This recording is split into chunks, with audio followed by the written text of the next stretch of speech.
This woman once lived a life of luxury, admired as the perfect noble lady of the empire.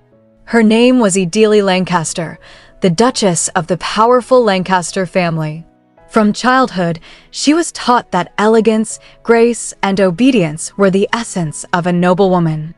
She fulfilled every expectation, marrying Duke Lancaster and maintaining her dignity as his devoted wife. But one day, her flawless world collapsed. Her husband, blinded by ambition, led a rebellion against the empire. His forces were crushed, his name erased, and the House of Lancaster fell into ruin. Idili, the once glorious Duchess, was branded the wife of a traitor, and the people who once bowed before her now spat her name with disgust. One night, as one kingdom launched an attack on another, the noble Duchess sat alone in her room, praying softly, "Please, take me into your arms without too much pain." She whispered again, her voice trembling, "Allow me not to waver before pain." And continue to have faith in God's plans and endure. Outside, chaos erupted. Soldiers shouted, "The gate is open. Arrest the traitors." Idili, calm amid the uproar, murmured to herself, "Pain is fleeting, but the fruit of patience will be sweet." Moments later, a commander rushed in as one of the soldiers yelled, "This is the only room remaining." Another barked, "Break down the door." The door burst open, and there she was, a beautiful lady sitting gracefully on a chair, her posture still regal even as the world crumbled around her. The soldiers laughed, one sneering, "Haha, my. So the rumors were true. She really is a beauty. So even in the midst of all this mess, you're still a duchess, is that it?" The commander stepped forward and called out, "Duchess Idili Lancaster." Idili looked up at him, disbelief flickering in her eyes. "Are you going to execute me here?" she asked quietly. He drew his sword and held it to her neck, replying, "No, by the order of the emperor, I will take you alive as a prisoner." Her thoughts screamed, when did it all go wrong? As she sat in that old chair, Idili thought to herself, accepting my share of accountability in this old chair, I pondered the honor and pride of a noble. I foolishly endured through everything for such silly things, but I can't even die as I wish. The perfect lady, Idili Lancaster. She hasn't been the Duchess of Lancaster for too long. 3 years ago, memories flooded her mind. She recalled a grand banquet where whispers floated through the air. "Look over there. It's Idili Canyon." Another voice added, "I heard she is engaged to Duke Lancaster." Even if the Lancasters are one of the 4 most prominent families, it's still distasteful. To marry such an old duke, precisely. This year, the duke turned a hush. "Someone might hear you." More importantly, just look at how steadfast she is.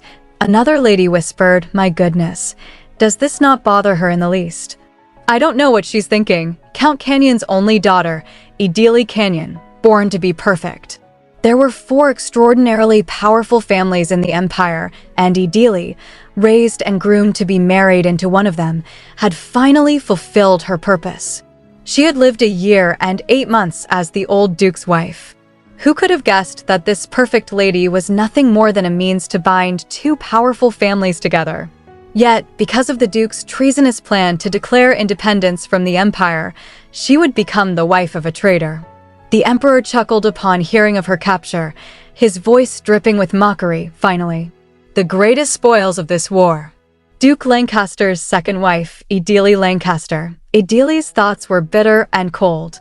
All my life, I was born and raised for a single purpose. I collapsed where I was standing because I was too afraid to run. I couldn't bear the thought of facing my death on the floor, so I dragged an old chair over to sit, all because of my feudal honor. It may be all I have left, but still, I can't crumble to the very end. Laughter echoed through the hall as one man shouted, "Your Majesty, give the treacherous criminal to me." Another bellowed, "No. I probably took more enemy lives than him. Sir, take pity on this old widower." A woman's voice joined in mockery. "Why don't we decide who gets the prisoner with a duel?" Someone sneered. "I guess no one here has any dignity left." Nobles whispered among themselves, but it's understandable. Idili Lancaster was praised as the perfect lady of nobility. Well, she's nothing more than a slave now. All the more reason not to hold back. Emperor Demarcus Tuberine chuckled and said, My. I almost forgot about the greatest contributor in suppressing the rebellion when he's standing right here. Isn't that right? Tell me, Laszlo, are you not in need of a woman? If you would like, I will give the greatest spoils of war to you. The nobles murmured bitterly. She got married to the wrong man, and now she's ruined. And that commoner, he's thriving, isn't he? He's been made a count, and now this. Why does His Majesty want to endow him, of all people, with the greatest spoils of war? Ideally thought. From what I recall, he used to be a mercenary. Then again, what does that have anything to do with me now? At this point, he's no different to me than any other knight. However, the man who brought me here, Laszlo Krisis, the master of the Empire's largest mercenary guild, Calliope, and the man who was made count at the young age of 27 because of his military achievements. To the traditional nobles, he is by far the biggest threat among the nouveau riche noblemen on the Emperor's side. However, from what I heard, the nobles who treat mercenaries like delinquents look down on him and treat him like a commoner. Laszlo spoke calmly. I'm not sure. My maids are short-handed, though. The Emperor roared with laughter. Ha! Ha ha! Are you saying you want to use the woman who was once a duchess as a maid? Laszlo replied without hesitation. I don't have any other use for her. The Emperor smirked, pleased by the cruelty of it all. Good, very good. I will endow Ideally Lancaster to Count Laszlo Krisis, who is in need of more maids, and as the hall erupted in laughter, Ideally trembled, her heart turning to ice as she whispered a final, desperate plea, all-powerful Para. Is this what I get for being patient? 3 years ago, in the house of Count Canyon, a storm of voices echoed through the grand halls. Ideally's mother shouted, Ideally Canyon, stop being so stubborn. Do you think you can really defy your father? Ideally hesitated, her voice trembling, but mother, the Duke is even older than father, so how could I marry? Her mother sighed deeply, trying to reason with her daughter. No, there isn't a better suitor out there. He's had a lover for a very long time now, and his children are all grown up. He wouldn't try to sleep with you to have more children. Besides, when he dies, you will be left with all of his assets. Ideally's heart wavered as she whispered, you don't even know when he will die. I would probably be at least 30 by then. Her mother's tone sharpened. You really don't get it, do you? When you become the Duchess, even your father will bow down before you. What is it you don't like about this arrangement? Becoming the Duchess of one of the 4 most prominent families, but Ideally, desperate, turned toward her father and pleaded, Please, father. This isn't what I want. Please reconsider. Yet the decision had already been made. It was a destiny decided long ago. Her father's furious roar filled the room. How dare you? If anything, you should be more actively involved in this family's endeavors. Do you have any idea what kind of humiliation I had to endure so you could marry the Duke? I of all people am doing all this for you, you worthless girl. Or have you forgotten why I raised you? Ideally clenched her fists, her thoughts trembling in silence. I can finally be free from my father, she thought. I can leave the house of Count Canyon. That was the only thought in my mind as I endured everything. I was relieved the Duke was too busy with his lover to lay a finger on me. So I was patient. Despite all the jeering from the people of the Lancaster family, I persisted. I kept dozens and dozens of account books while managing hundreds of staff. And I kept my patience. I entertained guests who visited day after day and hosted endless parties, and I held firm. I didn't slip up once. I kept up the act with a smile on my lips, all for the moment I would finally be free. However, perhaps such efforts were all for nothing. Then, one day, a man came running toward her, shouting, You must run, my lady. Ideally blinked in confusion. What do you? But he cut her off in panic. The Emperor's army is storming this place. Her mind froze as realization dawned. Up until that moment, I had no idea, she thought. I was the only one kept in the dark about Duke Lancaster's plans to declare independence. The plot he hatched without me failed. And I realized something while running down the empty corridors. She dashed through the halls, her breath ragged. I don't see anything. Where did all the staff go? I was the lord that would keep the Emperor's army at bay. The kind of life I longed for was one filled with the warmth of others and supportive validation. But even though I was in charge of all those account books and staff, only one butler bothered to warn me. It turns out I never truly held any part of this large estate in my hands. I became the perfect lady my father always wanted me to be. My life that was praised was nothing but an empty shell. Perhaps all the pain I endured were signs from God telling me to run. Now imprisoned, Idili sat in silence when a guard barked, "Now stay quiet." She lowered her gaze, thinking, who knew something worse than death awaited me. They call me the spoils of war, but in reality, I am nothing more than a slave. They just call me that because slavery has long been abolished. Inside the dark cell, Duke Lancaster's eldest daughter, Lauren Lancaster, shouted bitterly, Are you still acting all high and mighty even now? Well, aren't you the incredible and perfect lady? Her sister, Daria Lancaster, added venomously, she's always been like that from the moment she got married. Her own family sold her off, but she's always acting like she's a real duchess. Count Canyon ratted on everything. I'd bet she helped her father, too. We made you the Duchess, you traitor. You ungrateful wench, Idili sighed softly, thinking, it's not the first time they've expressed their disapproval of me, but they've never been so crude before. They're worn out and have completely given up. She spoke gently, her tone calm amidst the chaos. Why don't you get some sleep, Lauren? You too, Daria. Inside, she thought, I don't want to waste my energy on a meaningless exchange of vicious words. Sooner or later, there will come a time when the guards aren't watching closely. When that time comes, I need to have enough energy to kill myself. I would rather die than become someone's plaything. All the Lancaster men have died, and the House of Canyon was able to avert annihilation by giving up on me. Count Chrysis said he would use me as his maid, but a young female prisoner of war will hardly be treated like a human being. Even now, the only reason I'm in a tolerable cell despite being a serious criminal charged with high treason is because I am a gift the Emperor is giving away. It feels like my whole body is screaming in pain. My head aches too. I should sleep for now. I'm sure I'll think of something when I wake up. I have to figure out a way to kill myself. The next morning, sunlight fell across her face. She blinked her eyes and thought, I guess old habits really do die hard. I was completely exhausted, yet I woke up at this hour. Today, I will be handed off to Count Chrysis. No matter what it takes, I have to find an opportunity to die. That means this is the last sunrise I'll ever get to see in this life. It almost seems like this glimmer of sunlight shining through the window of my small cell is bidding me goodbye. The sky is unbelievably beautiful. The final meal they served was relatively lavish for a criminal. Keeping in mind that this is my last meal, I took each bite with a grain of gratitude. A voice soon echoed through the corridor, calling out, Lauren Lancaster. Daria Lancaster. Come on out. Idili Lancaster. Come out. Idili rose slowly, her mind steady. I pray that nothing atrocious happens to those poor girls, she thought. Now there is only one thing I must do, to remain elegant until the moment I die. As the soldiers brought them toward the carriage, she glanced at it and thought carefully, let's jump off the carriage. If the servant doesn't keep too close an eye on me, I might succeed. If his estate is in the neighborhood where other noble estates are located, there'll be many carriages passing by. If I'm lucky, I could die on impact. Hopefully, the servant who is taking me is inept, but when she looked up, her breath caught.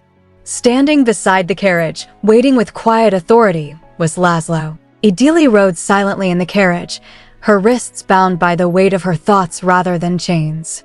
Sitting across from her was Count Laszlo himself, his presence cold yet steady. She thought to herself, I didn't think he would come to get me himself. He probably came so he could personally keep an eye on me. What if he tries to talk to me? He probably doesn't like me. After all, he was the commander of the Emperor's army.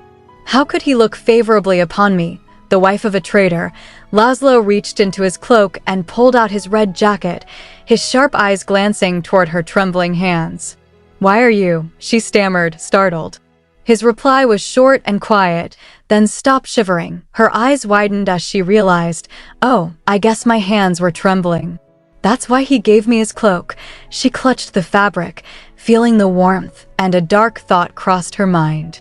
If I throw this cloak toward him, would that buy me enough time to jump off this carriage? Yes, once I jump off, I'll be crushed to death by the carriage's wheels. I can do it. Her breath grew shallow as she counted in her mind. I can hear a distant carriage approaching. I'll count to 3, and then I'll open the door to jump off. 1, 2. Before she could move, his deep voice cut through her panic. It'd be better if you didn't do that. She froze. He knows, she thought bitterly. That's why he put me in the same carriage as him. This man will definitely not leave me alone. Soon the carriage slowed to a stop, and Laszlo's voice commanded, "Get off." She looked outside and thought, so this is it. The hell that I will be living in. As she stepped down, her ankle twisted, and she braced for pain, but instead, she felt a firm, gentle hold. She looked up, startled, to find Laszlo supporting her in his arms. I always remember what a noble lady mustn't do, she reminded herself. Keep in mind that acting like you're dizzy to fall into the arms of a man is a cheap and vulgar way to win over his heart. Her cheeks flushed. I'm sorry, she whispered quickly, hoping he wouldn't misunderstand. Laszlo released her without a word and turned toward the castle. Follow me, he ordered curtly. As they entered the grand yet strangely quiet estate, his voice echoed, "Head housekeeper." I take it nothing happened at the estate while I was away. Idili blinked. Head housekeeper, she thought, confused. A maid rushed forward, smiling nervously. Welcome back, my lord. Haha, nothing out of the ordinary. Your housekeeper, Marcia, is taking good care of the estate, so please do not worry. Idili frowned inwardly. Why isn't there a butler answering him? She wondered. Laszlo then said calmly, Did you say you were short on maids? Here's a new maid. Use her as you see fit. First, give her a bath, feed her, and give her a room to sleep in. Marcia blinked in shock. What? But Laszlo continued, you can let her use any of the rooms that aren't already occupied. Put her to work starting tomorrow. Idili's heart skipped a beat. He didn't ask her to send me over to his room. He's really using me as a maid. Marcia chuckled dryly. Huh. As short and to the point as ever. Just then, another maid hurried in. Mrs. Bohen, have you heard? Marcia looked up annoyed. What is it, Mina? Mina, breathless with gossip, said, I just heard it from the night outside.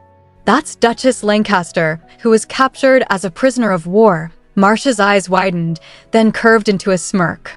Is that so? I can't believe I get to order around a duchess. Mina, do as Lord Chrysis ordered.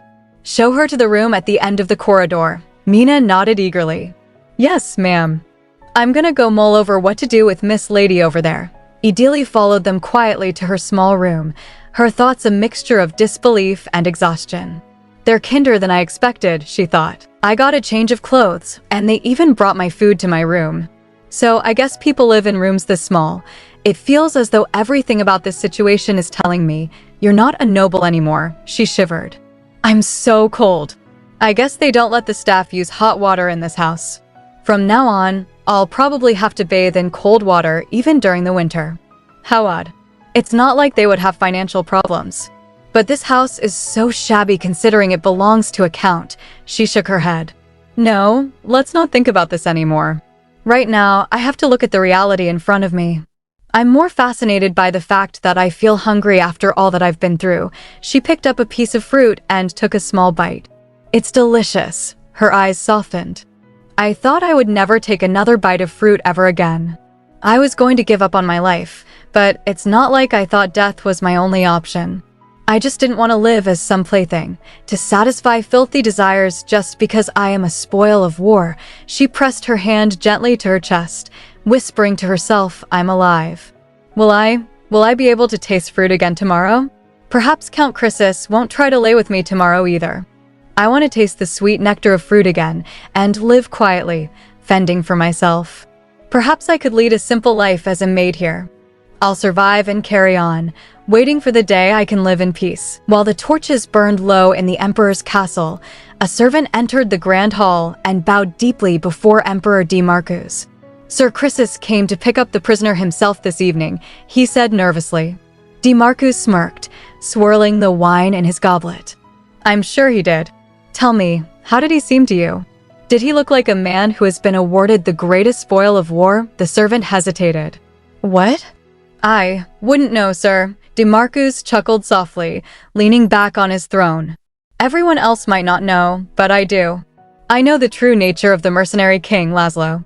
He signed a contract and joined the conquest at the last minute.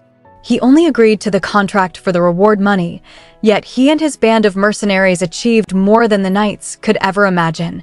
The emperor's mind drifted back to the day of that contract, remembering how he had grasped Laszlo's arm and said, "Laszlo, tell me what you want, anything at all." The man had replied in his calm, even tone, "The contract explicitly says how much I am owed.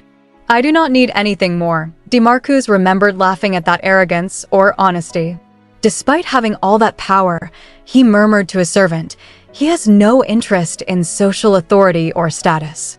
And to top it all off, the audacity to be so brazen. Why, he would make the perfect dog. But to make him more than a loyal hound, I must lure him with something that would captivate him. Making him a count isn't enough, he smiled to himself. Ah, yes, that encounter took place about 2 years ago, at the victory banquet. The memory flashed, nobles whispering among the glitter of gold and crystal. Did that mercenary really become a count? One hissed. Yes, it's true, another replied in disgust. Surely he would want to be treated as our equal. Just thinking about it makes me queasy. What on earth is His Majesty thinking? DeMarcus had watched from his throne, amusement curling his lips. Though he was the principal driving force behind our victory, he recalled, he was not welcome there. But in that moment, Laszlo definitely had his eyes on Ideally Lancaster. His smirk widened. That is worth a gamble. The die has been cast. Now it's time to watch. His laughter echoed through the empty hall. Brace yourself. I've never lost a bet in gambling. Meanwhile, in the quiet of his manor that night, Count Laszlo sat in his study under the flickering lantern light. Darn that snake of an emperor, he muttered under his breath. What's he after? I didn't expect the Duchess and I to cross paths like this. This is going to give me a bad headache. He leaned back and sighed, his thoughts bitter. The only reason I agreed to the Emperor's offer and accepted the pesky noble title was so my little sister could be married off to a decent family. Maybe I shouldn't have been so greedy. Though I became nobility, since I am of common birth and a mercenary, they will hold me in contempt anyway. It's obvious how my sister will be treated in marriage negotiations. His hand tightened around his cup. From what I've witnessed so far, marriage among nobles is vulgar. A father who sells off his daughter to an old man to make connections with one of the 4 most prominent families. An old duke who already has a lover and grown children, but is still getting remarried. And in these crude negotiations, the lady who was sold off at the highest price, Ideally Lancaster. His mind drifted to her image, calm, beautiful, resigned. Even though she was being married off to that old coot as a second wife, she was still smiling. If she were really against the marriage, she would have run away. Did she exchange her youth for power because of her greed? But why couldn't I take my eyes off of her? It's not like I would ever have the chance to speak with her. Unlike me, who became nobility overnight, she was born into nobility and lived her whole life as a noble. I thought I would never get to see her again. But that very same Ideally Lancaster is now at my house as a maid. He exhaled sharply. That devious emperor. He gave the ex-duchess to me as a warning to those who conspired against him, or something along those lines. If I had refused to take her, she would have been sold off, or she may have killed herself. Those were probably her 2 options. She was found in the Duke's empty castle after everyone else had fled. Count Canyon cut all ties to his own daughter to keep his own neck. Both the Count and the Duke forsook her. She tried to kill herself because of that. Nobles and their pride. I don't get what it is she's trying to protect by throwing her life away. He lifted his lantern, watching the flame flicker, and muttered, but if I keep her around, I might find a use for her. If she could break from her past, her life may not be the worst it could be. He blew out the light, and the room fell into darkness. The next morning, the clatter of basins echoed in the manor's laundry room. Housekeeper Marcia tossed a bundle of worn linens onto the table, her voice sharp. Look here, Duchess. What is this? So I guess the house you're from used dirty old rags like these? Were you too afraid to get your soft hands dirty when you were washing these? Ideally kept her head low and nodded. I'll do better, she said quietly. Marcia sneered. Of course you will. Hey, Salia. Yes, a timid voice answered. Are you sure you trained her properly? Marcia demanded. Don't go easy on this one, and keep a close eye on her. This wench is a traitor from the House of Lancaster, our master captured. Who knows what she might try to cook up? A maid whispered nervously. Are you certain? There won't be any blowback even if you say things like that. Marcia scoffed. What are you afraid of? You think the Duke will come back from the grave for his poor wife? There's nothing to worry about, so treat her however you'd like. Idili's heart ached as she pressed her hand to her chest. Head housekeeper Madame Marcia Bohen, so this is what she meant yesterday. I can't believe I get to order around a duchess. I guess she wants to show everyone how great she is by overpowering a former duchess like myself. She's been like this from the moment she introduced me to the rest of the house staff. Does she want me to break into tears? This is all very unnecessary, because there's probably no one else out there who's happier about the demise of the House of Lancaster. But more importantly, Salia sighed after Marcia left. She's finally gone. I can't believe she has the nerve to speak of the dead like that. Layla, another maid, muttered. Bohen being rude like this isn't anything surprising. We're already busy as it is, so I don't get why she comes to give us a hard time. Idili listened quietly, her mind calm yet weary. Salia is the maid in charge of the laundry room, she thought. Madame Bohen specifically picked her to train me, a former duchess, putting her in an uncomfortable position. If we get picked on again because I didn't do the laundry properly, it would make everyone else's life harder. So let's finish what's in front of me right now. I don't care about being ridiculed. The problem is, I'm not sure I have the stamina to withstand all this work. All of this is possible because I'm alive, so let's just be grateful. Meanwhile, far from there, her father, Count Dustin Canyon, sat in his office, slamming his fist against the desk. Idili, that useless girl, he shouted furiously. She's a worthless, useless excuse for a daughter. His voice echoed through the empty halls, but Idili, miles away, did not hear it. She was too busy scrubbing, enduring, and quietly holding onto the fragile thread of life that fate had left her. The teacup shattered as it struck the flower pot, shards scattering across the polished floor. Dustin Canyon's hand trembled with rage as he glared at the pieces. A man burst into the room, panting, his son, William. Father, what do we do now? Idili has become that mercenary's maid, he blurted. But Dustin cut him off sharply, his voice filled with venom.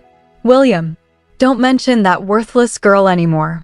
The ingrate who doesn't even have the decency to take her own life before she is humiliated. After all I went through to keep this house intact, his voice cracked with both fury and desperation. His mind drifted to that fateful day before the Emperor. Please believe me, Your Highness, he had pleaded, his knees pressed against the cold marble floor. Duke Lancaster blackmailed me into helping him commit treason. He took my daughter, Idili, against my will and kept her hostage, so as a father, how could I refuse him? Emperor DeMarcus had looked down at him, eyes cold, lips curling with disdain. I see.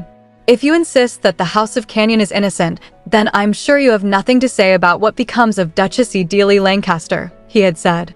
Dustin had forced a bitter chuckle through gritted teeth. Why, of course, Your Highness. Once a daughter is married, she is no longer part of the family. She has nothing to do with us.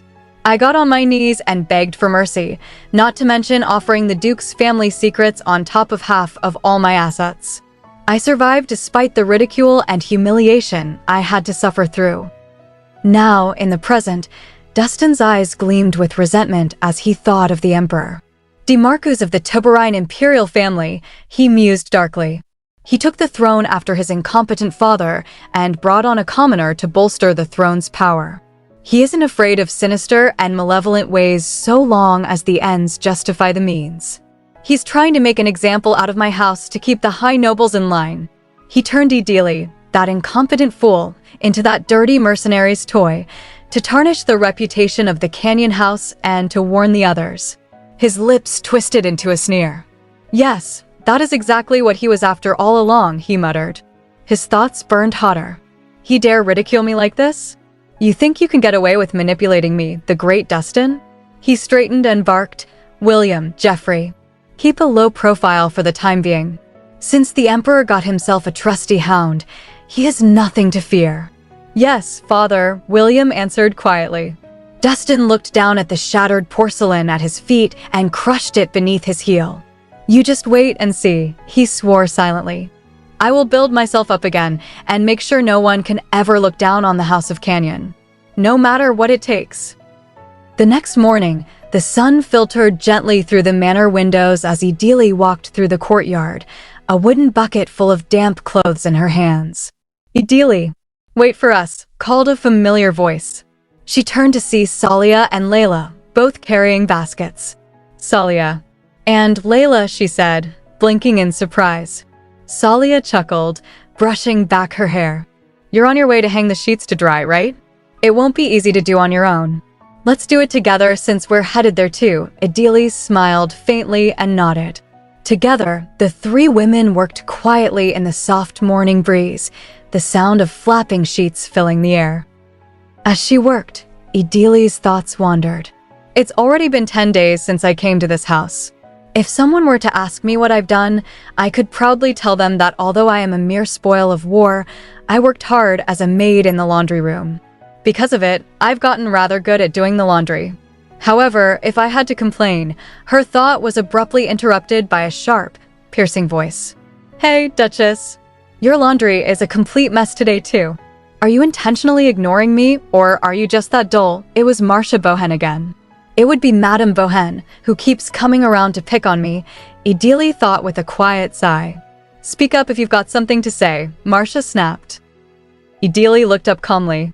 Excuse me, Madame Bohen, she began gently. But before Marcia could unleash another insult, Salia stepped forward. Considering that she only just began learning, she's doing quite well, she said firmly. I'm training her just fine, so why don't you return to your station and do your own job? Marcia's face flushed red. What I'm trying to say here is, she began, but Salia cut her off. I'm the one in charge of the laundry room. We're already swamped as it is, so please stop doing this. Being busy is one thing, but then why don't you show her how it's done? Here's a dirty rag. Why don't you show her how to get it nice and clean?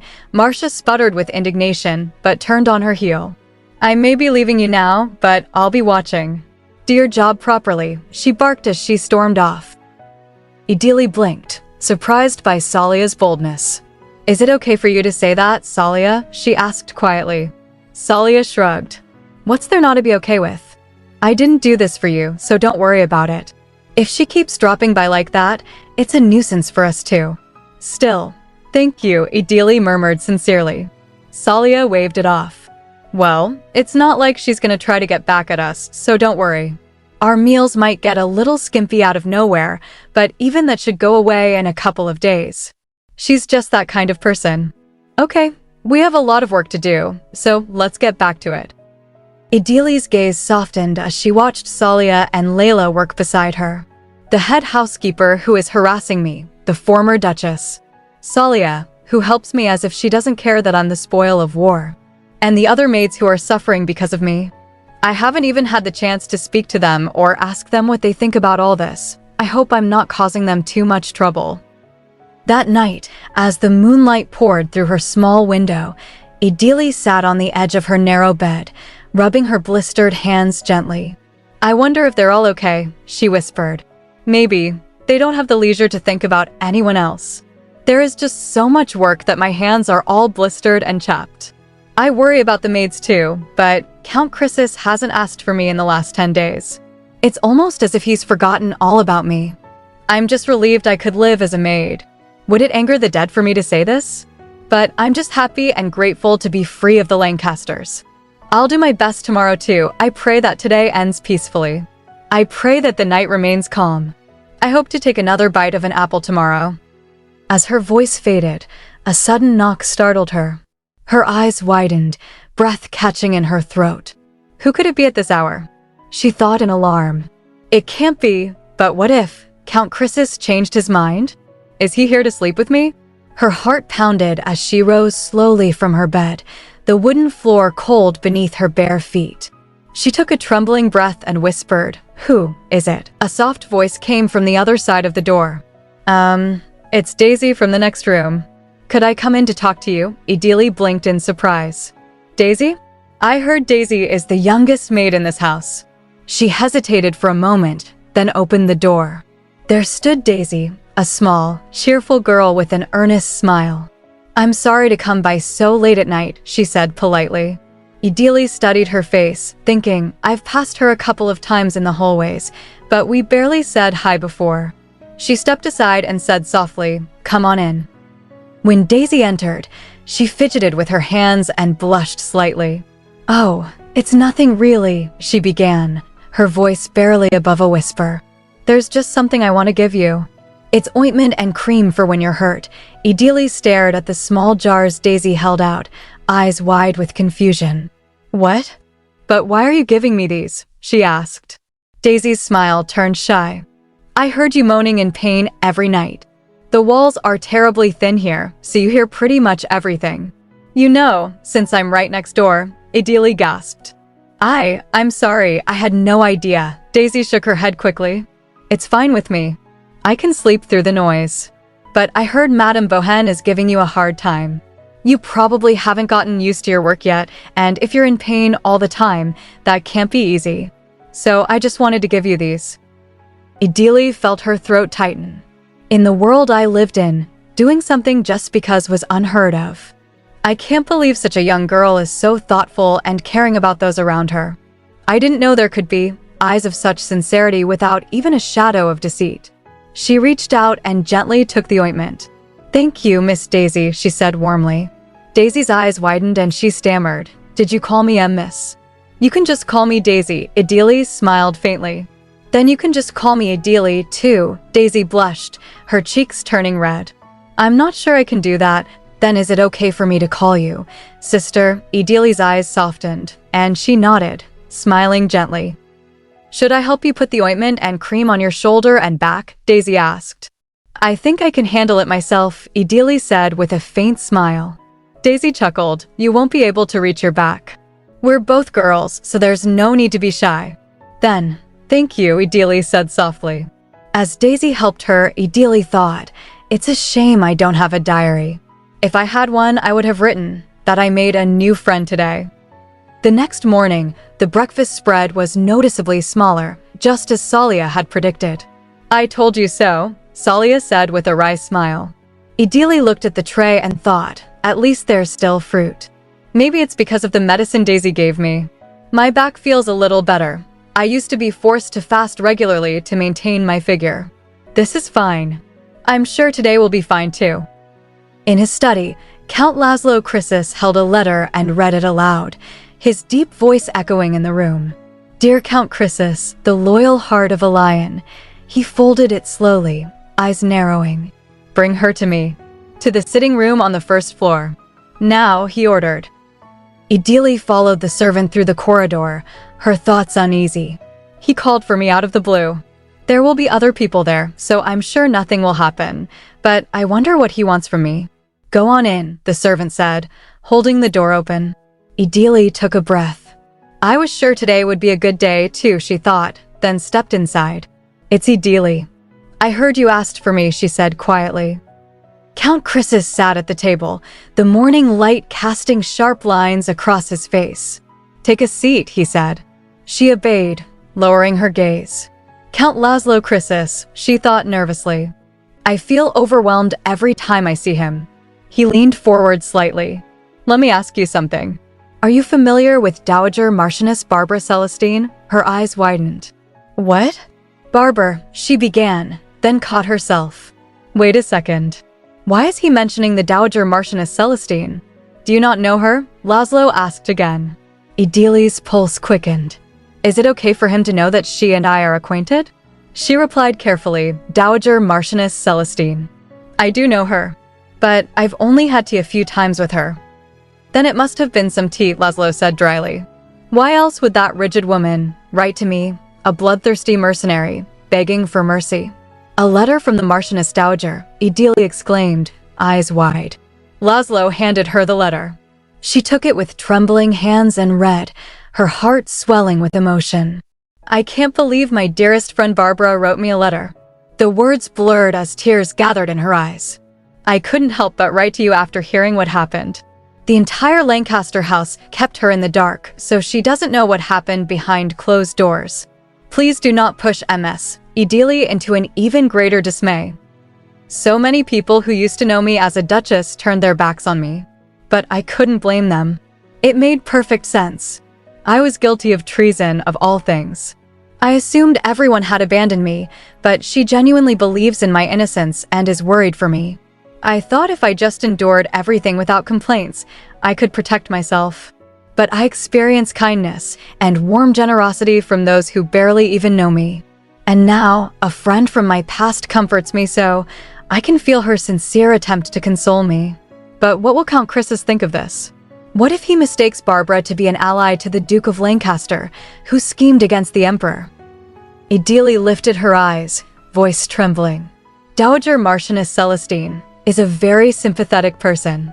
Our families are not affiliated in any way, and our friendship is nothing more than a private relationship. So I hope you do not misunderstand this letter. Laszlo leaned back, his tone unexpectedly soft. Are you afraid I might hound the old lady? I don't know why everyone assumes the worst of me. Idili's heart raced. She stood abruptly, saying, That's not it. That's not what I meant at all. I apologize if what I said offended you in any way. Laszlo's lips curved faintly. See?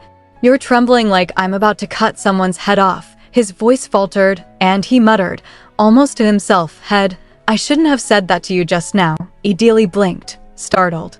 I've never seen him make a face like that, she thought. Is he sorry? Laszlo's thoughts churned like a storm. To this woman, I am the man who captured and slaughtered the members of the Lancaster house. She's probably disgusted by me and might even think I'm some cruel and vicious monster. And what do I say to her?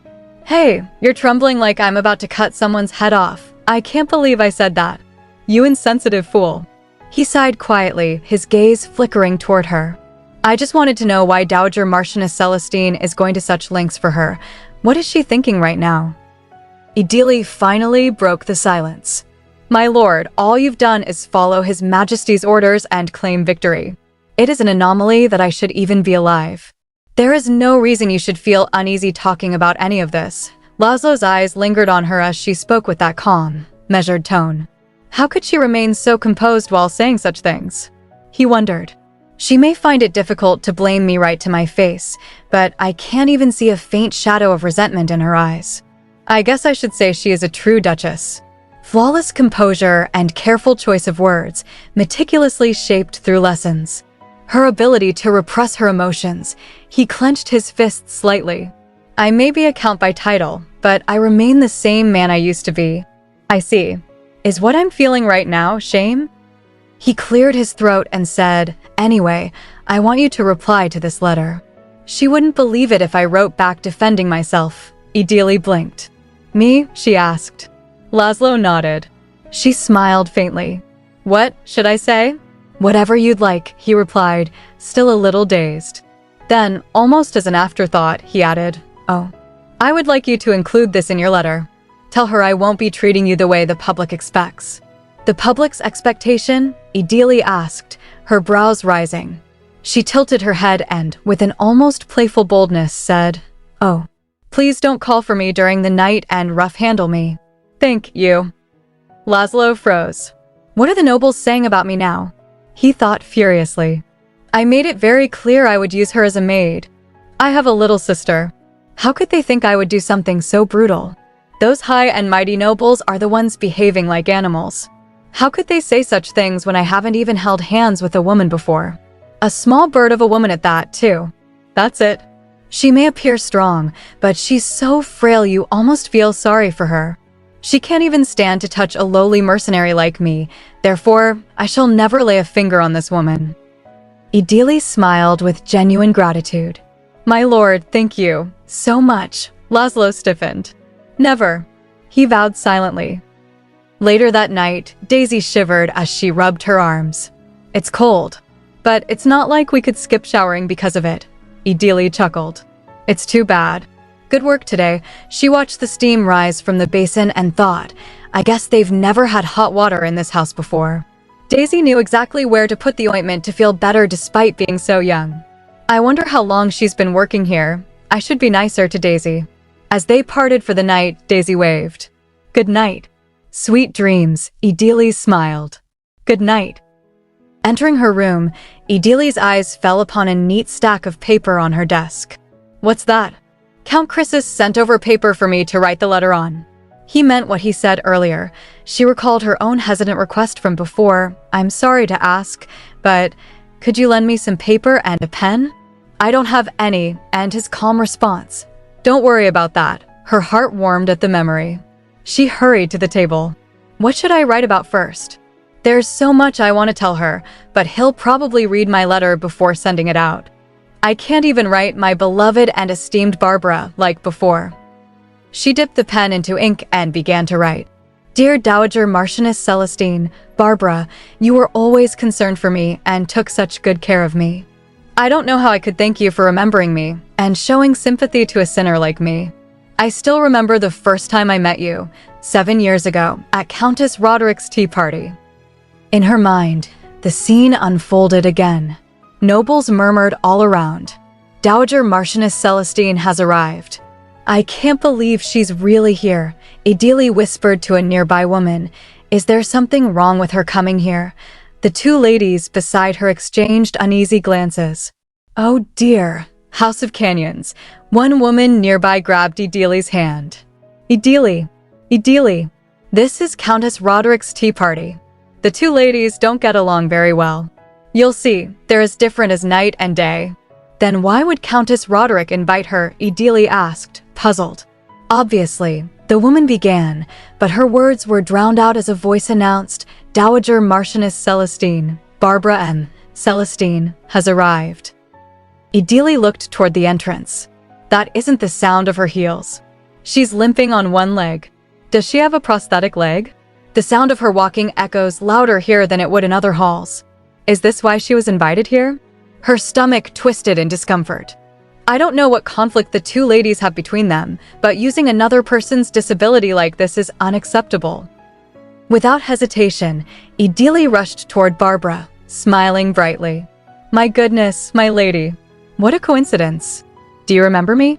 You helped me when my carriage broke down in town. You left, refusing to accept payment, so I was hoping to see you again. I had no idea you were Dowager Marchioness Celestine, the crowd murmured. Wow, did that really happen? One whispered. Yes, it did, Barbara replied calmly. I haven't been to many social occasions, so I failed to recognize you at the time. Another woman laughed awkwardly. The Dowager Marchioness showed such generosity. How wonderful. Idili smiled at Barbara. I appreciate you helping me back then. I hope this seems natural. I hope my over-the-top welcome is enough to cover up the uncomfortable noise and silence. Barbara leaned closer and whispered, Well, aren't you a nosy young lady? I'm sorry if it offended you, Idili said softly. Not at all, Barbara murmured back.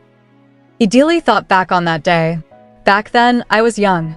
I was proud of myself for helping an elderly lady in trouble. Around them, gossip buzzed like flies.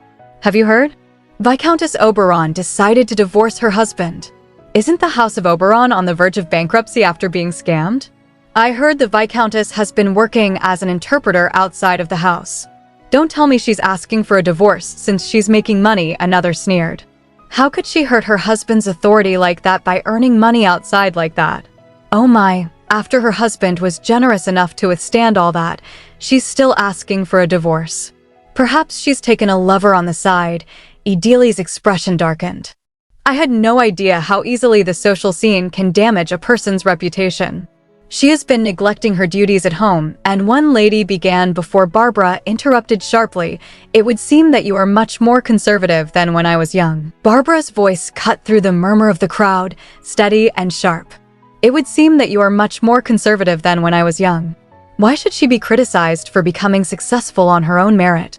Her house was like a sinking ship, so she did everything she could to keep it afloat. She wanted to do better, so she worked hard. Idili looked at her, eyes wide.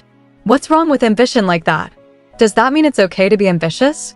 There's nothing wrong with living like that. The woman with red hair laughed mockingly. I think you speak too boldly. How can you compare what she does with a working man? Viscountess Oberon, who failed her duties as the lady of the house, Barbara interrupted with a sigh, her tone firm. She is a progressive woman who earns a living to make up for what her husband failed to provide. You should all be fighting for your rights, but here you are, dragging others through the mud, the nobles whispered among themselves. No wonder they say she devoured her own husband. Apparently, she would lecture her husband on his affairs since she was young. Another chimed in softly. She must see herself in Viscountess Oberon. Don't mind her, Countess Roderick. We feel the same way you do. Then shall we move on to something else now? After the hectic tea party, Idili called out by the main gate, "Wait, Lady Celestine. Could you spare me some time?" Barbara turned to her. What is it, Lady Canyon? Idili bowed her head slightly. Earlier, I was wrong. I was out of line to feel sorry for you. I had no idea you were stronger than anyone in the room. I want to become as strong as you, Lady Celestine. Could I come visit you occasionally, if you don't mind? Barbara smiled softly. That sounds wonderful. I would love for us to have such discussions. Since then, they spent much time together, speaking often, laughing over tea and sharing their hearts. Before long, they became each other's dearest friends. Sweet Barbara probably loved Idili more than anyone else in the world. Had I only taken what she told me closer to heart, perhaps things would be a lot different than now, Idili thought bitterly. Her memory replayed their last encounter, Barbara's voice fierce and filled with conviction. Idili, don't ever get used to making sacrifices. Marrying the old Lord Lancaster. You must liberate yourself from the manipulative men who are trying to control you. Idili had trembled as she replied, but if I don't do as my father tells me to, my only other option is death. Barbara had reached out to her, eyes burning with urgency. Why would you die? Please, Idili. Look at me. If you would just ask for help, I will help you with everything. That was the last time she ever saw her friend. I'm sorry, Barbara, Idili thought as she wrote. I only hope that this letter would give you some peace of mind and ease your worries. Elsewhere, Marcia's shrill voice filled the corridor. Really? Count Chrysis summoned Idili. A maid nodded quickly. Yes, Madame Bohen. But he summoned her to the drawing room during the day, and she just left right now. I guess it wasn't anything serious then. Marcia's face twisted with jealousy. She is such a minx. She's not to be taken lightly. Just look at how Salia is taking her side. Another maid giggled. Salia is sort of weird, though. The same goes for Layla and Daisy too. Birds of a feather, right? Marcia clenched her fists. I'll have to make sure they know their place and keep their heads low. Those insolent brats who won't even pay their tributes, I'll make it crystal clear to them. The maid blushed and whispered about that. Some of the staff have been complaining about having to shower with cold water. They even got suspicious that I wasn't showering with them. What? You kept your mouth shut, right? Marcia barked. Of course I did, the maid laughed nervously. I made up an excuse. Warm water is a privilege reserved for you and me. Why else would I be paying 100 lingtons every month? Marcia smirked to herself. When I sell off some items from this house, it'll more than make up for my losses now. She pointed a finger at the maid. You'd better watch your mouth.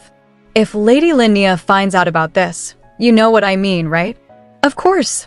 Besides, she's not interested in such things, the maid reassured her. Marcia's smile widened. Yes, of course things will be just fine. Lady Linnea trusts my every word, and Count Chrysis is hardly home. This entire household might as well be in my pocket. Elsewhere, Idili handed a sealed envelope to a servant. It's the letter his lordship asked me to write. Please pass it along. I will, he said with a bow. In the laundry room, Salia sighed heavily as sweat rolled down her temple. Why is there no end to this darn laundry? She's making us do such unnecessary things, Layla shrugged. I guess Madame Bohen thought something didn't sit right again, Salia frowned. Where is she anyway? Well, it's obvious, Layla said dryly. Meanwhile, Marcia was brushing the hair of her lady. She's probably whispering weird things to Lady Linnea again. Is that true? Yes, my lady, Marcia replied smoothly. Have I ever told you something that wasn't true? Leave matters concerning high society and managing this house to me. Lady Linnea turned her head slightly. Okay, Please do as you told me. This estate must run perfectly, like any other house of nobility. Marcia smiled. Yes, my lady. In another corner of the house, Daisy rubbed her aching shoulders. Ow, my shoulders. My arms almost fell out wiping and mopping today. There isn't an inch of my body that doesn't ache. Idili looked at her with gentle concern. You did a great job today, Daisy. Are we expecting guests? Why did we mop down the entire house out of the blue? Daisy shook her head. We don't get guests in this house. I guess the head housekeeper's just in a mood. Idili blinked. Actually, she's right. It's already been a month since I've been living here, but I've never once seen a guest. Count Chrysis is a nobleman belonging to the Emperor's inner circle, and yet there are no visitors that come around the estate. Is it because of all the distasteful rumors about him? She paused and thought. I also had a negative first impression of him. But considering how generous he has been with me, and his general attitude, he doesn't seem like a terrible man. The only reason I can live this ordinary life is… Anyway, Daisy cut in, her tone chipper. Even if we don't have any guests, sometimes we do this sort of thing because of Lady Linnea. What? Idili jolted. Daisy offered her a piece of bread. Lady Linnea, Count Chrysis's younger sister. You've heard of her, right? Here, have some bread. Oh, I did hear that a lot of staff quit because of Lady Linnea, Idili said softly. That's right, Daisy replied. When Lady Linnea gets moody, it can be hard to bear. She's never had to work a day in her life, so I don't understand why she's so concerned with our work. Is that so? Idili murmured. Since he was young, Count Chrysis has always made a lot of money, Daisy explained. That's why they've never skipped a meal before, even though they were commoners. That pretty much says everything. Honestly, if her brother worked so hard to become nobility, she could just live her life being forever grateful. I just don't understand why she's so immature. Idili thought quietly. The Chrysis siblings who became nobility overnight, and a former duchess who became a maid overnight. It's like we're perfect opposites of each other. I learned how to wash the laundry for the first time in this house. Before I learned how to do it, I didn't know anything about it. Since this is their first time in such a high place, maybe they don't really know how to lead their lives as nobles. Despite being in the Emperor's inner circle, the estate of Count Chrysis stood eerily quiet, its grand halls stripped of warmth and polish. The walls whispered neglect, and though the Count, head of the family, wielded immense influence, he seemed indifferent to the state of his home. The only lady of the house fretted endlessly over the maids' every movement, as if control over them could substitute for order in the estate. But perhaps they weren't strange at all. Perhaps they simply didn't know any better. With no butler to oversee the mansion, the head maid now held all the power, ruling the staff with whispers and manipulation. One afternoon, Idili turned to Daisy, curiosity softening her tone. Daisy, did the other maids quit all because of Lady Chrysis? Daisy shook her head. No, there have been plenty of people who quit because of Madame Bohen, but if they blame Lady Chrysis, his lordship gives a good recommendation letter, so… Idili remembered the Count's cold, measured voice during a past encounter. Here is your letter of recommendation. Thank you for your services. Daisy's cheeks flushed slightly as she giggled. He seems scary, but he's nice, isn't he? Idili thought silently. She's right. He does come off as scary. Still, he's a good person, but there are some serious problems here. Her gaze swept across the crumbling corridors. It wouldn't matter if this was a house on the verge of collapsing, but the House of Chrysis is a new noble family. As long as Emperor D. Marcus Tuberan's power remains strong, his right-hand man, Count Laszlo Chrysis, must serve his duty to the fullest as well. Her mind drifted. That means Count Chrysis must find himself a suitable ally as soon as possible. Maybe he could marry someone. Marriage is a great way to survive in high society. Did His Majesty not offer to introduce someone for him? Anyway, whoever he marries, I hope it's someone who pities me. The next day came swiftly. Lady Linnea stood by the parlor window, her sharp gaze fixed on Idili as she entered. So you're the famed Idili Lancaster? Her voice dripped with curiosity and disdain. Idili bowed politely. Count Chrysis and Lady Chrysis both make their summons out of the blue, she thought. They don't look much alike. Softly, she began, I'm just Idili now, Since the House of Lancaster is no, I know that much, Linnea snapped before she could finish. Idili blinked, startled. Is she mad at me? Now that I think about it, I don't even know how old Lady Chrysis is. She might be in her late teens. She doesn't really feel very threatening. Linnea leaned forward, her tone laced with mockery. So I heard Duke Lancaster was an old geezer. How did you marry someone like that? Did you want to become a duchess that badly? Idili's reply came quietly. Unfortunately, I didn't have a say in my marriage. I had to follow if my father ordered me. Linnea's eyes widened in indignation. That's awful. How could you call someone like that a father? Idili lowered her gaze. You're right, my lady. I wonder how my father didn't know something even a young girl understands. So then, Linnea pressed, how did you share a bedchamber with such an old man? He had a long-time concubine, Idili replied calmly. So I never shared a bedchamber with him. Concubine? Linnea gasped. Since she was in charge of the Duke's rebellion funds, Idili continued, she is probably dead now too. Linnea's voice trembled. Then what was your role in that house? Idili's expression softened as old memories surfaced. There was once a time when I was just dying to prove my worth. I thought if I proved my competence, if I fulfilled all the duties of my role, I thought I could be better. However, she looked up and said, I only filled in the role of Duchess to uphold the appearance of a perfect house, while taking care of some undesirable tasks here and there. Foolish Idili, she thought bitterly. What a foolish life I led. Linnea narrowed her eyes. You? Why are you smiling like that? You're looking down on me too, aren't you? Pardon, Idili asked, startled. Linnea's voice rose, cracking with insecurity. You might as well be a slave now, so why are you smiling? You were thinking that I'm trying to act like the lady of the house when I'm just a lowly commoner girl, weren't you? Because you still think you're the perfect lady. Idili froze. Why is she yelling at me all of a sudden?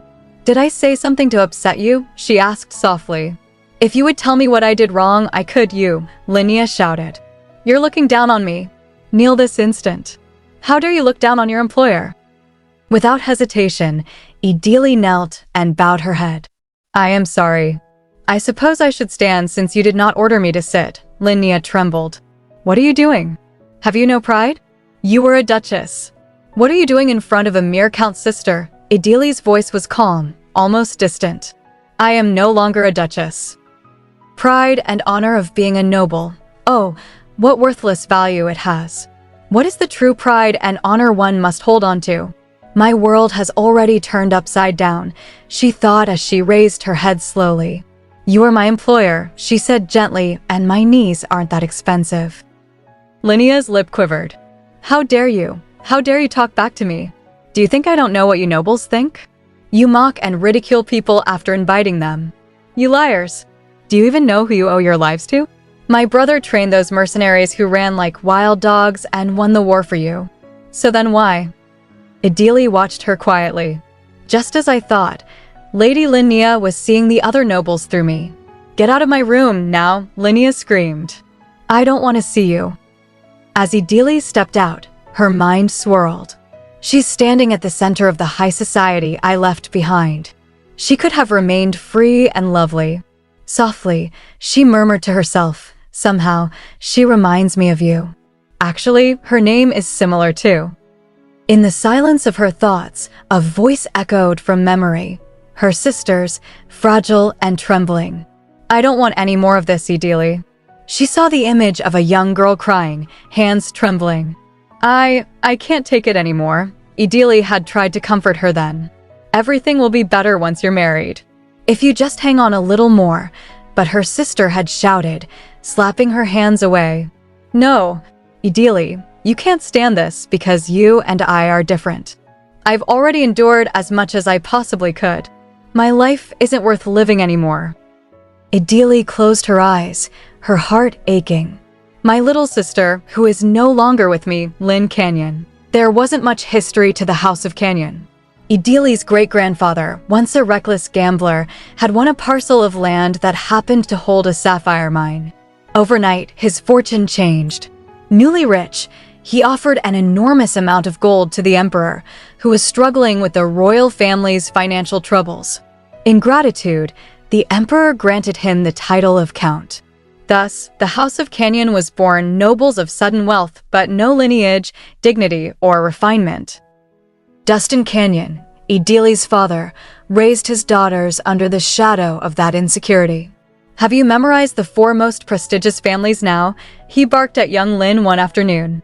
"Yes, father," she answered timidly. "The House of Duke Lancaster, the House of Duke Barrington." "Wrong, you foolish girl," he thundered. Lin flinched. She was only 10. Turning to her older daughter, he demanded, "Idili, name the 4 houses." Idili, 12 years old, straightened and replied, "Yes, father.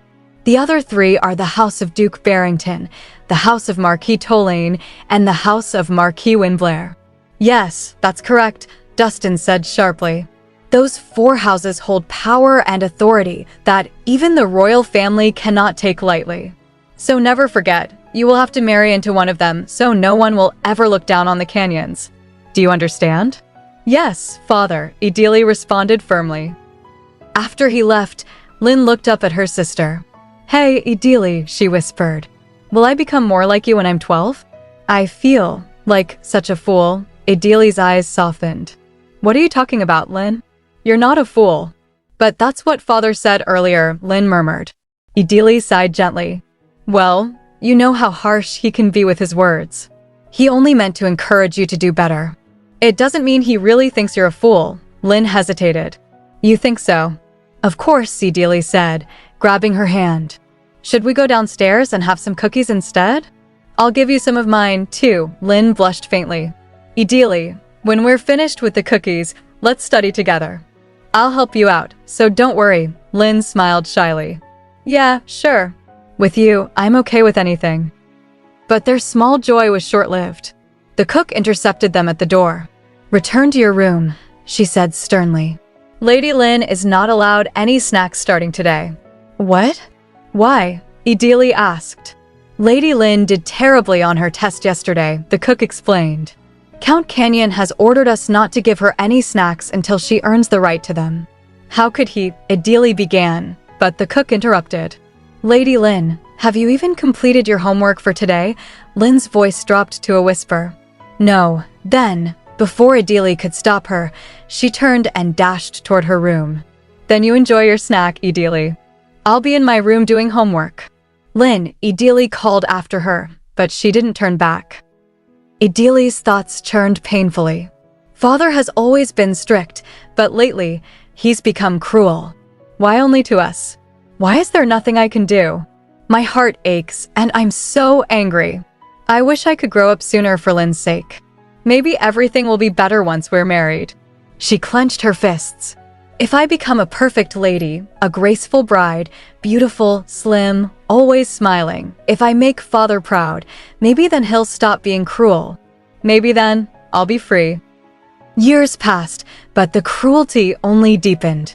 One day, Dustin's voice roared through the manor, shaking the walls. "Lin Canyon, you're already 16. When are you going to get your act together? Do you think you'll attract any men, let alone from the 4 great houses? You're just a waste of my money. Your sister has already made her debut in society, making connections. When will you be of any use to me? Why can't you become someone I wouldn't be ashamed to let out of this house?" Idili stood frozen in the hallway, her heart pounding. If I just become the person father wants me to be, would Lin like it if I gave her something beautiful? Would that make her happy? She tried to believe that someday, somehow, she'd make things better. But in her room, Lin sat on the floor, surrounded by scattered books and papers, sobbing. "Idili, I just can't do this anymore," she cried. "I don't think I could ever become a noble lady like you. The only thing I want is to fly away like that bird." Days later, the mansion fell silent. Dustin's voice, cold and unfeeling, broke the stillness. "Lin is dead." For a moment, no one moved. Idili's eyes widened in disbelief. "What? Wait, what do you mean?" Dustin looked at her with irritation. "She's dead. Do I have to repeat myself?" She accidentally fell from the 3rd-floor balcony while looking out. That's all there is to it. Make sure word doesn't get out. Idili's knees gave out. I can't believe she did this. During such a busy time, she thought numbly. Later, sitting alone on her floor, she whispered, "Lin." Why did Lin? Her tears fell soundlessly. "I can't take it anymore. I have feelings, thoughts, a voice. How much longer must I endure this? I've already endured as much as I possibly could. My life isn't worth living anymore." The fragile hope she had nurtured after meeting Barbara withered into despair once more. And just as father wished, she married into the House of Lancaster, a union without love, only duty. "You know, Lin, I always thought of escaping like you did," she thought. "But with you by my side, I thought I could hold on. No one can bear the weight of a life they never asked for." And now, as she looked at Lady Linnea, angry, insecure, and desperate for validation, Idili's heart ached. If she's in pain, I wish I could teach her how to endure it, but am I even in a position to do that? My heart feels so heavy, and I'm so mad at how helpless I am. The main gate opened, and Count Laszlo stepped inside. He looked around the palace grounds, his gaze sharp and displeased, and thought, "Now even the head housekeeper doesn't bother to greet me." Although my sole purpose of accepting this estate was to have rendezvous with my soldiers, this is not how an actual count's estate would be like.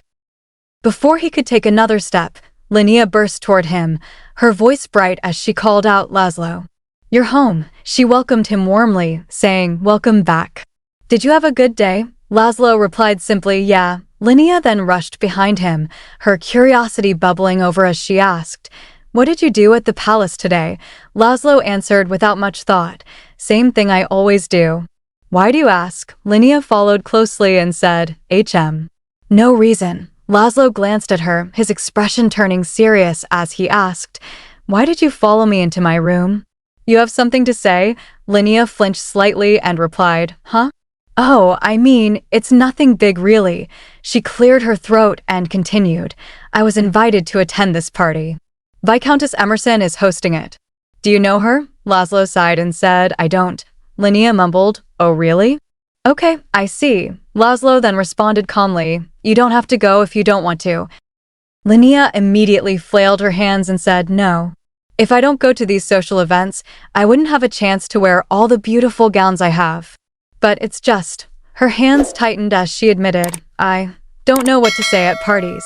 Hesitating, she continued, "So I was wondering, Laszlo, if it's all right with you, could you find me a decent tutor?" Laszlo replied sternly, "Linnea Crisis. If I find you someone decent, will you learn without throwing a tantrum this time?" Linnea drooped and protested. "When did I ever throw a tantrum?"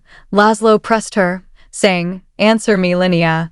He glared at her and continued, "I've hired multiple tutors for you already. Remember why they all quit in less than 2 weeks?" She jolted and said, "But that's..." And suddenly memories resurfaced. She recalled a lady saying, "It's okay, Lady Linnea. I understand that you may not know things as a commoner, but I am a little worried if you'll ever be able to understand the material at all." Linnea thought inwardly, they were the ones who ridiculed me first. They always pretend to be refined and sophisticated, but what am I supposed to do when they treat me like a fool right at my face? I know it's ridiculous to even think about it at a social party. She remembered shouting, "How dare you look down on your employer?" and then thinking, "But at least I can yell as much as I want in this estate." Trembling, she had told herself, "It's not my fault. They just had such pampered lives. It doesn't make sense for them to quit like that only because their employer said something." Laszlo called out, "Linnea." Linnea turned her face and said, "Oh, that reminds me. That Duchess wasn't what I expected, though." Laszlo flinched. "What?" Linnea tilted her head and said, "She's held a higher position than any of the tutors that ever came here, but she had no pride at all.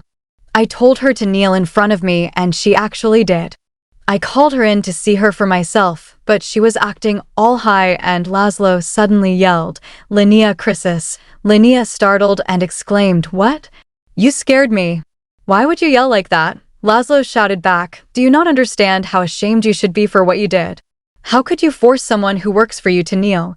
His heart throbbed as he continued, "Using your authority to trample on the weak. That's exactly what the nobles we hate so much do." Linnea flinched, then nervously replied, I know that, but why can't I?" Then she shouted, "I want to look down on those nobles who despise me." "Is that so bad?" Laszlo calmly answered, but you didn't treat a noble with contempt. You only ridiculed a maid. You could never do that to an actual noble. Don't you think that makes you a coward? Linnea flinched and asked, Laszlo, you don't even know what you're talking about. She thought to herself, I never told you about all the mockery and ridicule I had to endure, nor how difficult it has been and how resentful I've felt, because it would only upset you. Aren't you supposed to help me? With tears in her eyes, she yelled, fine. Aren't you just a know-it-all? She thought again, if I'm struggling to talk in front of those nobles? Then she burst at Laszlo. You don't care what happens to me at all, do you? Laszlo called out, wait, Linnea. But Linnea shouted back, well, then whatever, and slammed the door as she stormed outside. Left alone, Laszlo sighed. Darn it, he mumbled. I don't know what to do in a situation like this either. What am I doing right now? This is all because that snake DeMarcus made me a count. He recalled DeMarcus's words. You should accept the title even if you don't want to, Laszlo. You have to become a symbol for the mercenaries, Laszlo had asked. A symbol, and DeMarcus continued. If the mercenaries were to actively participate in society instead of giving up on their lives, they need a symbol like you to look up to. So become the new authority. He had smirked and said, authority will protect Calliope, your mercenary guild, along with anything else that you value. I'm offering such a high title to you for a reason. Then he grinned, someday, you two will accept your fate. Just like how I had no choice but to accept my fate. Back in the present, Laszlo thought, what is fate going to do when I don't even know how to handle my own little sister? He brushed his hair back and muttered, should I get another recommendation for a tutor from the household division? I'd better tell Linnea that this is the absolute last time. She'll probably feel better about going to the party if I buy her an expensive necklace. He then added quietly, and I wonder if Idili is okay. His thoughts darkened as he continued. She must have felt humiliated after having kneeled before Linnea. Even if she's no longer one, she was a duchess after all. And what if she's crying alone? He put on his jacket and thought, maybe I should apologize on Linnea's behalf. No, but that would make Linnea look bad. All right, let's just ignore it. Laszlo, you are thinking way too much about this woman. Opening the door, he said, the cold air is making me feel much better. Okay, let's just drop it. Bad rumors are bound to follow if I visit her at such a late time, darn it. Elsewhere, Marquis Windblair smoked quietly and said, well, now, Duke Barrington responded, ever since the victory banquet, the mood among socialites has been quite tense. Windblair remarked, it's because the house of Duke Lancaster was brought down so easily. We all assumed that the Lancasters would have stronger foundation than the imperial house. Duke Barrington replied, I thought they would be able to survive at least until the end of the year. This is all because of him. Marquis Windblair then tossed his cigarette onto a newspaper bearing Count Laszlo's image and spat out, Laszlo Chrysis. That filthy mutt. Who would have guessed that a member of the imperial family would swallow his pride and join hands with a lowly mercenary? Duke Barrington spoke with clear disdain, saying, because they're both the same sort of brutes. DeMarcus Tuberine fought in the battlefield, too. He's only royalty by title. What would he know of elegance or refinement? Which is exactly why we need a new emperor. As long as DeMarcus is emperor, us nobles will only continue to decline, Marquis replied cautiously, but it's too early for us to step in. I would much rather borrow the hands of the lesser nobles. Our 4 houses, no, 3 houses getting directly involved could come back to haunt us. Marquis Tolaine waved his hand and suggested, then what about that nouveau riche family? Duke Barrington answered calmly, oh, the house of Count Canyon. As it happens, the Count's daughter was given away to that lowly mercenary, Chrysis. Marquis Windblair smirked and said, he's a real piece of work. First, he sold off his daughter to Lancaster, hoping to forge a tie with the Duke, and now he sold her off to the Emperor to protect his house. I don't know if such a trivial man can manage to do something worthwhile, but I'm sure he'll prove to be useful one way or another. How much longer are you going to be squandering my money? What good is a daughter if not to marry off?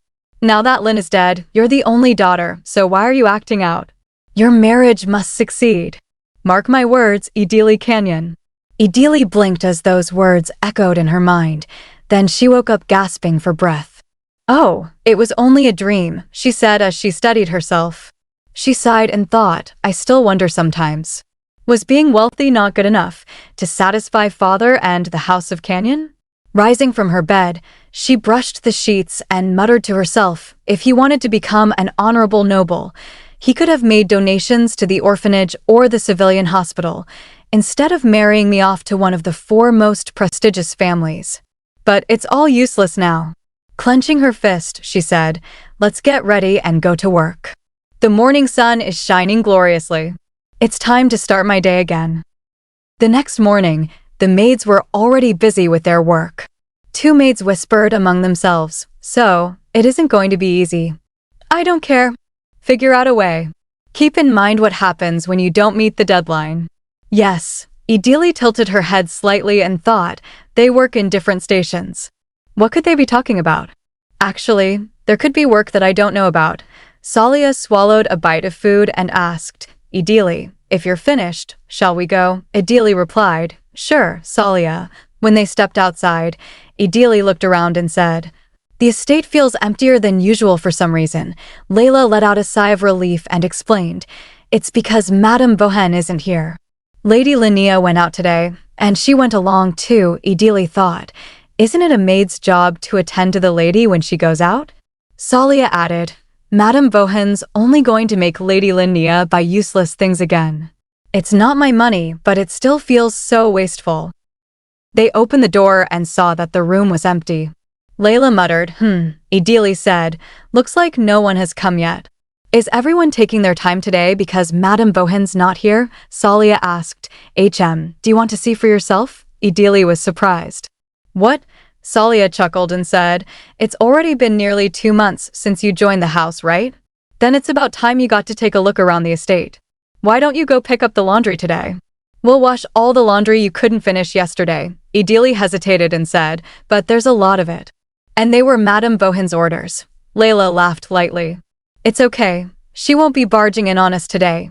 Idili still looked uneasy and said, still. Layla then asked, you went through quite a lot of trouble talking to Lady Linnea yesterday. Idili jolted and replied, oh, no, it was fine. Layla smiled. Haha, well, that's good to hear. Anyway, just take your time on the way back. Salia added with a chuckle, there's no rush, so don't worry. Idili nodded and said, then, I'll be back, Layla. Thank you, Salia. Salia pulled up her cuffs and said, let's get these done and over with. Layla waved her hand. We've got it. Then she turned to Salia and said, you're so kind, Salia. Salia asked, why? Layla replied, it would have been so hard for Idili to wash all these by herself. Salia answered quietly, you were worried about her too, Layla. She's rather frail. Idili of all people needs to know the ins and outs of this estate. All the other maids are free to simply quit and walk out, but Idili, as a war trophy, may never be able to. Idili hurried through the palace grounds, thinking, this is the first time I've left the laundry room during the busiest time of the day. Inside, the maids continued working busily. She thought, Layla and Salia are both so kind. They gave me some time off on purpose so I could take a break. But I should still hurry back and help those 2 out. Pushing a trolley, she reflected, now that I've got a new task, I feel like I'm getting recognized for my hard work.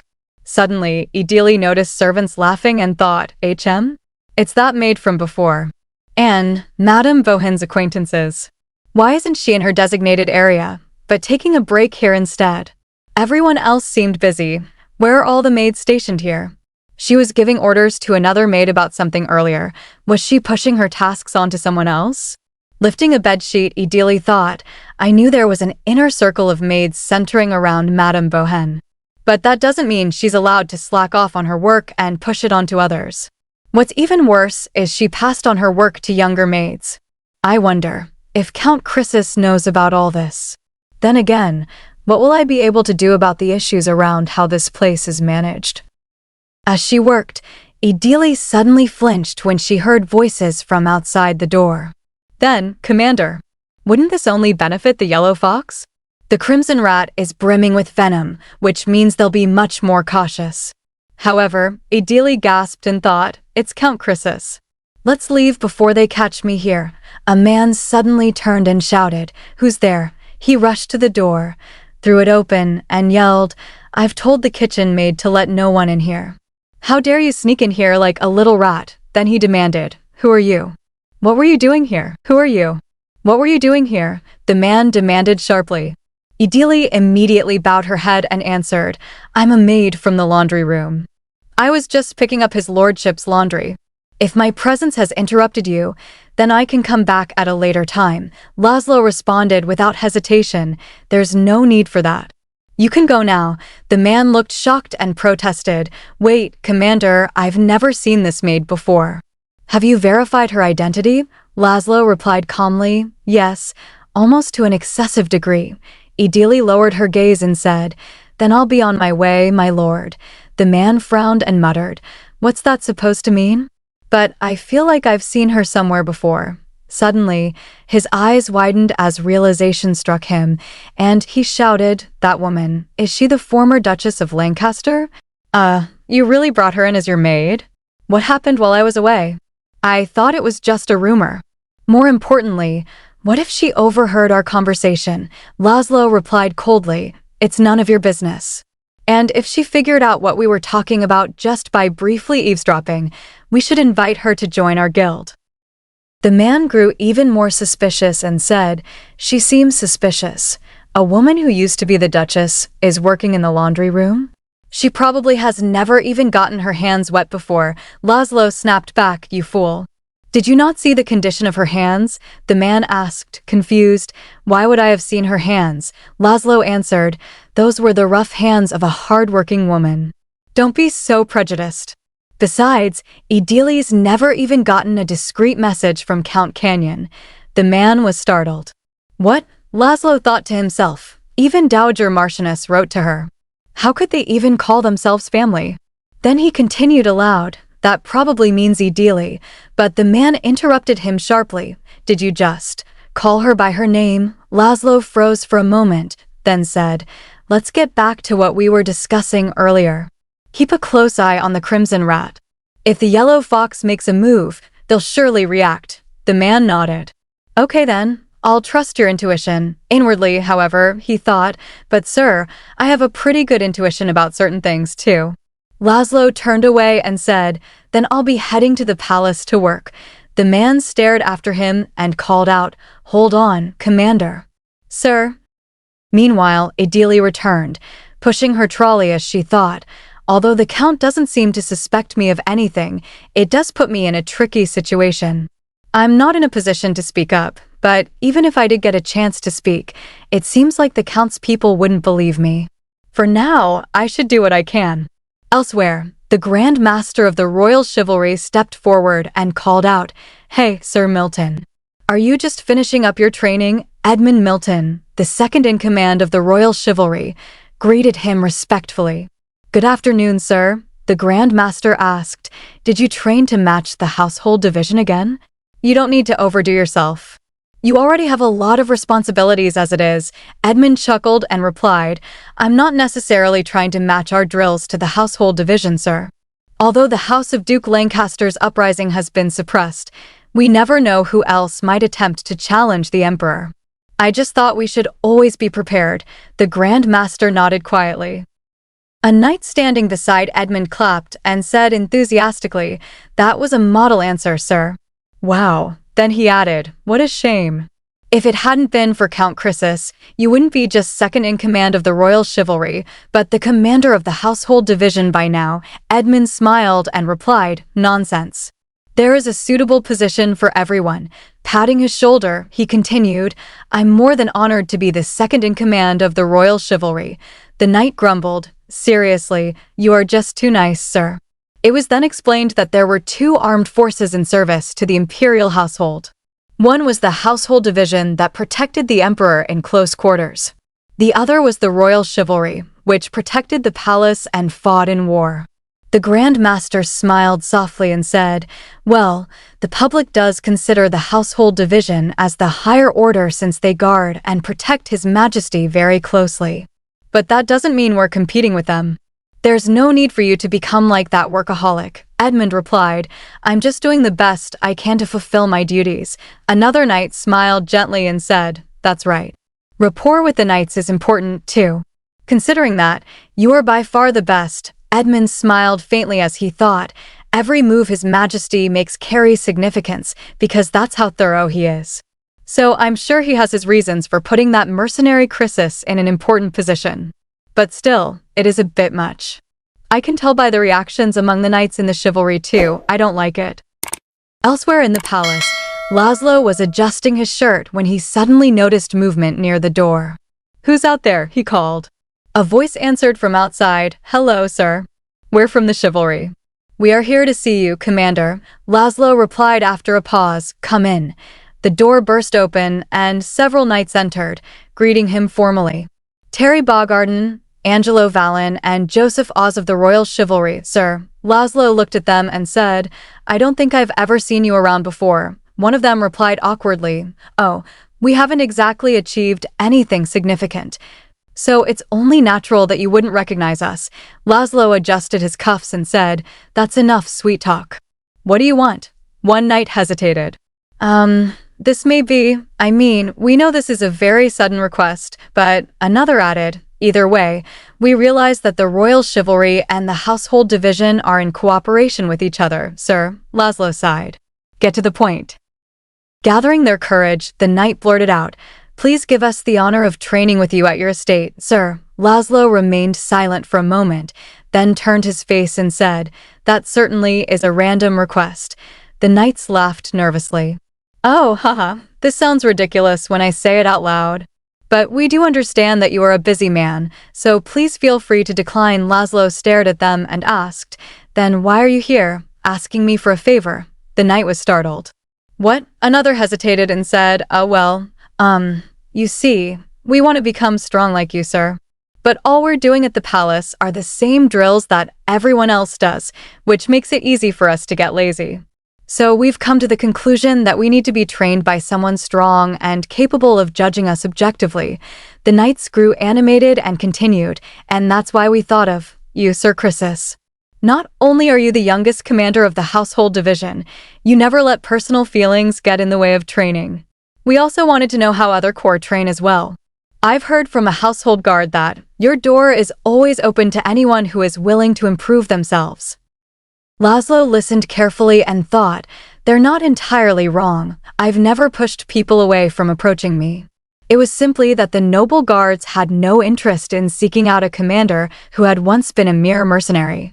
Then he examined them again and thought, "But they seem to be out of shape. Their posture is bad, and it doesn't look like they would improve all that much. I guess they've only recently come to their senses. I don't dislike those who wish to improve themselves. You have to become a symbol for the mercenaries." He recalled Emperor Demarcus's words, "Laszlo, someday, you too will accept your fate. Just like I had no choice but to accept my fate." Returning to the present, Laszlo thought, "So is this what he meant? I never expected the knights to tell me something like this. I'm not exactly thrilled that things are going according to his plan, but finally, he spoke aloud. The desire to train is commendable." The knight's eyes lit up. "Then does that mean?" Laszlo raised his gaze and said, "So let me ask you one question." The knights blinked nervously as Laszlo continued, "Why is it that you wish to train at my estate? Out of all places?" "Why was it that they wished to train at his estate of all places?" Laszlo asked, and the knights glanced at him before one replied with an awkward "oh," explaining that they could not exactly train at the palace training hall since the higher-ups would never approve, while another hesitated and added that it would seem strange for them to train with him when the chivalry Grand Master was around. Right, and then suddenly realized, oh, that's right, and even if the Grand Master were fine with it, the other knights might not be, and Laszlo responded calmly that it made sense. Though inwardly he thought about the unspoken rivalry between the Household Division and the Royal Chivalry, and how he should not do anything that might bother the Royal Chivalry's commanding officers. Before finally agreeing and telling them to come to his estate next Saturday at 3, causing the knights to cheer loudly and shout their thanks, promising they would definitely be there, after which Laszlo shook his head and told them they could return to their stations. watching them leave as he reflected that teaching them a few basic skills should be fine even if he was unsure how much they would improve. Yet, such a desperate desire to get stronger was not easy to come by. Outside the palace, Marcia sharply called everyone to attention and clapped her hands with a gentle smile as she announced that they would have guests that weekend, and since it was the new year, she had planned to redecorate the manor. Anyway, ordering everyone to make sure their areas were spotless, prompting murmurs of surprise from the maids, only for Marcia to shout toward the laundry room to take down the winter curtains, wash the spring curtains, and have them ready, making Salia flinch and cry out what, while Layla nervously pointed out there were over 150 curtains in the manor, Salia shouting back that they did not even dry well in winter, to which Marcia merely shrugged and said that was for them to figure out and she did not care if they had to dry them all night long. Even cutting off Layla when she suggested starting with just the first floor lobby and drawing room by shouting enough and ordering all of them done, while Idili listened in silence and thought this was bad. Because doing laundry was one thing, but the house did not seem ready to greet guests, making her wonder what had suddenly gotten into Count Chrysis. A few days later, Laszlo announced as he walked toward the carriage that he would be going somewhere other than the palace that day, startling the servant who replied "Sir," and then acknowledged it had been a while since he went out and asked where he should take him. And soon the carriage arrived at the residential area of the nobles on Grania Avenue, where Laszlo stepped down and was welcomed by a butler who greeted him as Lord Chrysis to the house of Marquis Celestine and guided him to the drawing room, where the Marquis greeted him warmly saying they met at last. Count Chrysis and Laszlo thanked him for the invitation, only for the Marquis's attention to shift to the Dowager Marchioness Celestine, Barbara, who smiled gently and said there was no need to call her by such a long title, and that he should just call her Barbara, prompting Laszlo to introduce himself simply as Laszlo, though Barbara replied that since he was the head of a house she would call him Count Chrysis, leading Laszlo to suggest it would be best if they all dropped the uncomfortable titles, which she admitted he was quite right about, and Laszlo thought it was no wonder she had been able to keep her house together since she was not someone to be taken lightly. After which she cleared her throat and suggested they take a seat, a maid pouring tea and serving the meal as Laszlo observed everything and thought about how impossible it would be to host guests like this at his own place, noting the properly welcoming butler, the respectful yet understated maid, and the overall elegance, when Barbara took a sip of tea and addressed him as Count Chrysis, to which he replied yes, and she asked about Idili, wondering if she was doing okay and remarking that since she was born and raised a noble lady, living as a maid could not be easy, pulling Laszlo back to focus as he thought there was a reason he had accepted her invitation and that she likely wanted to see him a month after Idili wrote back, before the Marquis gently stated he would be blunt and explained he still wanted to keep an eye on what His Majesty would do next, but that his mother wanted to meet him, adding that Laszlo surely already knew why, which made Laszlo nod and think about the three realms of power in high society, those supporting strong imperial power, traditional nobles wishing to maintain their authority, and moderate nobles belonging to neither, and how the Celestines were stepping out of neutrality to meet him now that the traditional noble house of Duke Lancaster had fallen, making everyone watch the house of Marquis Celestine, and he asked if that was all right with him, to which the Marquis replied of course, saying he had not changed his mind because of what happened with Lady Idili and wanted to take the opportunity to get to know Laszlo and His Majesty, even admitting relief that Idili had been placed in Laszlo's estate since otherwise his mother would have already kidnapped her and caused trouble, making Laszlo chuckle and remark that he supposed he should be honored they decided to discuss the matter with him first, while Barbara explained she had read the letter Idili wrote and knew she disliked worrying people, meaning things were probably tough despite her claiming she was fine, and that of all places she had been assigned to the notoriously difficult laundry room, stating she could not sit idly by when Idili was innocent and asking what Laszlo planned to do with her if he truly cared about the weak. To which Laszlo replied that he planned to let her live in his manor as a maid until rumors in high society settled down, prompting Barbara to glare and ask what about after that, admitting she was still struggling to decide.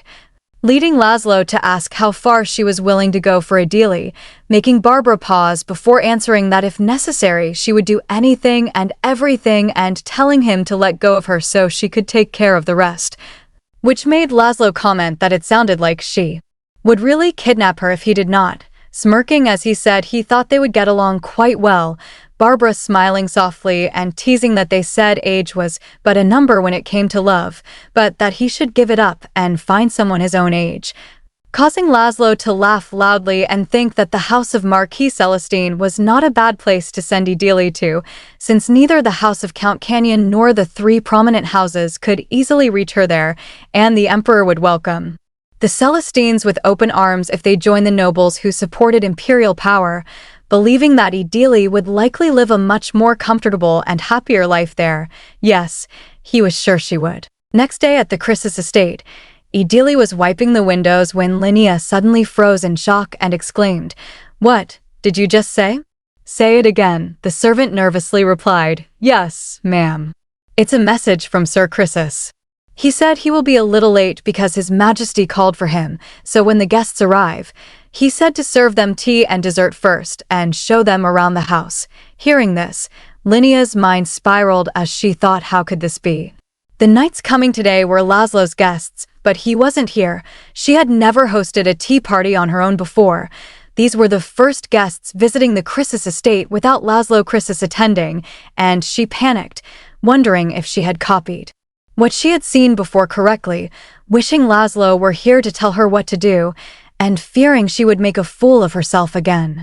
Marcia smiled reassuringly and said, "Don't worry, my lady, this is perfectly fine," but Linnea doubted her, thinking how could she possibly trust Marcia and wondering if there was anyone she could depend on, when suddenly her eyes widened and she cried out, "Oh, Mina, go and fetch Idili Lancaster." Mina responded in confusion, "What?" while Marcia protested, "Hold on, my lady," but Linnea shouted, "That's an order," thinking that of all people, Idili would know exactly how to host a tea party.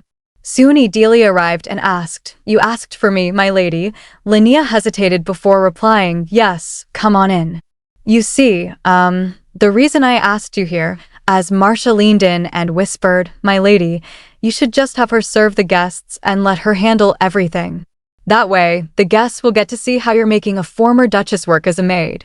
"Won't the guests be impressed?" Linnea admitted. "That's right," while Marcia smirked inwardly, thinking how dare she ask for this girl when she was right there, but since Idili was already present, she might as well make her work and take a break herself. Turning gently to Idili, Linnea said, "Idili, working in the laundry room must have been tough. Today, I'll let you be my personal attendant," and Idili bowed respectfully, replying, "Thank you for being so generous, my lady." Linnea then explained, 3 knights of the royal chivalry will be arriving soon. Laszlo is running late, so we must greet them.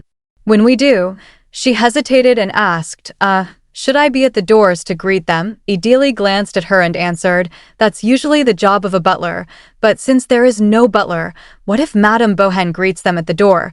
causing Marcia to flinch and say, "Wait, what?" as Idili continued, "And show them to the drawing room." Marcia cleared her throat awkwardly and commented, "I guess you do know how to host guests," but Linnea ignored her and asked Idili, "Then should I wait at the drawing room?" Idili explained calmly that most knights did not hold titles, and since Linnea was standing in as the head of the house, it would be appropriate for her to come down after the guests had arrived.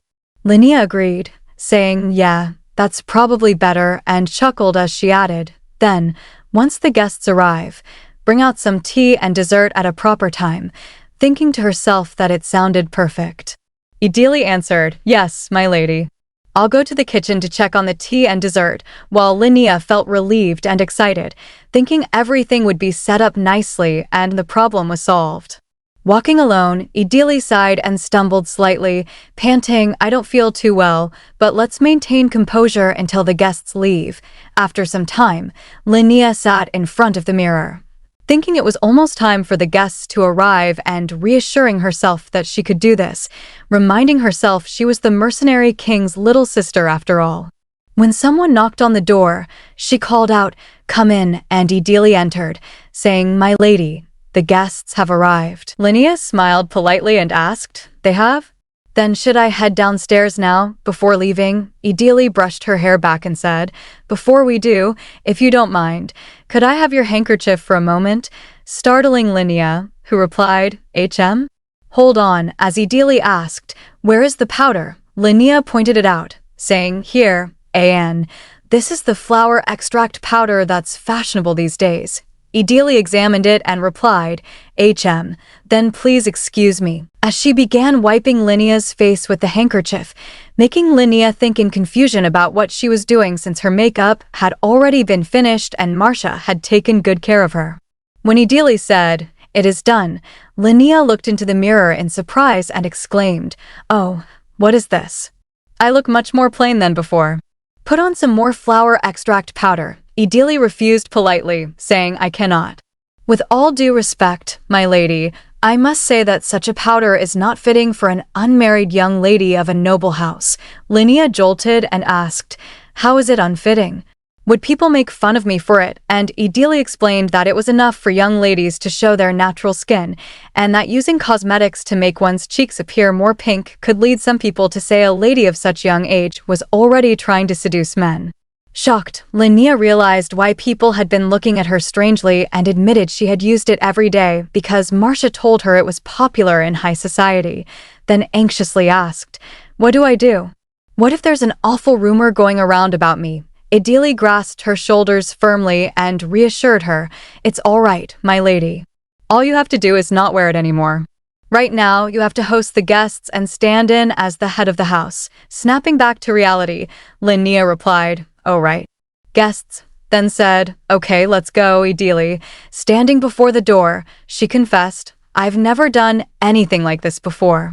"What should I do?" Idili calmly answered, "Don't worry. Nobles are bound to pay respect to the person with a higher title. Here, you hold the highest title, my lady." Linnea reflected that although Idili was the Duchess she had treated poorly and not Marcia, who had always been by her side, Idili's presence felt reassuring. Idili thought for a moment and smiled, saying, "For instance, you can just look down on them. Think to yourself, I'm the lady of this house, the house of Count Croesus. Even the head of this house entrusts me to host guests." Everything Idili said eased Linnea's heart, and when Idili asked, "Are you ready?" Linnea nodded, and as they opened the door, Linnea thought firmly, "Lady Linnea Croesus is here." Same morning at the Emperor's office in the palace, the Emperor of Fesphora, D. Marcus Tuberine, slammed his voice across the room and shouted, "So many people are begging for mercy after committing treason. Count Talon, the matter rests with you." As the butler nodded and asked calmly, "Did they bring up the former emperor while asking for mercy?"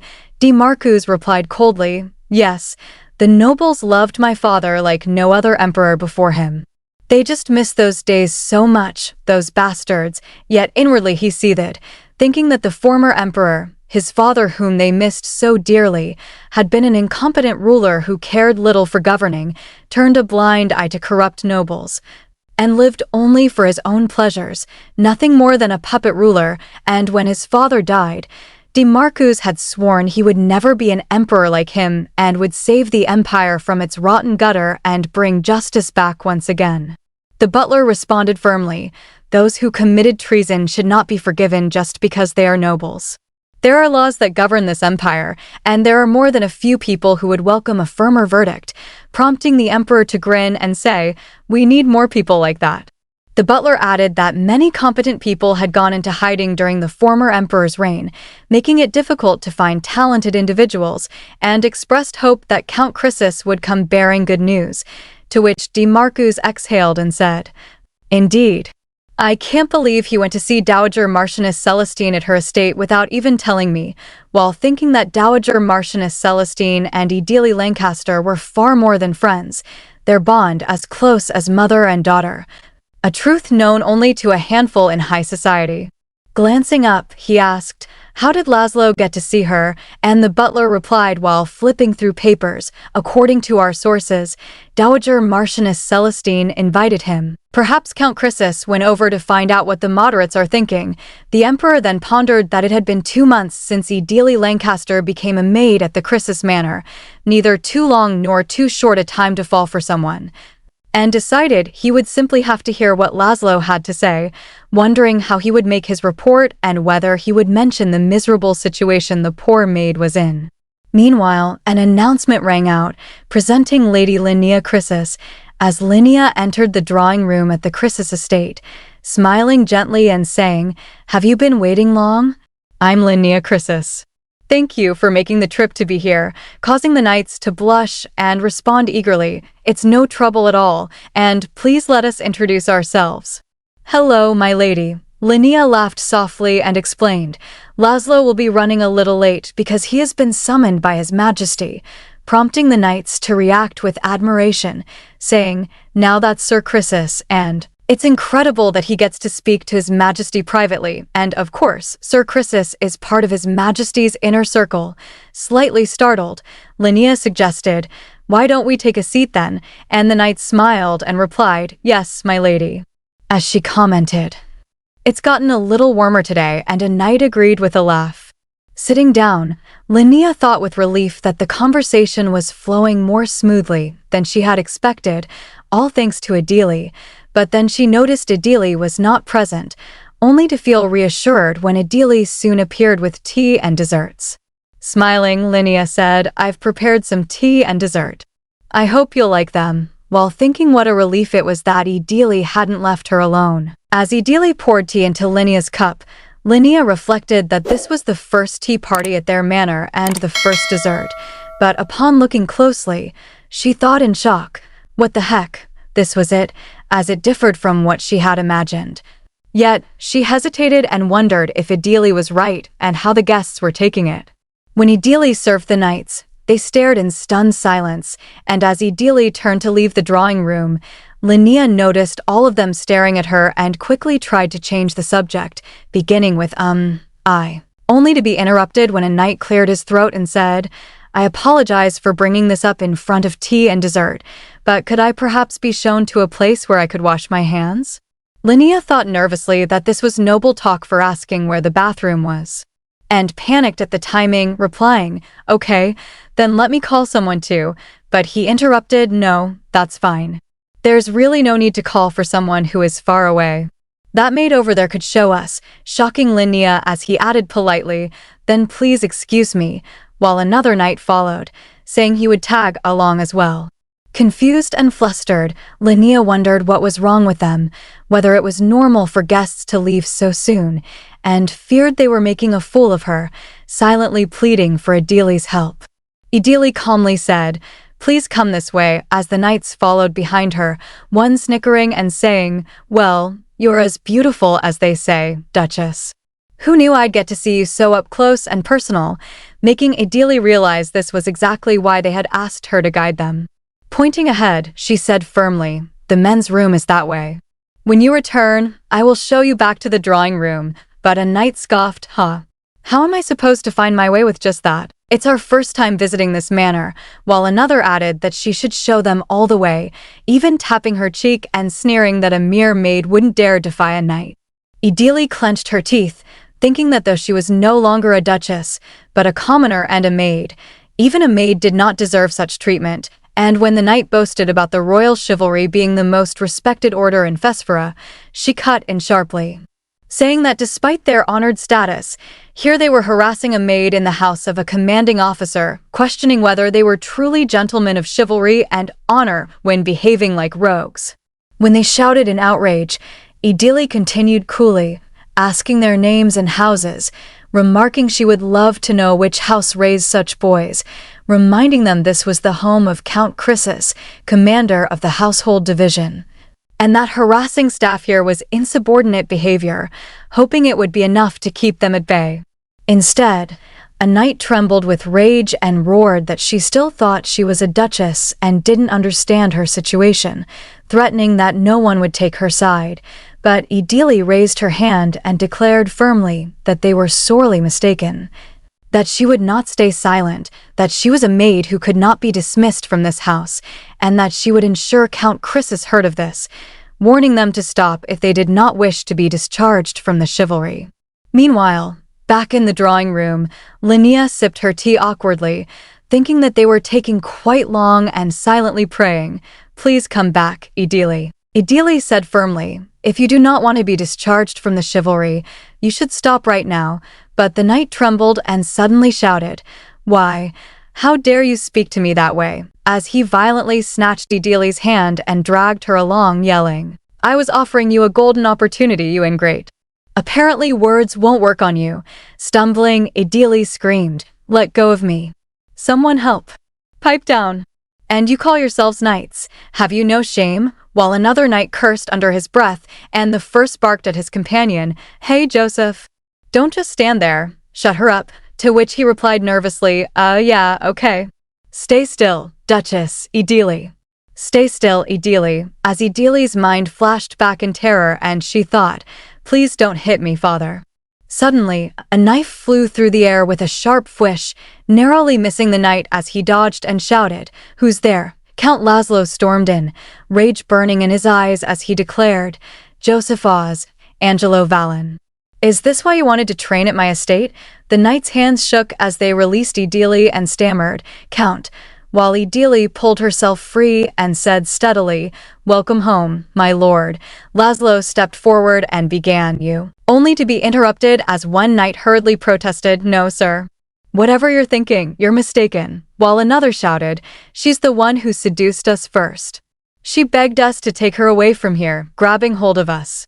How dare she shamelessly act like a victim?" Laszlo turned to Idili and asked coldly, "Is that true?" As Idili began, but was cut off again with, "Of course it is. I could swear on it." At that, Laszlo drew his sword and said calmly, "Is that so? It's unfortunate that I must behead my guests," shocking the knights as one cried, "What?" And Laszlo continued, "You must pay for lying to me," his eyes widening as he added, "How much do you think I heard? Your filthy words have been ringing out in the corridors from the beginning." The knights collapsed at his feet, begging, "We're sorry. Please forgive us this once. We've never seen such a gorgeous woman that we weren't thinking straight. Please take pity on us." Laszlo then asked Idili, "So they say. What do you want me to do?" And Idili replied quietly, "I think it is only proper to follow the military code." To which Laszlo answered, "I don't have all the codes memorized," prompting Idili to explain, "Insubordination and dishonoring the royal chivalry. That means being discharged from the chivalry on top of whipping and fines," making the knights quake as one muttered, "Is that all?" Before Idili added, "There is precedent of a royal chivalry grand master who cut off the right arm of a knight who dishonored his daughter." The knights screamed in terror, "No. Have mercy, please, not that. Edmund. Sir Edmund. Sir Edmund Milton will explain it all." Laszlo scoffed and replied, "Huh, so he's got your backs? Can't believe you're asking for the second in command of the royal chivalry, not the Grand Master. I will go fetch him as you wish." While soldiers tightened their grips and Laszlo turned to Idili, asking, "So what's a laundry room maid doing here?" She panted weakly, I was at the drawing room." But Laszlo cut her off sharply, "Wait, you don't look too Idili," as he rushed toward her. Soon, talk about the incident at the house of Chrysis spread like wildfire among the staff, while anxiety gnawed at Marcia's heart, and Laszlo roared furiously, "How could you possibly let the mansion get like this?" pointing at her as he shouted, "Marcia. What did I say about her status?" Marcia hesitated and answered, prisoner of war," only for Laszlo to snap back, "Prisoner of war? No, she is the prisoner of war His Majesty bestowed onto me. Are you unaware of what happens if something bestowed by the Emperor is damaged? Not only have you been overworking her, you made her do your job and greet the guests. How could you be so oblivious?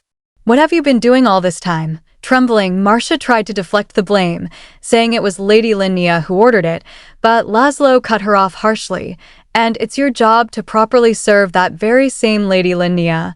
Grinding his teeth, he warned, "If she fails to recover, you will be taken away by the royal chivalry. You are all accomplices, so watch your mouths, as sweat poured down Marcia's face and she thought bitterly about what Ideally Lancaster really was, dismissing her as nothing more than a prisoner of war sent by the Emperor and resenting how she was ruining the manor. Later, a carriage arrived at the palace and Edmund Milton, the second in command of the royal chivalry, stepped down, saying, "It's been a while, Sir Chrysis." "I'm sorry we had to meet under such unfortunate circumstances," while the knights gasped and pleaded Sir Milton. "Please help us, sir," Laszlo replied curtly. "Let's cut the formalities and get straight to the point," and Edmund nodded, saying, "I see. Then this is what the royal chivalry has decided. If we were to follow the military code to punish the men for harassing a maid, their punishment would be quite severe." Startling the knights as he continued, "Your request is perfectly legitimate, and so they will be expelled from the royal chivalry." The knights shouted in disbelief. Did the chivalry abandon us? "This is absurd, such an unfair," but Edmund shouted back, "Can you call yourselves knights of the royal chivalry after your crude and filthy behavior? You should be grateful you are only being expelled." The Grand Master was absolutely shocked. Crawling on the ground, they begged, "Please forgive us this once. She's just a maid," as Edmund tilted his head and said thoughtfully, "Now that I think about it, the victim here is the Duchess." "No, she's a maid now, isn't she?" Laszlo echoed quietly. "The victim here is the Duchess," only for Edmund to reply, "No, she's a maid now, isn't she? If it's not too much to ask, I would like to formally apologize to her on behalf of the royal chivalry." Edmund smirked as he said that he would like to formally apologize to her on behalf of the royal chivalry. Laszlo frowned, warning him that he hoped Edmund was not merely trying to get a closer look at her like them, Sir Milton. Edmund calmly replied that his intents were pure and that he was just trying to do the least he could do. At that moment, a knight turned toward him and shouted, telling him not to make him laugh, calling him Edward Milton and accusing him outright that this whole thing had been his idea. The knight's anger surged as he recalled the past, shouting that Edmund had been the one who said that if they asked Chrysis to train, he would gladly accept, and that by doing things this way, they would definitely get to see that woman at the manor. He yelled that if it hadn't been for what Edmund said, they would never have even set foot in that darn house. Shaking with rage, he screamed that he had his doubts, but Edmund had just used them, demanding to be let go. Edmund only shrugged and sighed in annoyance, saying good grief and accusing them of giving Sir Chrysis the wrong idea, asking when he had ever said anything like that. He then repeated calmly that the household division and the royal chivalry worked in tandem, and that if they were interested, they should personally ask for a favor. Edmund went on to explain that they had been goofing off instead of training and gossiping about Sir Chrysis, so he merely made a suggestion, even advising them to focus on training and not the woman, and asked mockingly if he should bring a witness who heard their conversation. The knight trembled and stammered, asking what he meant. Laszlo then coldly commanded that they be taken away, thinking to himself that he knew it, that Edmund had manipulated these fools. The soldiers responded promptly, calling him commander, while the knights shouted no over and over in despair. Laszlo thought that there was no evidence since Edmund had not gotten his own hands dirty in the whole ordeal. Turning back to Edmund, Laszlo added that he thought Edmund should also take his leave now, stating that he would deliver the apology to his maid himself. Edmund replied that if he insisted, then so be it, and grinned as he asked if Laszlo had any other requests. Laszlo answered curtly that he did not and bade him goodbye. Edmund wished him good night and left the place, grinding his teeth as he thought angrily about Laszlo Chrysis, cursing him as an insolent bastard and raging at how arrogant he had been. He thought bitterly that he should have become the youngest ever household division commander, that it should have been him, Edward Milton, who understood the dignity and honor of that title, and that having it stolen from under him by a lowly mercenary was unforgivable. He fumed that it was already unacceptable that Laszlo had become part of His Majesty's inner circle before him.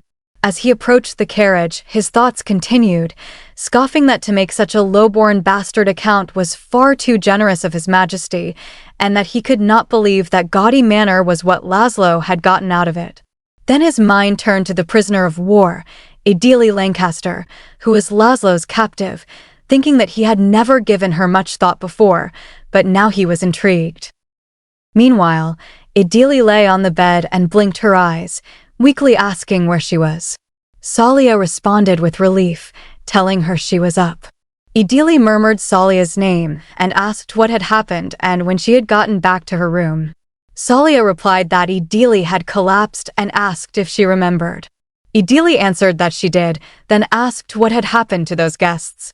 Salia patted her head and said that could wait, reminding her that she had been seriously sick and running a high fever. Idili said she saw, then asked if Salia had been taking care of her. Salia raised her hand and explained that Daisy had been looking after her but had just left to take a little break, so Salia took her place, adding that his lordship had even called a doctor for her. Idili blinked in surprise and thought that this was really unexpected, wondering how he could call a doctor for staff when he did not even allow them to use hot water, thinking there had never been hot water in that house. Before glancing aside and thinking that more importantly, something else was on her mind. Salia apologized softly, saying she was sorry.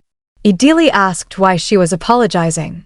Salia explained that she should have turned down Madame Bohen's ridiculous demands, that then Idili would not have been overworked, and that she could not help her when Lady Lin I summoned her.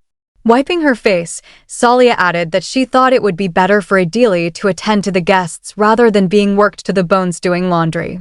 Idili raised her voice gently and told Salia that she had helped her so much since she first started working there, that Salia had stood up for her and taken her side in front of Madame Bohen, and that she had only ever been grateful for everything she had done. Salia responded that it was just something she did for her own satisfaction, explaining that when you work as a maid, you see many people come and go, leaving for all sorts of reasons like conflict or the work being too hard, and that many people left because they could not handle Madame Bohen.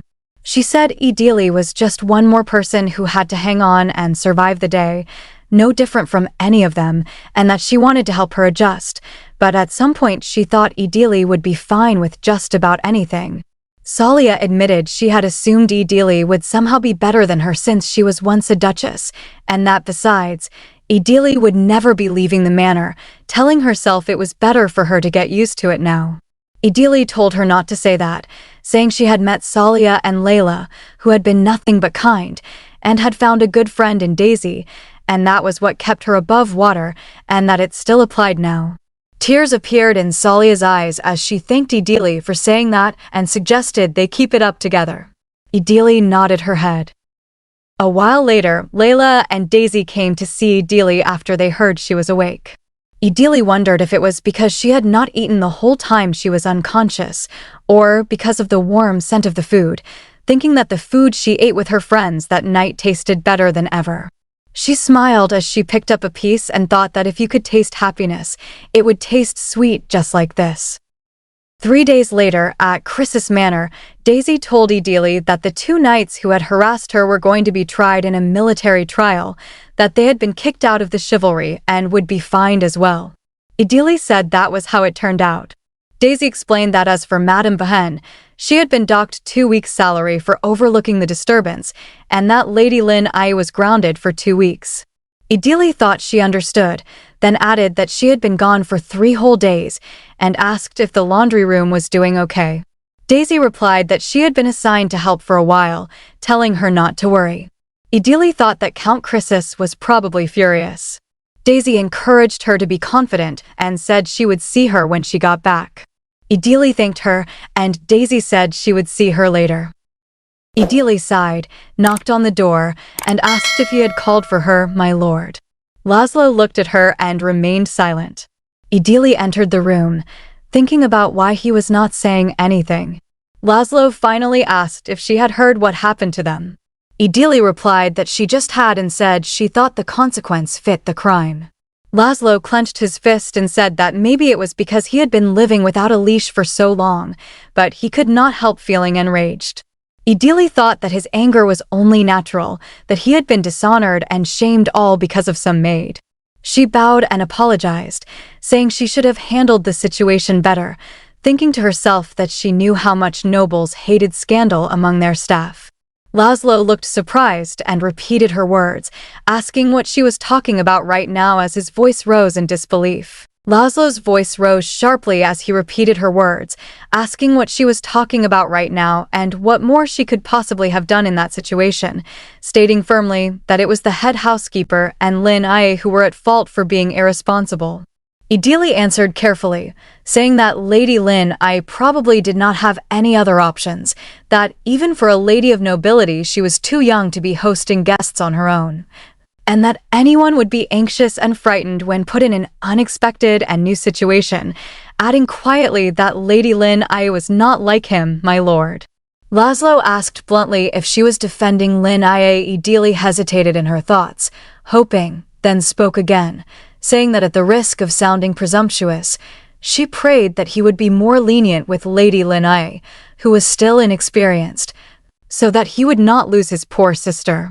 Laszlo nodded with a faint smile and admitted that she was right, saying that as an incompetent count he had made his little sister and even his maid look bad, that he was ashamed, and that if he had had a better head on his shoulders, no one would have dared step out of line like that. Idili exhaled and told him that it was those knights who did wrong, not him, my lord. Laszlo smirked and told her she did not need to say things like that, then asked her to first take a seat. Once seated, Laszlo said he had heard she went through a lot in the laundry room and that the workload there seemed too much for her to handle, so from now on she could work in the kitchen instead. Idili nodded and answered yes, my lord, while thinking that she guessed she would not be able to work with Salia and Layla anymore, and wondering what other consequences awaited her. Laszlo stared at her and asked if it did not please her. Idili hesitated and replied, "Oh, what? Well," thinking to herself that going to the kitchen was more or less a promotion, before asking carefully if there were any other punishments besides that. Laszlo looked shocked and demanded to know what she meant by punishment, telling her she was the victim here and that blaming herself was already enough. Idili blinked and explained that that was usually how things worked, that normally in a noble family, even if something was not the maid's fault, the maid was punished so that her employer could save face. Laszlo sprang to his feet and shouted that he must be too dull to understand this, because he did not get it at all. Idili calmly explained that the truth was not important, and that if it did not become the fault of the commoner maid, then the honor and prestige of both the aristocrat employer and the aristocrat offender would be considered tarnished. Laszlo thought bitterly that this was why those bastards were so confident, certain they would not face any consequences, and cursed filthy nobles.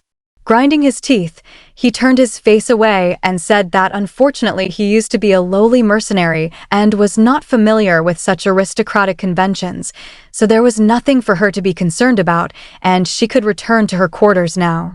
Idili thought about Count Laszlo Chrysis, realizing that at first she had assumed he was frightening and cruel, but based on what she had seen so far, he might be more rational than any nobleman she had known. Gathering her courage, she thanked him for showing her mercy but thought that now was the perfect opportunity to ask him for it, and added that the work in the laundry room was even harder to bear during winter, asking if he could please allow the use of hot water for the other maids. Laszlo looked shocked and asked if they had really been doing laundry with cold water in such freezing weather. Idili replied yes, adding that the same went for the bathrooms and that everyone found it difficult to wash with cold water during winter, wondering in her thoughts if it was possible that he really did not know. She then asked if it was not his wish to prohibit the use of firewood. Laszlo shouted in disbelief, asking who would force anyone to use cold water in the dead of winter, saying he had explicitly ordered that any necessities be purchased for the estate as much as needed. He hesitated and admitted that he never specifically said everyone was allowed to use hot water, but that it was common sense, and that he had said it was okay to buy as much firewood as necessary. Idili asked whether the head housekeeper had not even asked him about it. Laszlo sighed and replied never, calling himself the worst employer ever and blaming himself for being blind to this, then promising that he would order for everyone to be able to use hot water starting tomorrow. Idili blushed and thanked him, my lord. Laszlo smiled and said he was the one who was grateful, admitting that if it had not been for her, he would never have known. Idili thought that she was not afraid of him anymore and that right now he was almost cute. After some time, Laszlo issued firm orders, telling them that when they finished moving the firewood, they were to get to work on the laundry room and all the bathing rooms, that they were free to hire more men if necessary, and to make sure there was enough firewood to last until next summer. A maid beamed and asked if he meant it, exclaiming that they were saved and that it had been really tough, while another said she had been seriously considering going back home, and yet another said she could not remember the last time she used hot water. Idili smiled, thinking how glad she was that everyone seemed pleased. Suddenly, Marcia slammed the door open and shouted, demanding to know who was making such a ruckus instead of eating like she ordered, then sneered that if it was not the prisoner of war His Majesty bestowed, accusing Idili of not understanding how hard she was making their lives by chattering away without a care in the world. Marcia turned on Salia and Layla and blamed them, saying that thanks to them, those two poor girls were stuck in a rut, and, because someone got on the Count's good side, they were promoted before maids who had been working there longer. Salia asked calmly if she really thought they would be upset over something like that when they were so close with Idili. Layla chuckled and agreed, adding that thanks to Idili, they could use hot water now. Marcia froze and asked what. Layla explained that the Count had come by the laundry room earlier to see for himself and was shocked that they were doing laundry with cold water even in the middle of winter. Marcia shouted that this was the first she was hearing of it.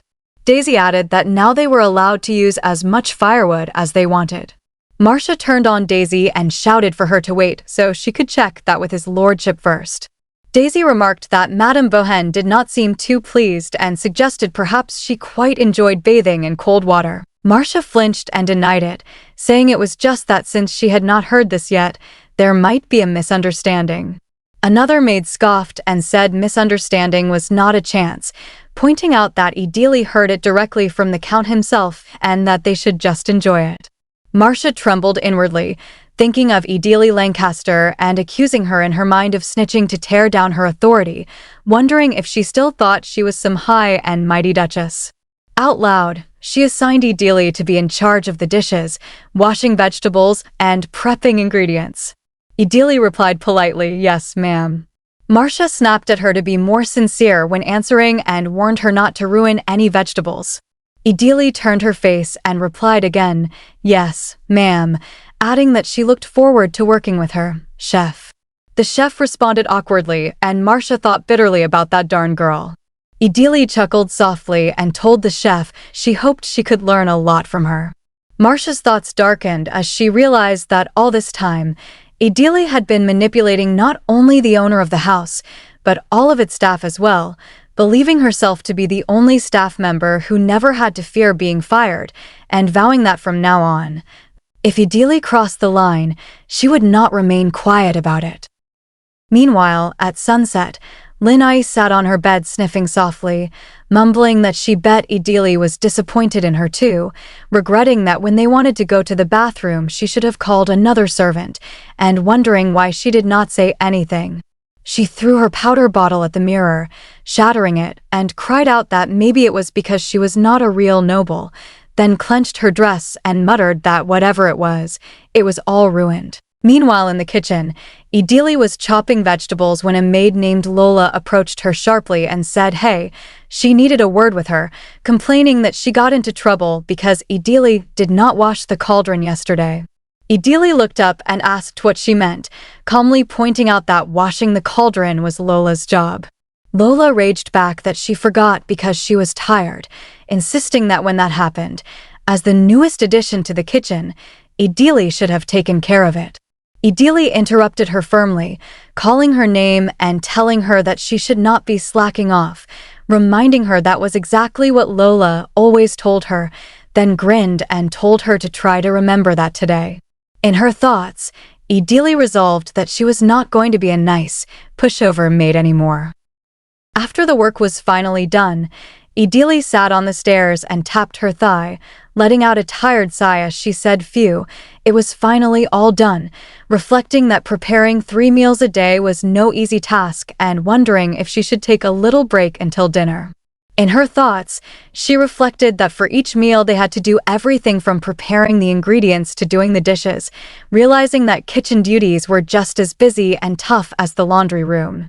The more she thought about it, the more she realized what a blessing it had been to have met Salia and Layla at the laundry room. As she dozed off slightly, she mumbled that her friends were eating the same food and that she should be working hard, her voice trailing off. Elsewhere, a servant named Bobax handed vegetables to Marcia and hesitantly said that these were all the vegetables she ordered, asking if it was really fine for him to sign there. Marcia smirked and told him to come on, saying it was not his first time and asking why he was being nervous. Bobax hesitated and replied that he had been doing as he was told, but something still bothered him. Marcia cut him off and asked if he was scared all of a sudden, saying there had not been any problems so far. Bobax admitted he just had a bad feeling these days. Marcia snapped back, telling him to forget about it and boasting that she could always find herself a new vegetable vendor, scolding him for complaining when she was trying to make him more money. Panicked, Bobax begged her not to say that and insisted he was always grateful. Marcia smiled smugly and said that was the spirit, reminding him that he would not be getting this much if she were not around. As he left, Bobax muttered that next time he would be back. The door creaked open and Idili, who had noticed everything they were saying, thought in shock that Marcia was embezzling money. She glanced after them and reflected on the hesitant vendor who did not want to sign his name and the head housekeeper who seemed far too familiar with it all. If Marcia had been embezzling the money meant to run the estate, Idili realized this was serious. She stood up abruptly, thinking that this time she was really going to find evidence to prove it. Following Marcia quietly, she recognized the sound of Madame Bohan's footsteps and noted that she had gone to the second floor, likely dropping off the receipt at the Count's office before leaving. Idili reasoned that since Count Chrysis was working, his office was probably empty. She sprinted inside and looked around, relieved that no one was there, thinking it was risky, but the quickest way to get it done was to do it herself. She whispered an apology for sneaking in, my lord. Picking up the receipt, she murmured that this was it, a store purchase receipt, and read through it carefully. Chewing potatoes marked as premium, carrots marked as premium, dried tomatoes marked as premium. Idili frowned in disbelief at the word premium, thinking that all the vegetables delivered had been in terrible condition. She read the total amount and the signature, then realized that the produce was charged far more than it actually cost. In her thoughts, she pieced it together, realizing they were taking advantage of the fact that no one in the house could differentiate between types of produce, and that Marcia had been embezzling money set aside for fresh produce.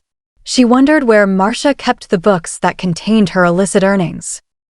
As she moved to leave the room, Idili thought that people like Marcia always kept records, obsessed with money and unwilling to miss a single lingdon. She was sure Marcia had dipped her fingers elsewhere too, not just the produce money, and wondered where it could be, questioning whether it was in Madame Bohan's room. Just as she considered following her again, a voice suddenly asked who was there. Idili froze when Lady Lin Ai called her name and asked if that was her.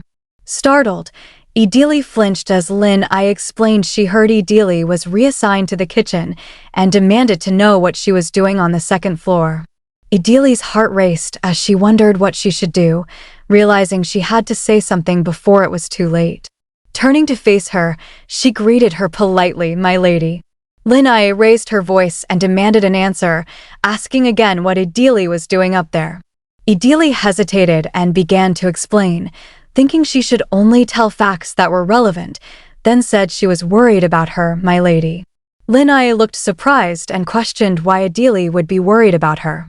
Clutching her dress, Idili explained that she heard Lin Ai was punished for what happened last time and that she was worried about how she was doing, saying there was not much Lin Ai could have done at the time and that she must have been very scared too.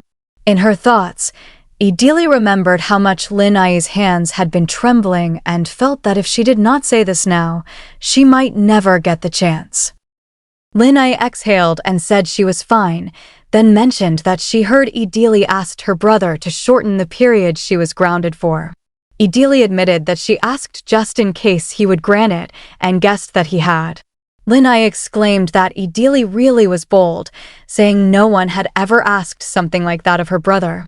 Idili blushed and suggested that he probably realized Linai meant well, adding that she was really glad. Linai waved her hand and said Idili just did not know her brother well enough, complaining that he was always scolding her. Idili reacted in surprise, but Linai quickly said that was not what she wanted to tell her, then thanked her. Caught off guard, Idili tried to respond, but Linai interrupted and said she had something else to tell her, asking if Idili happened to know Viscountess Emerson. Idili replied that she did and asked what it was regarding.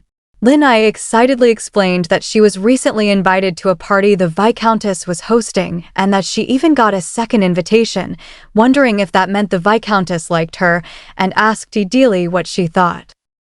Elsewhere, Angela Bliss, Camille's cousin, admired the party preparations and commented that the decorations for this year's party were phenomenal, asking how Camille came up with the idea.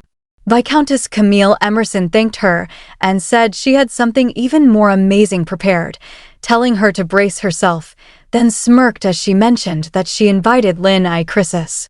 Angela asked if she meant the sister of that former mercenary count, and Camille confirmed it with a sly smile, saying she was sure Linai would make the party very interesting. Back with Idili, Linai cleared her throat and explained what she really meant, asking hesitantly whether Idili thought she could become friends with the Viscountess. This young woman is Linai Chrysis, an outcast in high society. Right now, she must be desperate to find a true friend whom she can rely on. She completely understands how she feels. Idili gently replied, if that's what you're wondering, then I think you should wait for a third invite. It's customary to meet someone at least twice to get to know them. Linai blinked in surprise. Oh, is that so? She blushed softly. I'm glad I asked you. I would have made a fool of myself acting all friendly around her. She glanced at Idili and fell into thought.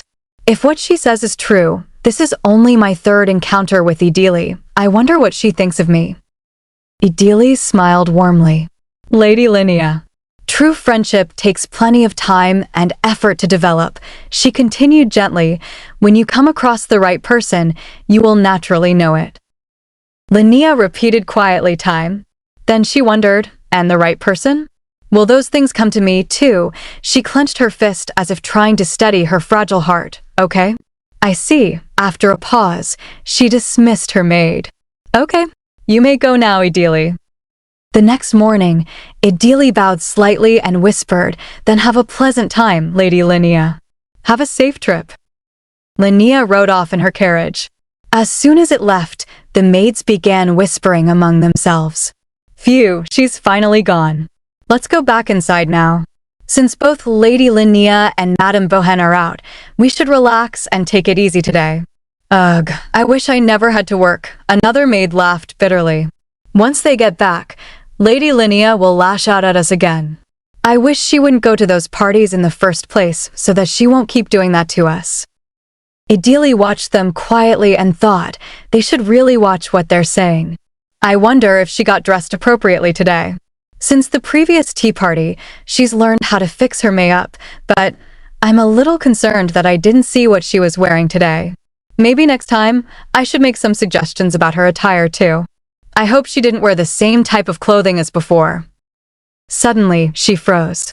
I can't stop thinking about it. I really hope nothing bad happens to her. When the carriage finally returned to the palace, chaos erupted at once. Marcia shouted, "Someone get out here, now." "It's not like us going down there is going to help anyway," another voice complained. "Who cares?" "I'm just going because we get in trouble if we don't go," a maid hurried forward nervously. "We're sorry we're late. Welcome home, Lady Lin."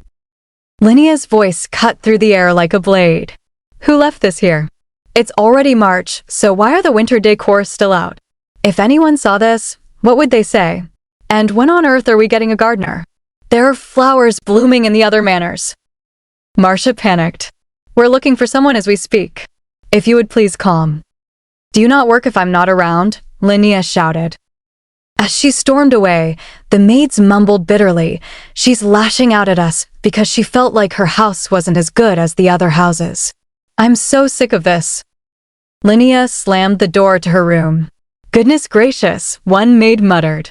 And so, someone has to clean up Lady Linnea's room. Why am I here? The head housekeeper ran away. Who has the guts to go in there? Silence fell over the servants. What, no one? Then I'll just randomly pick someone. No, I'll do it, Idili said calmly, raising her hand. She entered Linnea's room and quietly lifted the curtains, brushing against the floor. Linnea sat in a chair, sniffling softly. She said, to please come again tomorrow to brighten up the party. Isn't it just so cruel? They treat me with contempt and ridicule me, and yet, they never do it right at my face. It's so that I can't argue or get mad about it. To make it feel like it's all my fault. She pressed her hand against her heart. But what bothers me more is that I can't bring myself to say anything back to them. You must be sick of me too, Idili. I'm just such a... Idili quickly stepped forward and gently grabbed her shoulder. My lady, it must have been a tough day for you. It was. It was just so hard. First, you should take a bath and relax, Idili said softly. I don't want to. If I take a bath, go to sleep and wake up again, I have to go there again. Why do they hold these parties for 3 whole days? Idili held her trembling hands firmly. If you don't attend the party, that will give them something to talk about too, she continued. Being unwell won't be enough of an excuse either. No matter how tough it is, you must pretend like it's nothing and face them straight on. Why? Why do I have to go that far? Then why did you accept all the invitations, instead of just turning them down up till now? Linnea fell silent. Idili watched her carefully and thought, each time she goes, she feels humiliated and cries out in pain. Even though she can't stand it, she still attends the parties. And she does all this because... If I turn down the invitation, it might make Laszlo look bad. But even when I do attend the parties, it still makes him look bad. Her voice trembled. I keep telling myself it'll be better next time, but when people look down on me and ridicule me, I ruin everything again. What am I supposed to do then? Idili answered firmly, first, you must clear your reputation and make it a clean slate again. Stop. What? How do I do that? It's not that hard. I'll teach you how to do it, but first, why don't you take a bath in warm water? And we can talk about that after the bath. Meanwhile, elsewhere at the estate, Camille laughed lightly. Angela, what did you think of Linnea Chrysis after seeing her in person? The way she was acting like a noble lady with the money her mercenary brother made was just so ridiculous. Angela replied with a smirk. It was just like you said, Camille. She looked ridiculous. Camille chuckled. It was, wasn't it? I invited her to the party for her own good. She needs to learn early on that she doesn't belong in high society. She tilted her head thoughtfully. But I wonder if Count Chrysis will just sit back and watch. If he had any interest in his sister, would he have let her go out looking like that? Angela replied coolly. Camille slowly waved her fan. You'll see, Angela. After being completely humiliated today, she'll attend the party tomorrow and the day after to brighten the occasion. Linnea Chrysis is nothing more than a pawn at my party. The next morning, the carriage reached the palace once again. Lady Linnea stepped down gracefully, and a butler bowed deeply. Welcome, Lady Chrysis.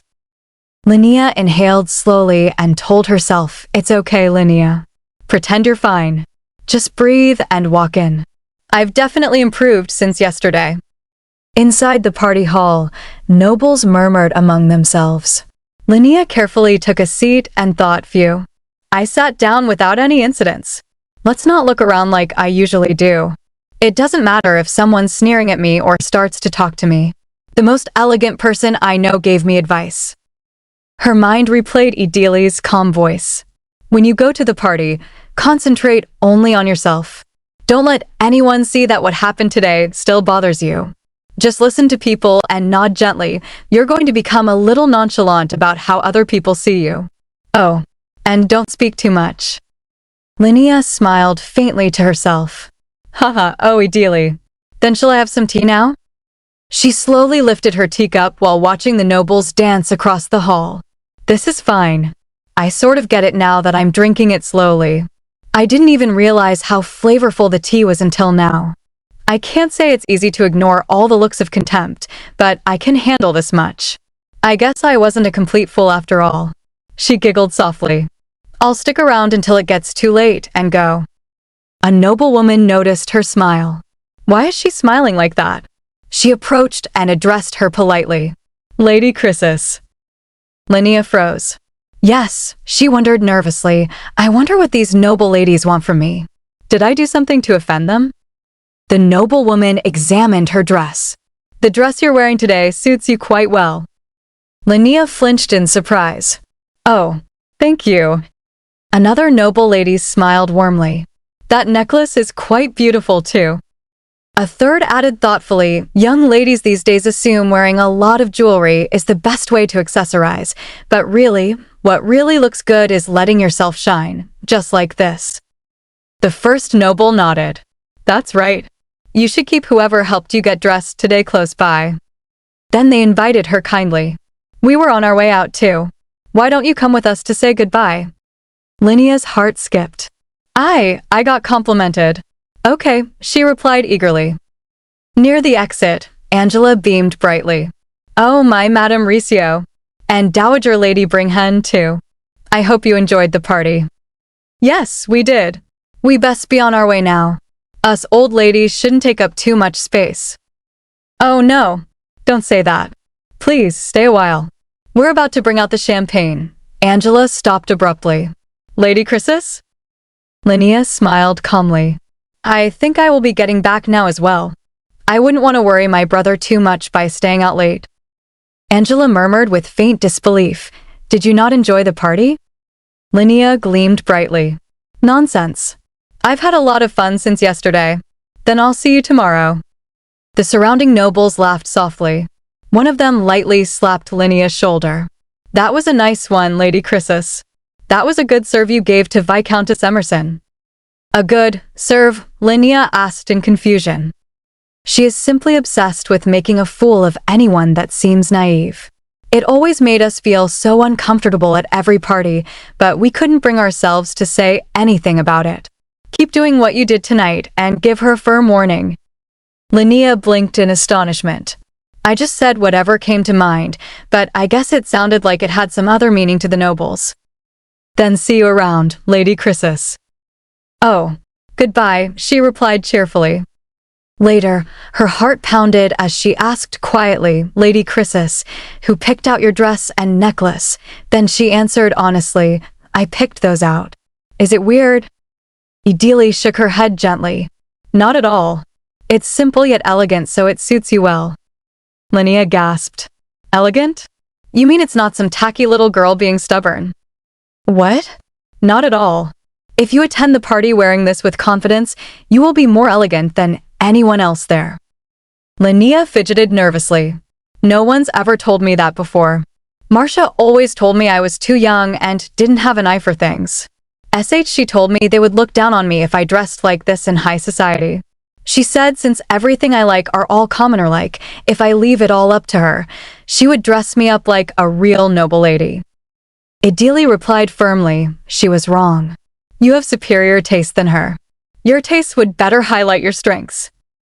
Linnea hesitated. You mean there are good things about me? Of course. Look in the mirror, my lady. If you know your strengths and play to them, you will always win. Linnea's heart swelled. Idili was right. Having faith in her was the answer. That night, Linnea excitedly called out, Come on, Laszlo. Stop rushing me. I can't believe you're summoning someone at such a late hour. Idili blinked in confusion. Did you want to see me? Laszlo turned toward her. Oh, right. I'm sorry to ask this of you, Idili, but I was hoping you would become her personal attendant starting tomorrow. Idili's eyes widened. What? Me? That's right, Linnea declared brightly. If you think about it, there's no one else in this house better suited for the job. Precisely. I can't believe I haven't thought of this before. Laszlo sighed. Anyway, I'm sorry to call you down here so late. She just wouldn't stop pestering me about it. Laszlo, why would you say that to her? It's all right with me, Idili began. Laszlo smirked slightly. Anyway, if you cause trouble again, I won't just let it slide, Lin. Linnea lightly punched his chest. Come on, I'm not some little kid. Idili watched them quietly. Oh, Linnea, Lin, she goes by Lin too. So that's her nickname. Lin Chrysis, Count Laszlo Chrysis' little sister, will grow up nurtured and free. She pressed her hand against her chest. Lin Canyon, my adorable little sister. Is it okay if I help Lady Lin by her side? So that I won't have any regrets this time. As she stood there observing them, her little sister Lin came and stood quietly beside her. They may not show it, but the two of them sincerely love each other. They had probably depended on each other since childhood, just like Lin and Idili once had. Lin and Idili had brothers too, but they never really spoke. From their daily routines to every little detail of their lives, they may as well have been total strangers. Why? Was it because they were bound to be strangers after being married off? Was it because Lin and Idili weren't boys who would later lead the family? Her brother shouted at her, "You selfish girl. If you just bear through it, everyone will be happy, so why are you refusing to do it? We don't even have Lin now to get married off instead of you. How much longer do you think you can stay stubborn? Say that you will marry Duke Lancaster." Idili thought again, and now I really am total strangers to them. Laszlo said, Idili, you will be relocated to the room next to Linnea's, and you will get a raise. Linnea, puffed at his chest, replied, It's late now, so I'll show you your new room tomorrow. You're not going to say no, are you? Laszlo pressed Linnea's head and said nervously, Yes, because we wouldn't want to force you into it. Idili smiled as she thought, I will be living in the Chrysis manor from now on. Then she added, If you would allow me to, I will do my very best. Linnea shouted, Yay. Thank you. Laszlo replied, Forget doing your best. Moderate yourself. Linnea grabbed her hands, Quiet, Laszlo. Idili blushed, thinking, I am neither a Lancaster nor a Canyon. I am just Idili. I will be sure to protect the kind of happiness I felt today. The next morning, some maids whispered, Lady Linnea was so beautiful, wasn't she? Yesterday too. I didn't think different accessories could change her so much. Maybe that's why, but she seemed much nicer than usual. Another added, Yeah, that was so unexpected. It seems Idili had a positive influence on her. I liked Idili from the very beginning. The head housekeeper nodded, Is a bit. Yeah, me too. Meanwhile, Laszlo said, The way you dress, Linnea, is definitely different from how she normally dresses. Idili calmly replied, It was Lady Linnea who picked out the items. All I did was help her dress. Laszlo glanced at her, saying, You also seem to be doing much better than before. Idili, surprised, asked, What? Laszlo thought, I'll feel less sorry when I meet Dowager Marchioness Celestine now. It almost looks like she's glistening. Idili said, my lord. Laszlo turned to her, cleared his throat, and said, Oh, so you see, I would like to talk about what we were discussing yesterday. Idili replied, All right, please go ahead. He looked around the room and said, There's nowhere to sit. She replied, It's fine, I can stand. Laszlo thought, I'd better get a table and sofa for my office too. Then he said, Since you helped my sister out, I wanted to show you my appreciation. Idili responded, I didn't do it for a reward. The promotion I got is already reward enough. Laszlo smiled softly. It won't be easy to manage that clumsy girl. Idili hesitated, but... Laszlo replied, So just hold on to this. It's nothing compared to what you've done for me, he thought, please. Give Idili to me. Linnea came back, rushing toward Laszlo. Laszlo asked, Linnea, didn't you attend a party today? What are you saying out of the blue? Linnea replied, I already went and came back. Idili dressed me before the party. Take a look. Isn't it amazing? I got so many compliments today too. They said it looked good. It's the first time I wasn't completely humiliated. Laszlo, sinking in thought, it's the first time she wasn't completely humiliated? Does that mean she's been ridiculed all this time? I assumed that since you've always been honest and cheery, you'd be able to overcome any challenges you may face in high society.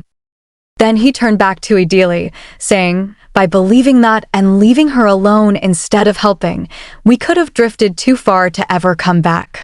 So you're a godsend to me. I would like you to accept this blank check as a reward.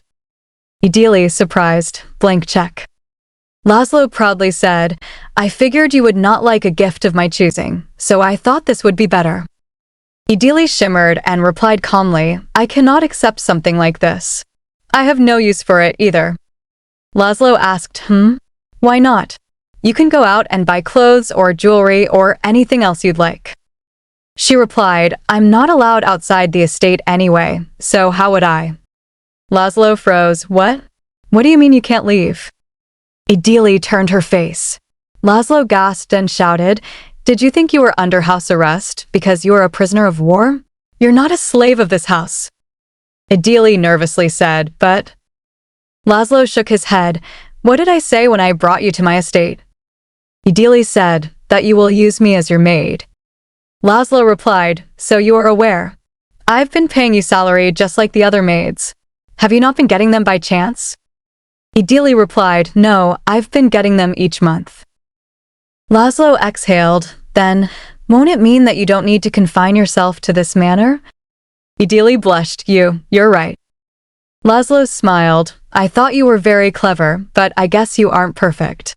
With helping Linnea too. Laszlo thought, I know how hard it must have been to teach Linnea without being too direct. Now I realize that this house needed someone like her. Is she some sort of an angel or something? Idili cleared her throat, blushing, I appreciate it, but if you want to reward me with something, I would like to request something else other than money. Laszlo flinched, Okay. Idili tried to say, Please trust that what I tell you is the truth. Laszlo admitted, Okay, I do. So tell me whatever it is. Idili said, That was my request. If I should say something in the future, whenever it may be, I hope that you will believe me. Laszlo replied, Okay. I will be sure to believe you. Meanwhile, at night, Linnea held an invitation and looked at it with Idili, saying, Look, Idili. I was invited to another party. Idili replied with joy, Congratulations, my lady. Linnea squealed, It's all thanks to you, Idili. I had a great time tonight, too. Idili, pleased, nodded. Linnea went to her room and said to Idili, Your room next to mine is almost ready, so I think you can start moving your things. See you tomorrow, then. I'm going to my room now.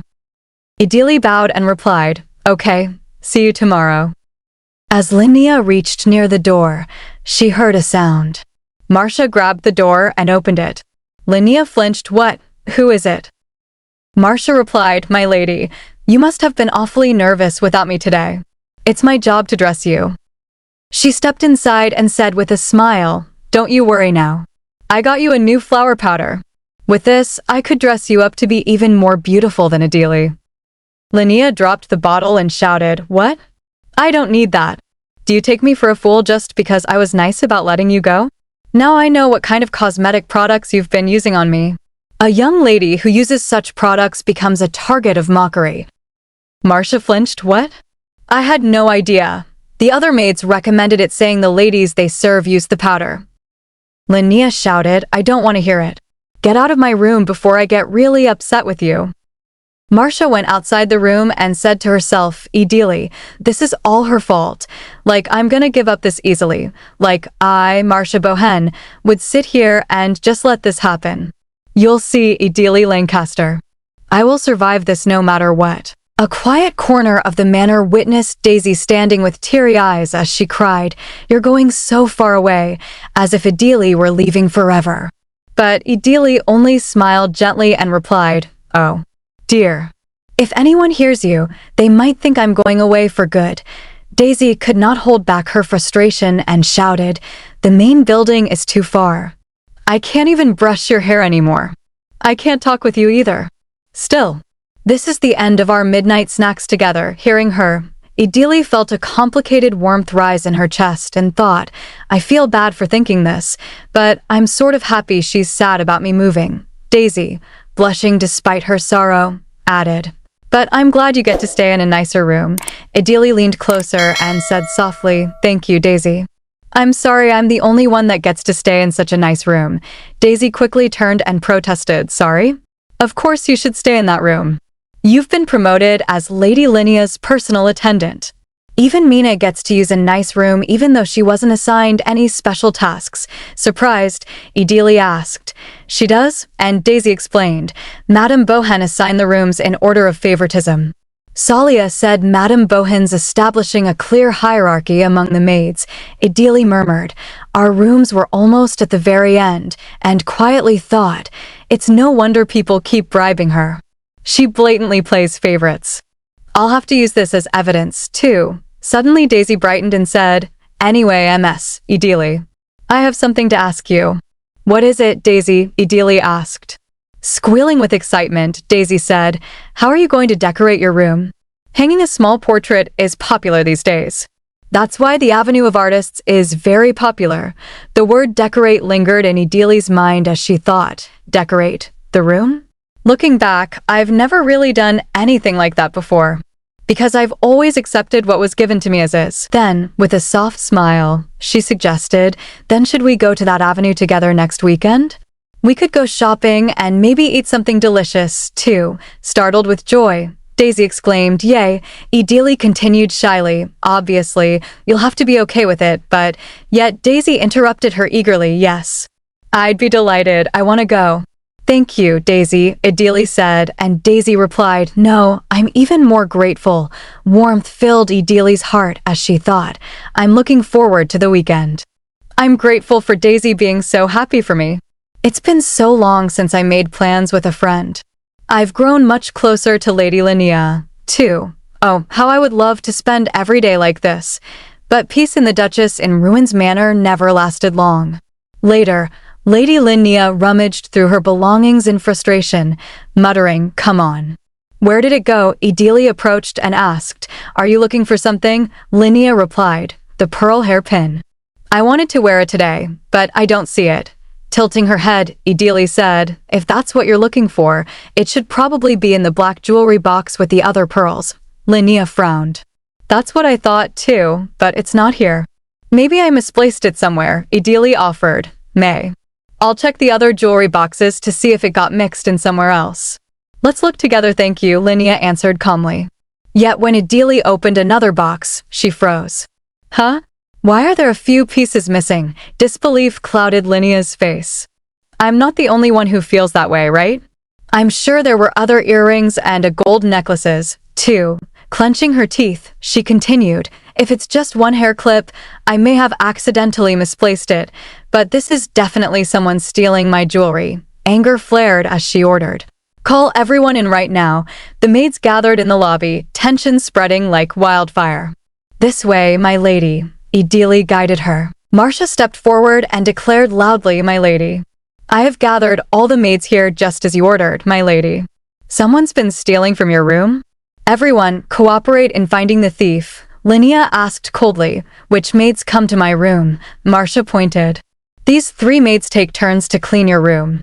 Aside from them, it's just me and Ideally over there." With a sigh, Linnea commanded, "Search the maids' rooms thoroughly." "You are no exception to the search, Marcia, so take someone with you, too." Marcia chuckled, "Yes, my lady. Since the other maids could be hiding the jewelry for their friends, I think we should search everyone's rooms." "Okay, come with me," Linnea ordered. Quietly, Ideally whispered, "My lady, even if you search everyone's rooms, I doubt you'll find anything. And there's a chance, I know. If they stole it, they probably sold it off already. I'm also considering other possibilities, too.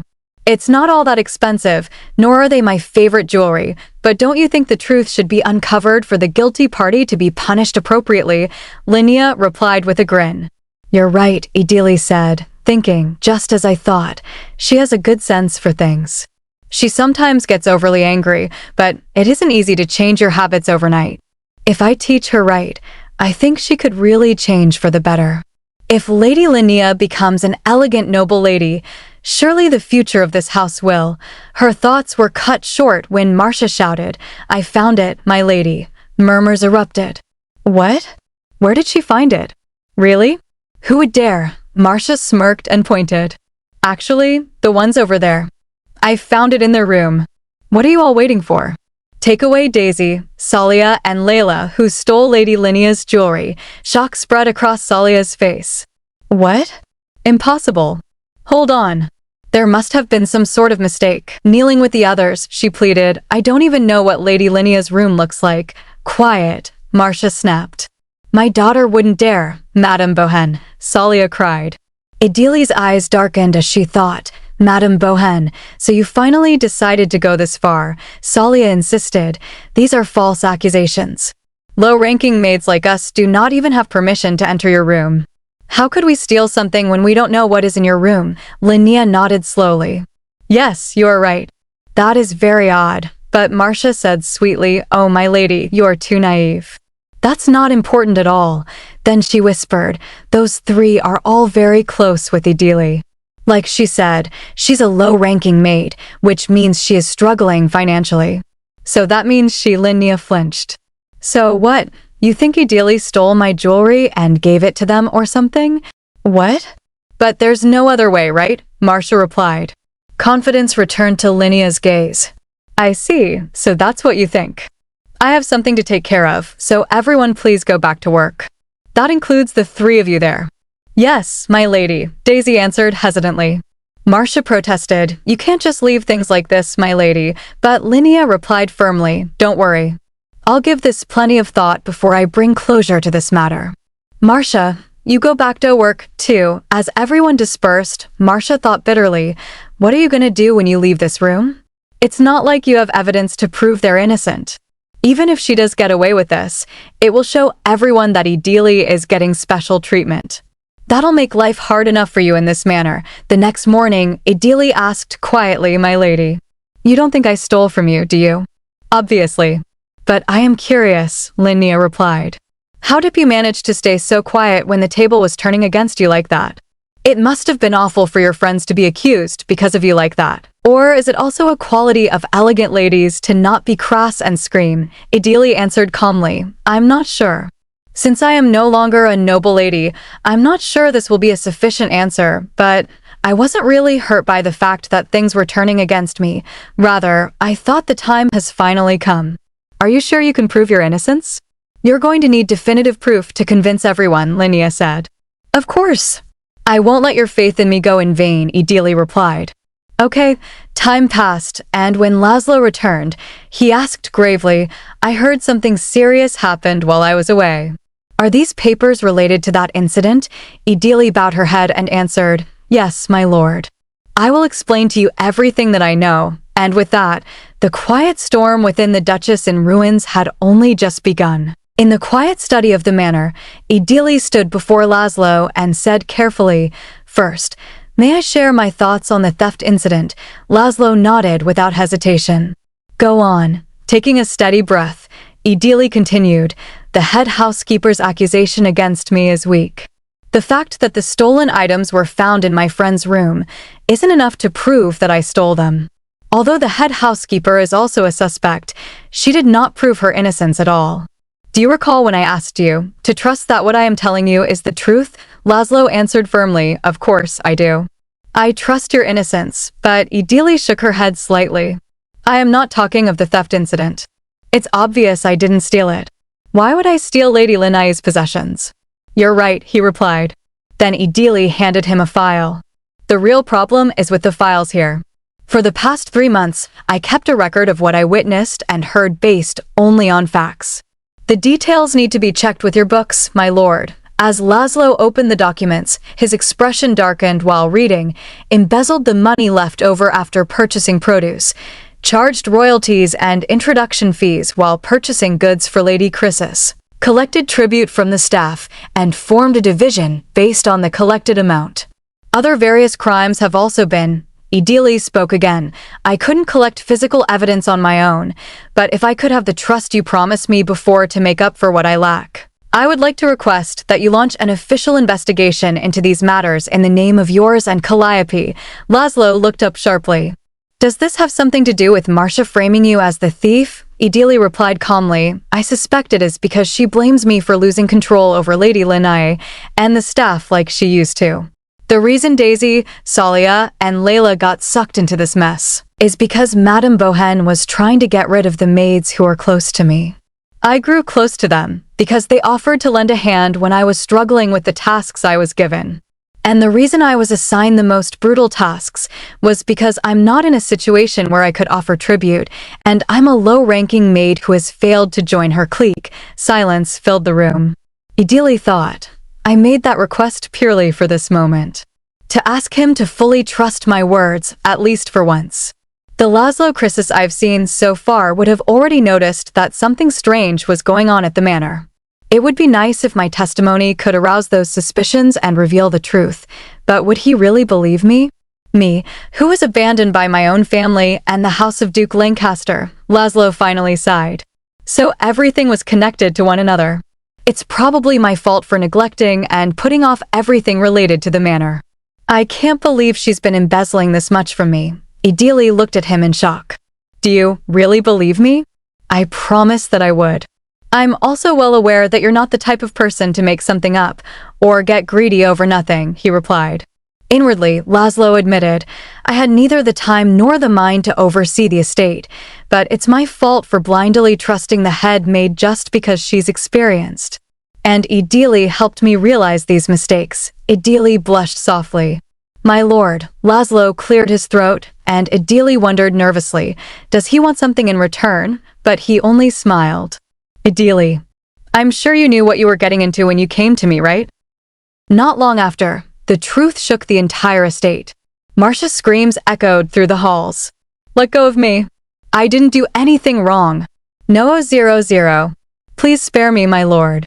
Our only crime is having followed orders that were given to us, dragged before Laszlo by soldiers. She trembled as he said coldly, Marcia Bohen. Sion Fes, what, and how you have embezzled from my house. It wasn't embezzlement. I have done nothing wrong. This is complete nonsense. I only did it because she cried, but Laszlo interrupted. They've already confessed everything. Isn't that right, Nathan? Nathan stepped forward. That's right. Let's see here. According to Marcia Bohen's ledger I found, she purchased the lowest grade produce, but lied and said they were highest quality goods. And she got 30% of the difference in cost. She exaggerated the prices even more on pricey items like artwork and curtains. She even meddled with the money for Lady Lin Ai's cosmetic products and dresses. There's also tribute from the staff on top of all sorts of frauds and more.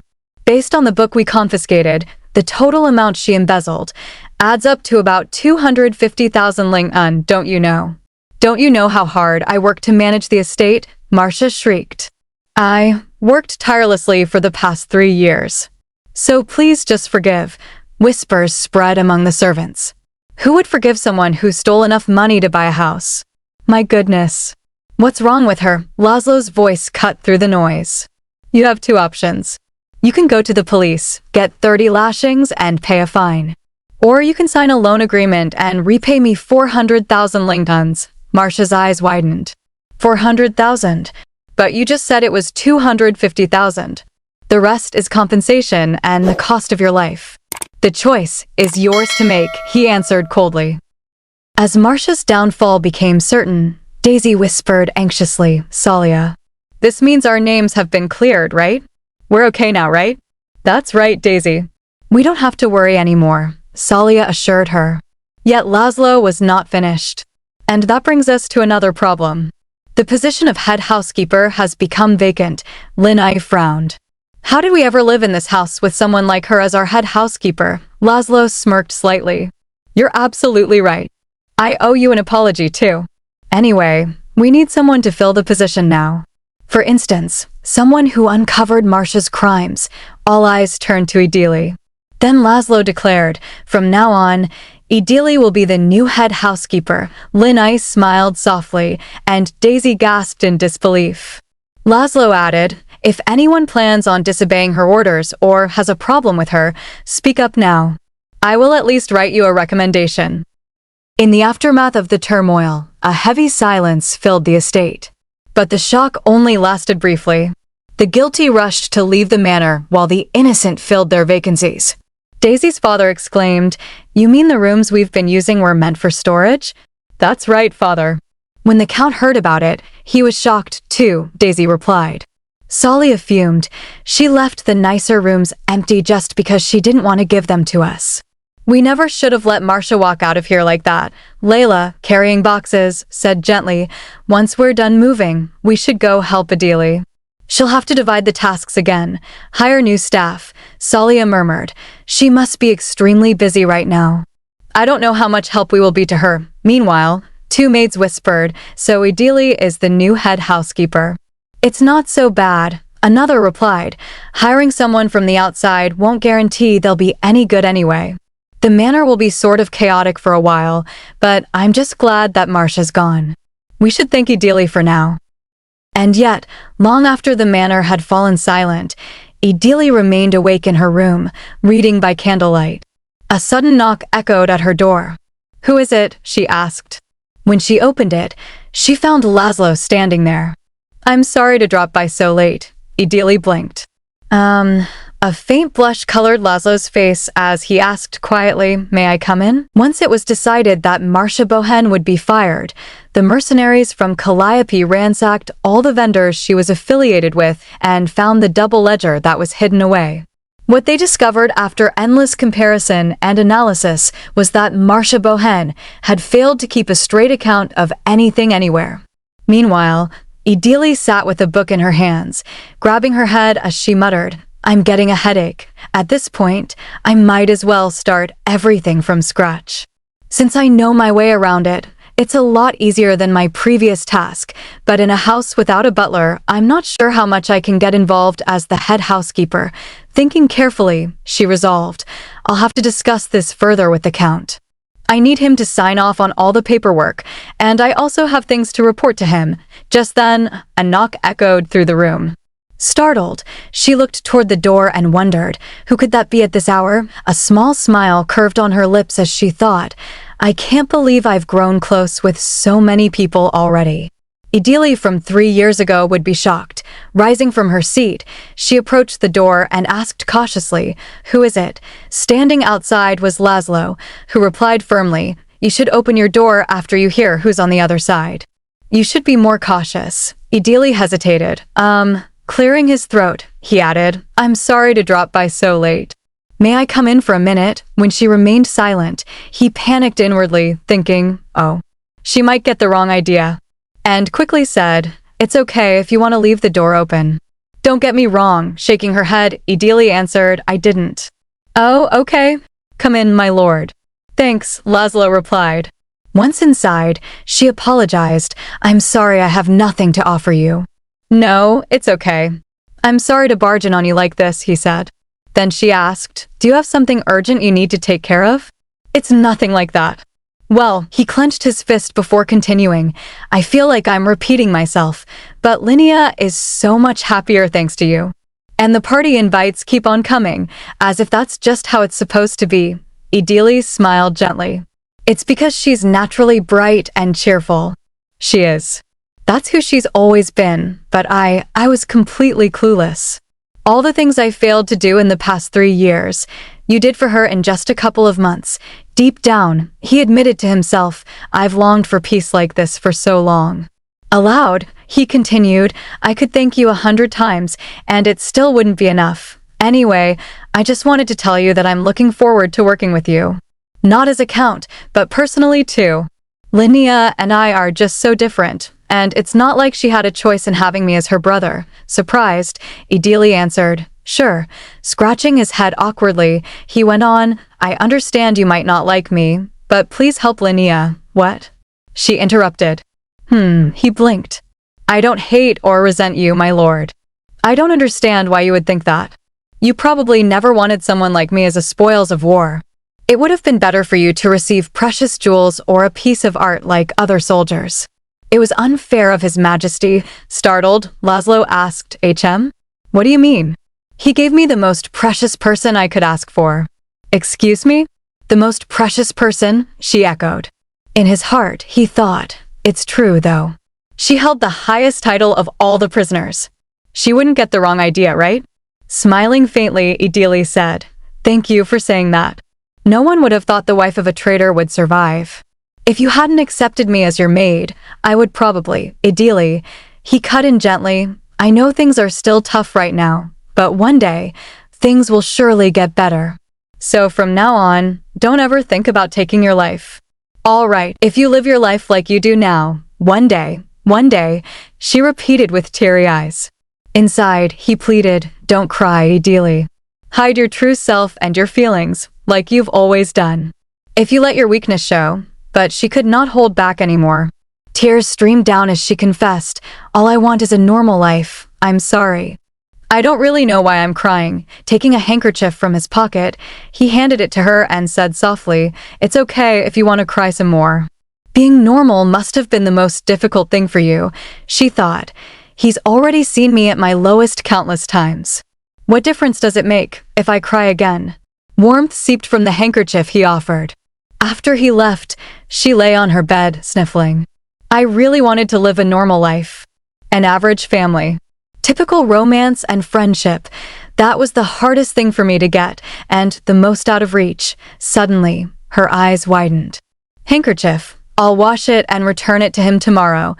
The next morning, she woke up murmuring, "I'm hungry. I slept like a baby. I cried so much I'm hungry. Let's get ready and go eat. I have a lot to take care of starting today." After dressing, she went to the lobby and addressed the maids. "I have reassigned the tasks according to the preferences you all shared.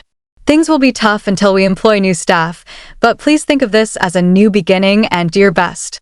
"Yes, ma'am," a maid replied. Idili then announced, "And Lady Linnea would like to say a word to you all." Clearing her throat, Linnea stepped forward. "It was my responsibility to maintain the House of Chrysis. I'll admit that I was anxious from the pressure that came with my responsibilities. And although Marcia has been manipulating me all this time, I am sorry I made things hard for you all. My goal is to run the Chrysis estate with honor and dignity. Idili will be there to support us when we need it, so I look forward to working with you all. And you three over there, I'm sorry I couldn't prove your innocence sooner," Salia answered loudly. "It's all right, my lady," the other maids beamed. "We're just glad to be able to stay at the House of Chrysis. And thank you for the new rooms, my lady.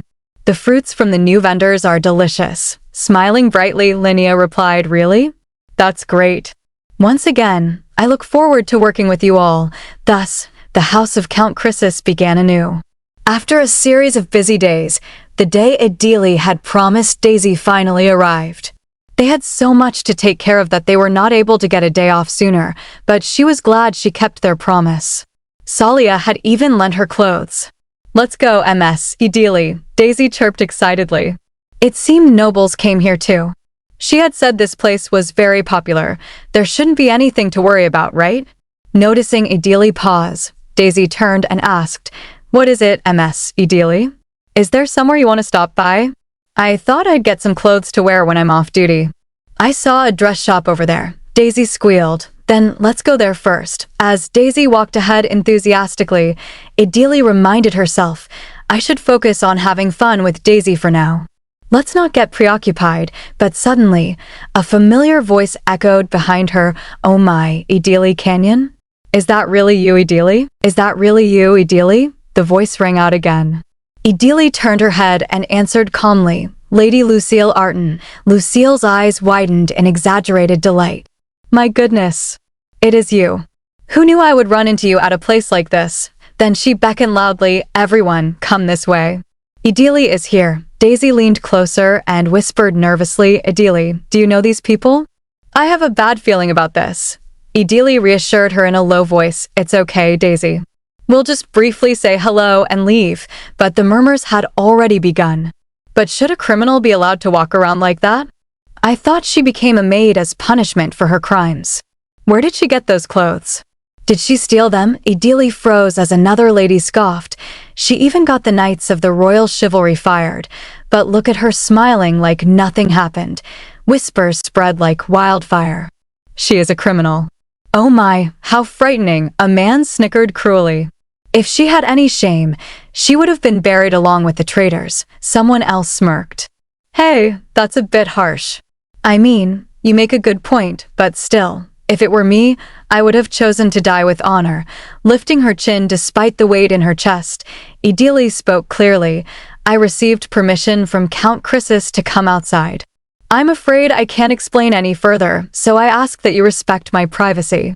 And if you have any inquiries about my status and treatment, please take them to His Majesty. My life does not belong to me, the crowd faltered. What? They muttered. Inside, Idili steadied herself. Their words and behavior are no different from Marcia Bohen. They just want to hurt others and make them cry, so I just need to not let their words get to me. Bowing politely, she added, then if you'll excuse me. I hope you all have a good day, huh? A man barked. So what are you, the mercenary's mistress? What else could explain your insolence? Another chimed in, yeah, I can see that. She married that old geezer willingly, after all. I should have known when she kept calling that lowly bastard a count. Idili's fingers trembled. I shouldn't be affected by their words, but I can't stand them insulting others. She opened her mouth to speak, but a cold voice cut through the air. I did not realize I had a mistress. The crowd jolted. See Count Chrysis. Laszlo stepped forward, adjusting his cuff links with measured composure. Idili's heart skipped. Why is the Count here? She and Daisy were not the only ones visiting the avenue that day. 30 minutes earlier, on Baltai Street, Linai had been enjoying a snack. It's so good. No matter how expensive the food is, nothing beats this taste. I must have had it so much as a kid that it's basically in my blood now. Right, Laszlo? Not sure, he replied quietly, staring at his fist. I've been eating luxurious meals ever since I became a noble. But whenever I have these street snacks that the commoners enjoy, I can't help but feel like I'm at home. Hey, Laszlo. I haven't asked you before, but you said we were orphans 16 years ago, right? You were 12 and I was 3. That's right, but why do you ask? I was just wondering how a child was able to take care of an even smaller child. What do you think? I had to work extremely hard, she pouted. That's not a real answer. I barely remember the house we grew up in anymore. I don't recall what our parents looked like, either. I'm not a little girl anymore. I want to hear more about when we were younger. When we were younger, the oldest memory of my parents is a peaceful and happy home. Just an ordinary house you'd see anywhere. But that fragile normalcy was destroyed in the blink of an eye. In his memory, a young boy ran desperately with his baby sister on his back as she cried, Mama, Wah, Papa. SHHH, Lin IA, you've got me. I'll keep you safe. Don't ever let go of your hand. How far? How far have we come? What if they come to get me? We need to go farther away. But where to? I have nowhere to go. With Lin IA on my back and arms are starting to hurt. My body feels heavy. If there was any place where Lin IA and I could be safe, the next morning, as they hid behind curtains, an old woman discovered them. Oh dear. Kids, haven't you been out here for days now? It's the old lady who gave us a meat pie a few days ago. Perhaps it was because we'd been on the run for so long, but I instinctively knew. Smiling gently, she said, if you don't have anywhere to go, do you want to come to my house? I have delicious meat pies and soup. I can trust her, he realized before saying aloud, please, if you don't mind. I'll repay you somehow for the room and board. Oh dear. You don't have to say such things, child. It's just 2 old souls at my house, so it would be a delight to have guests. Now, could you tell me your names? If Lin IA and I could live in safety from now on. My little sister's name is Lin IA, and I don't need a name or a past. I'm going to make a new home. His heart pounded. Laszlo. Just Laszlo. Since there was someone to look after Lin IA, he went to work, running errands for mercenaries and naturally picking up the sword. Back in the present, he told her softly, they were really nice. They took care of us with love even though we weren't related to them in any way. We were quite happy at their house. If they lived longer, I would have been able to repay them. I remember Grandma and Grandpa. They were so warm and kind. But I guess you don't really remember our parents either. 16 years is a long time after all. What a shame. Yeah, he said, patting her head. We only had one window and it was very cramped, but it was nice. Is that enough of an answer for you? She chuckled. I may not remember what our parents looked like. But I don't think I'll ever forget Grandma's meat pies. And I also have you anyway. I'm starting to like our new house too. I'm really looking forward to a wonderful future ahead of us. Linae, that's all I've got. Let's cross the bridge and go over there. All right, and so they crossed the bridge, only to hear the cruel shout. So what are you, the mercenary's mistress? What else could explain your insolence? How dare they speak to Idili like that? Anger flared in both siblings. Yeah, I can see that. She married that old geezer willingly, after all. Idili tried to speak. But Laszlo stepped forward, fury simmering beneath his calm exterior. I did not realize I had a mistress. Lucille stammered. Count Chrysis? When did you? And no, wait, that's not what I meant. His gaze sharpened. Then what did you mean? Weren't you spreading rumors when you don't even know the facts? The crowd shifted uneasily. What's going on? It's just rumors, someone protested weakly. Another trembled. Is this how the household division operates now? By threatening civilians? Laszlo's eyes turned glacial. For someone so lowly, I believe I am being rather mannered. Then he reached for Idili and firmly took her hand. Idili is a respected member of my house. Apologize to me and my maid for your vulgar words. Idili stood firm, her voice cold as she commanded, apologize to me and my maid for your vulgar words. The man looked utterly surprised. What? Apologize? Why would we do such? Laszlo interjected calmly. Idili, do you remember their names? Since they made accusations against me, the Emperor's right-hand man, I'll have to investigate if they had any ulterior motives. Idili startled slightly. Of course. From the right, it's Lissel. The man quickly interrupted. Wait, I am truly sorry, my lord. I promise it won't happen again. Laszlo replied with measured authority. Since I don't intend to push this matter any further, I'll accept your apology. However, I cannot speak for Idili, as she may not feel the same. The man and Lissel bowed deeply. The man said, Please accept our apologies. Lissel added, We're truly sorry, Idili. Please forgive us. Idili nodded, then said softly, I'll accept your apology. They thanked her sincerely, saying, Thank you, Idili. Then they rushed off, adding, Then please excuse us. Lady Linnea watched them leave, muttering under her breath, They think they're noblemen and ladies after all that? What a joke. Idili was surprised. Lady Linnea, you are here, too? Meanwhile, Daisy's father grabbed Daisy's hand gently. I'm the coachman for the Count, remember? You're not hurt, are you? Daisy looked up, startled. Dad, what are you doing here? Linnea turned to Idili, a hint of amusement in her eyes. I came out with Laszlo. What were you doing here, Idili? Idili replied, I came out with Daisy to get my portrait done, but then I ran into someone I know. Linnea raised an eyebrow. You came to get your portrait done here? Daisy turned back, recognizing her. It's Lady Linnea. Idili smiled faintly.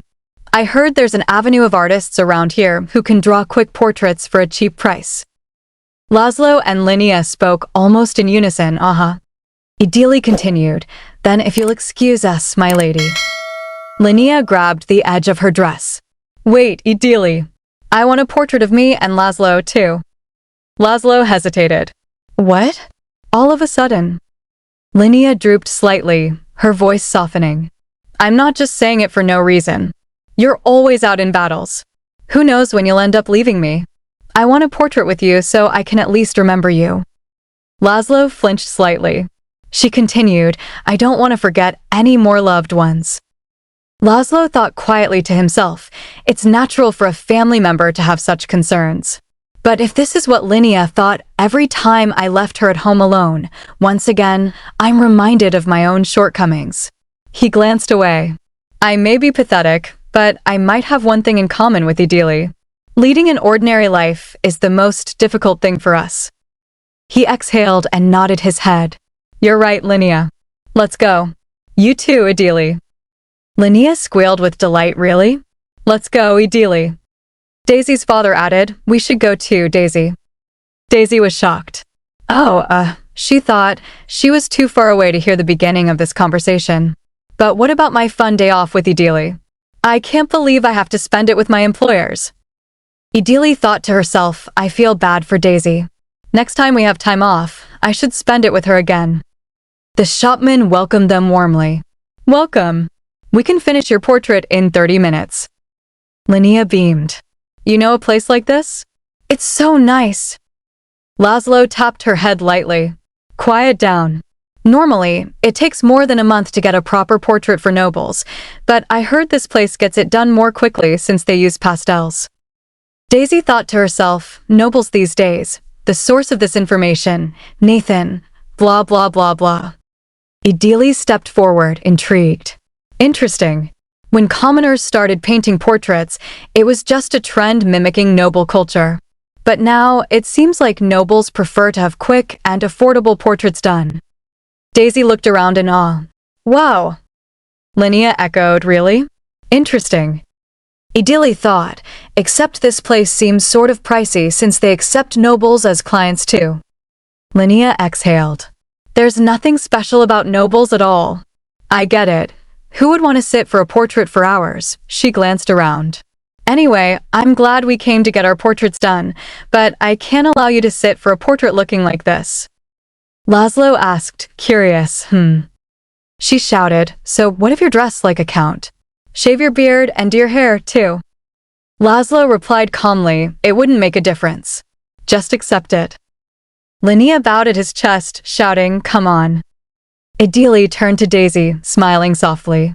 The portrait is on me. Daisy replied, I have money saved up, too. Laszlo added, oh right. About that, I can. The shopman interrupted, please, I'll show you to your place. My apprentice will take care of the ladies. He's quite talented, so please don't worry. Daisy trembled nervously. I'm nervous. I've never done this kind of thing before. Idili reassured her, it's okay. Just pretend you and I are taking a break together. Daisy nodded. I'll try. Idili smiled softly as she thought, a portrait. I had one done after I got married. I wasn't included in the Canyon family portrait. There isn't a single portrait of me and Lynn together, either. All the portraits in the Lancaster house were burnt to ashes, so this might become the one and only portrait of me. The shopman announced, okay, all done. Idili and Daisy admired the finished work. It's nice. It's so pretty. The apprentice cleared his throat. Ahem, you two are the maids at the house of the gentleman you came in with, right? It's a shame to waste away such beauty. Why don't you try being a singer or an actor? If you'd like, I can introduce you to a theater troupe. Idili smiled softly. I'll have to decline. I'm quite happy with my life now. The apprentice chuckled. With a face like that, just standing there will be enough to sell tickets. It's a great opportunity. You should really think about it. Laszlo grabbed him by the shoulder. Hey, if you're done, why don't you draw one for me too? The apprentice was shocked. What? Who? Laszlo said loudly, Marco. Get a portrait with your daughter. Daisy's dad and Count Croesus's coachman, Marco Moulton, asked nervously, me sir? Laszlo replied, you're here with your daughter, so you might as well. I'll pay for it, so don't worry about the price. Marco beamed. Thank you, my lord. Laszlo turned to the apprentice. Painter. I'd like you to draw another one too. Draw one of her alone. Idili tilted her head. Another portrait for me? The apprentice explained, Dowager Marchioness Barbara Celestine wants to know how you're doing. I'm sure you'll get to see her soon, but I thought I would send her a portrait first. Idili smiled warmly. That's very thoughtful of you, my lord. Thank you. Laszlo added, I should be grateful that I was able to make a connection with the house of Marquise Celestine thanks to you. She thought, I didn't even think about meeting Barbara again. I thought I was already happy as it is. I can't believe I could hope for an even better life than this. Today has turned out to be so wonderful. Laszlo asked politely, if it's all right with you, why don't you take the carriage with us? Idili replied, it's okay. We still have something to take care of. Laszlo nodded. I understand. You need your free time too. Linnea smiled softly. We'll be going now then. See you back at home, Idili. Have a safe trip back home. Idili turned to Daisy. Then should we go back to the stores? Daisy smiled softly. Okay. Laszlo shook his head, reflecting on the day. That was an unexpectedly long day.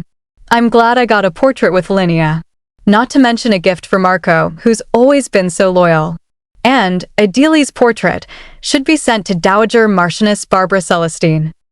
Idili picked up the portrait, staring at it thoughtfully. But now that I'm about to send it, should I keep it for now? It's not like I told her I'd be sending Idili's portrait, so it would come as a surprise. Yes, that's right. Next time, when I get a chance, I'll tell her first. The eventful holiday came to an end, and the new employees that Nathan found finally arrived. Idili said cheerfully, now then. Shall we begin? Let's empty the closet so we can fill it with new clothes. Layla replied, yes, head housekeeper. With a heavier workload as the new head housekeeper, Idili realized they needed someone to be Lady Linnea's new personal attendant. She first approached Salia and Layla. Layla politely declined. Thank you for the offer, but we'll pass. Salia added, not only is it work we're not familiar with, a lot of the more experienced maids quit. We would much rather help the incoming maids adjust to this house. They spoke in unison, but we'll gladly help with anything we can. We'll be there if you need anything. Idili chuckled softly. Thank you for the support. And thus, she chose 2 maids suitable for the job from the pool of all the maids, along with one more maid who seemed perfect for the position. Idili instructed, okay then. Let's separate the items we're going to sell off and items we're throwing away. A maid replied promptly, yes, ma'am. Daisy hesitated, raising her hand. But do you really think I could distinguish the 2 apart? Idili reassured her, I'll help out too, so don't worry. Linnea smiled warmly. Okay, let's get started then. First, let's pick out the clothes that don't suit me. Idili thought to herself, I'm sure Daisy will do a fine job. Daisy clenched her fist with determination. Okay, I'll try my best. Idili reflected, Lady Linnea will face a wide variety of people from now on. Daisy's kindness will help her develop her character. Daisy looked at Linnea. Should I throw this one away too? Linnea replied, I'm not really sure. What do you think? Should I ask the head maid? Idili thought, Daisy's always worked around people who are relatively older than her, too. I really hope this opportunity helps them grow beyond their social ranks and bring out the best in each other. Linnea smiled brightly. Idili, what do you think about this gown?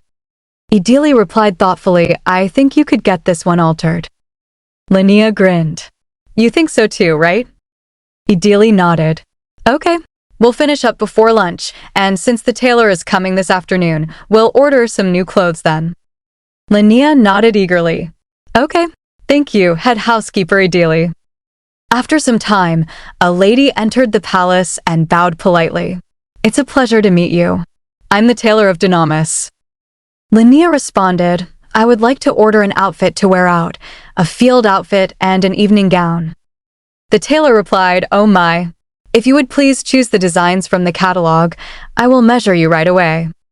Idili smiled, my lady, would it be fine for me to assist? Linnea chuckled. Of course, what should I look at first? I don't think the order really matters. The tailor titled her head, thinking, HM? So it's true what they say about her. She's so dependent on the head housekeeper that she can't do anything on her own. I bet I could sell the outfits at a high price. Linnea held a design book. This dress seems nice. The tailor suggested, my lady, why don't you take a look at this one instead? What do you think about this design? It's our newest addition to our collection and is very popular among the young ladies your age. Linnea glanced carefully. Idili said gently, it's very unique. I think the dress the lady chose will go well with her eyes. The tailor frowned slightly. But that dress might be a little plain. This summer, a cool and refreshing dress like this will be more popular. Idili thought to herself, seems like the tailor is trying to pass off some dead stock. How should I take care of this? The tailor suggested, or how about a white muslin dress instead? Linnea closed the book and smiled softly. There's no need. I'll just order that one dress I picked out. The tailor was taken aback. Excuse me? I thought you said 3 gowns. Linnea replied calmly, I think I'll take my time with the other 2. What is it? Did I upset you? Or, are you not happy with the dress I chose? Do I have such bad taste? The tailor flinched. Haha, of course not. Then should we get you measured? Ideally thought to herself, she's able to handle things on her own now. She's quickly regaining her confidence. As long as she keeps this up, she'll do great. I'll make sure that she can live up to the honor of her position. I'll make sure she could discern good people just like she can pick out quality products. I'll teach her one at a time. Linnea smiled. Okay then. Let me pay for these products. Thank you for buying them at a good price. I have a lot of cosmetic products I don't need. Linnea just made her first successful second-hand sale. The merchant said kindly, it's no trouble at all. You purchased many of my new products, so I'm happy to offer something in return. Linnea tapped at a piece of clothing. Before you go, I'd like to buy this too. The merchant replied, yes, my lady. I'll get going after this then. Linnea turned toward Ideally. This is for you, Ideally. Ideally asked, but why? I thought you bought it for yourself. Linnea replied warmly, this is for someone who works hard like you. Ideally smiled softly. My lady, that merchant is quite chatty and well-connected in town. If he spreads the story, I'm sure it'll reflect well on you, my lady. Linnea was startled. Really?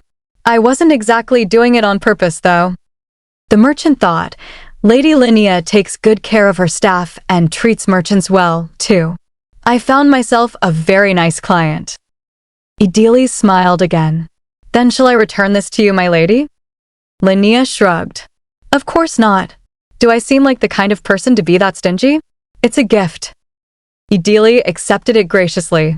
Thank you, my lady. Linnea replied, it's a gift, so make sure you get a good use out of it. Ideally thought, just like that, I got another item to hold dear. My room is filled with letters and gifts from precious friends. My space, filled with warmth.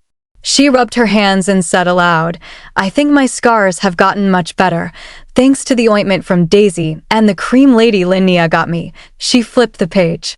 I should write that in my diary too. On her day off, she bought a diary at the vendor Daisy and I went to. She wanted to keep a personal record of things outside of all the records she kept for the house.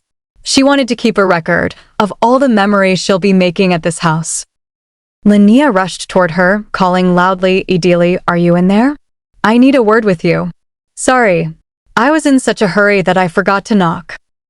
Ideally stood calmly. What is it, my lady? Did something happen at the party you attended today?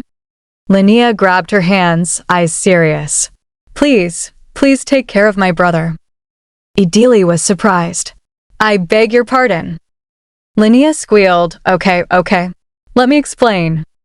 Later that day, at noon, the house of Bring-En, where Linnea was invited, was alive with activity. Grand Lady Bring-En's granddaughter, Jeremiah Bring-En, smiled graciously. Lady Linnea, you look splendid today as well. Linnea chuckled. Thank you. Lady Jeremiah, you look wonderful too. You look especially gorgeous in this beautiful garden. Jeremiah replied softly, thank you for your compliment. Linnea thought happily, Grand Lady Bring-En introduced me to her granddaughter. I can't believe she introduced me to such a good friend. We get along so well and I love how kind she is. And I'm not uncomfortable with anyone at this house either. At other parties, some people still gave me dirty looks, but everyone here is so nice and I feel much more comfortable. Jeremiah asked politely, but Lady Linnea. Linnea responded, yes. Jeremiah continued, does Count Chrysis not like parties? I don't think I've ever heard of him making an appearance at one. Linnea smiled. Oh, he's just terribly busy, she thought. I love that I can be honest here. Then added, there are days when I don't even see him. Jeremiah exclaimed, my goodness, really? Now that is a true commander of the household division that protects His Majesty. It makes sense that he should be so busy. But he seems rather scary. Linnea reassured her, oh, I don't mean that in a bad way. His job is to protect His Majesty, so it only makes sense that he should look formidable. But how should I put this? Jeremiah nodded. Oh, I think I get it. He seems rather difficult to approach. Another lady near them added hurriedly, yes, precisely. He seems rather liberal too. Although, I've only met him once before. What if you helped him out, Lady Linnea? She gasped. After all, he must marry soon, too. Linnea thought quietly, as they say, when the intentions are good, the bare truth reveals itself. She mumbled to herself, I get it now. Right now, the problem isn't me. Her hands trembled. You said it yourself before, Idili. Most aristocrats make up their minds about others based on the person's appearance and who they surround themselves with. I could never get my brother to change, no matter what I do. That's why I need you. Please give him a makeover so he could get married.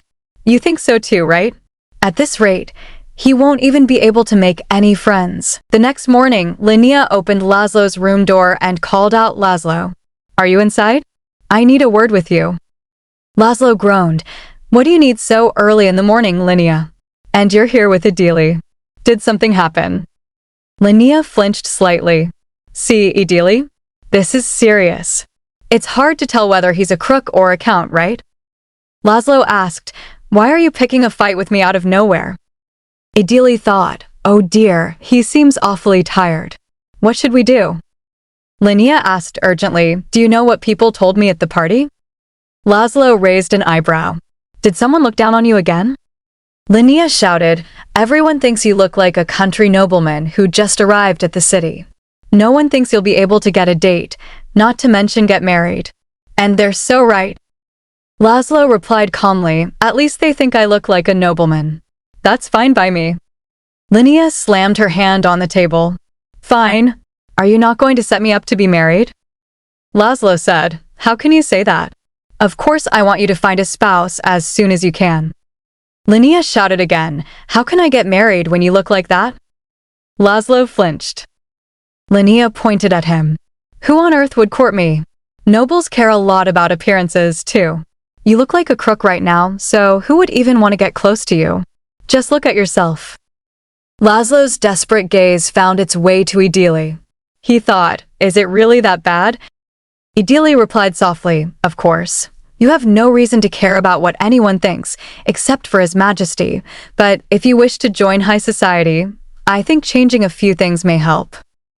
Linnea shouted, see. Idili whispered, I hope I wasn't being too harsh on him. Linnea whispered back, you're always too gentle. He needs some direct feedback.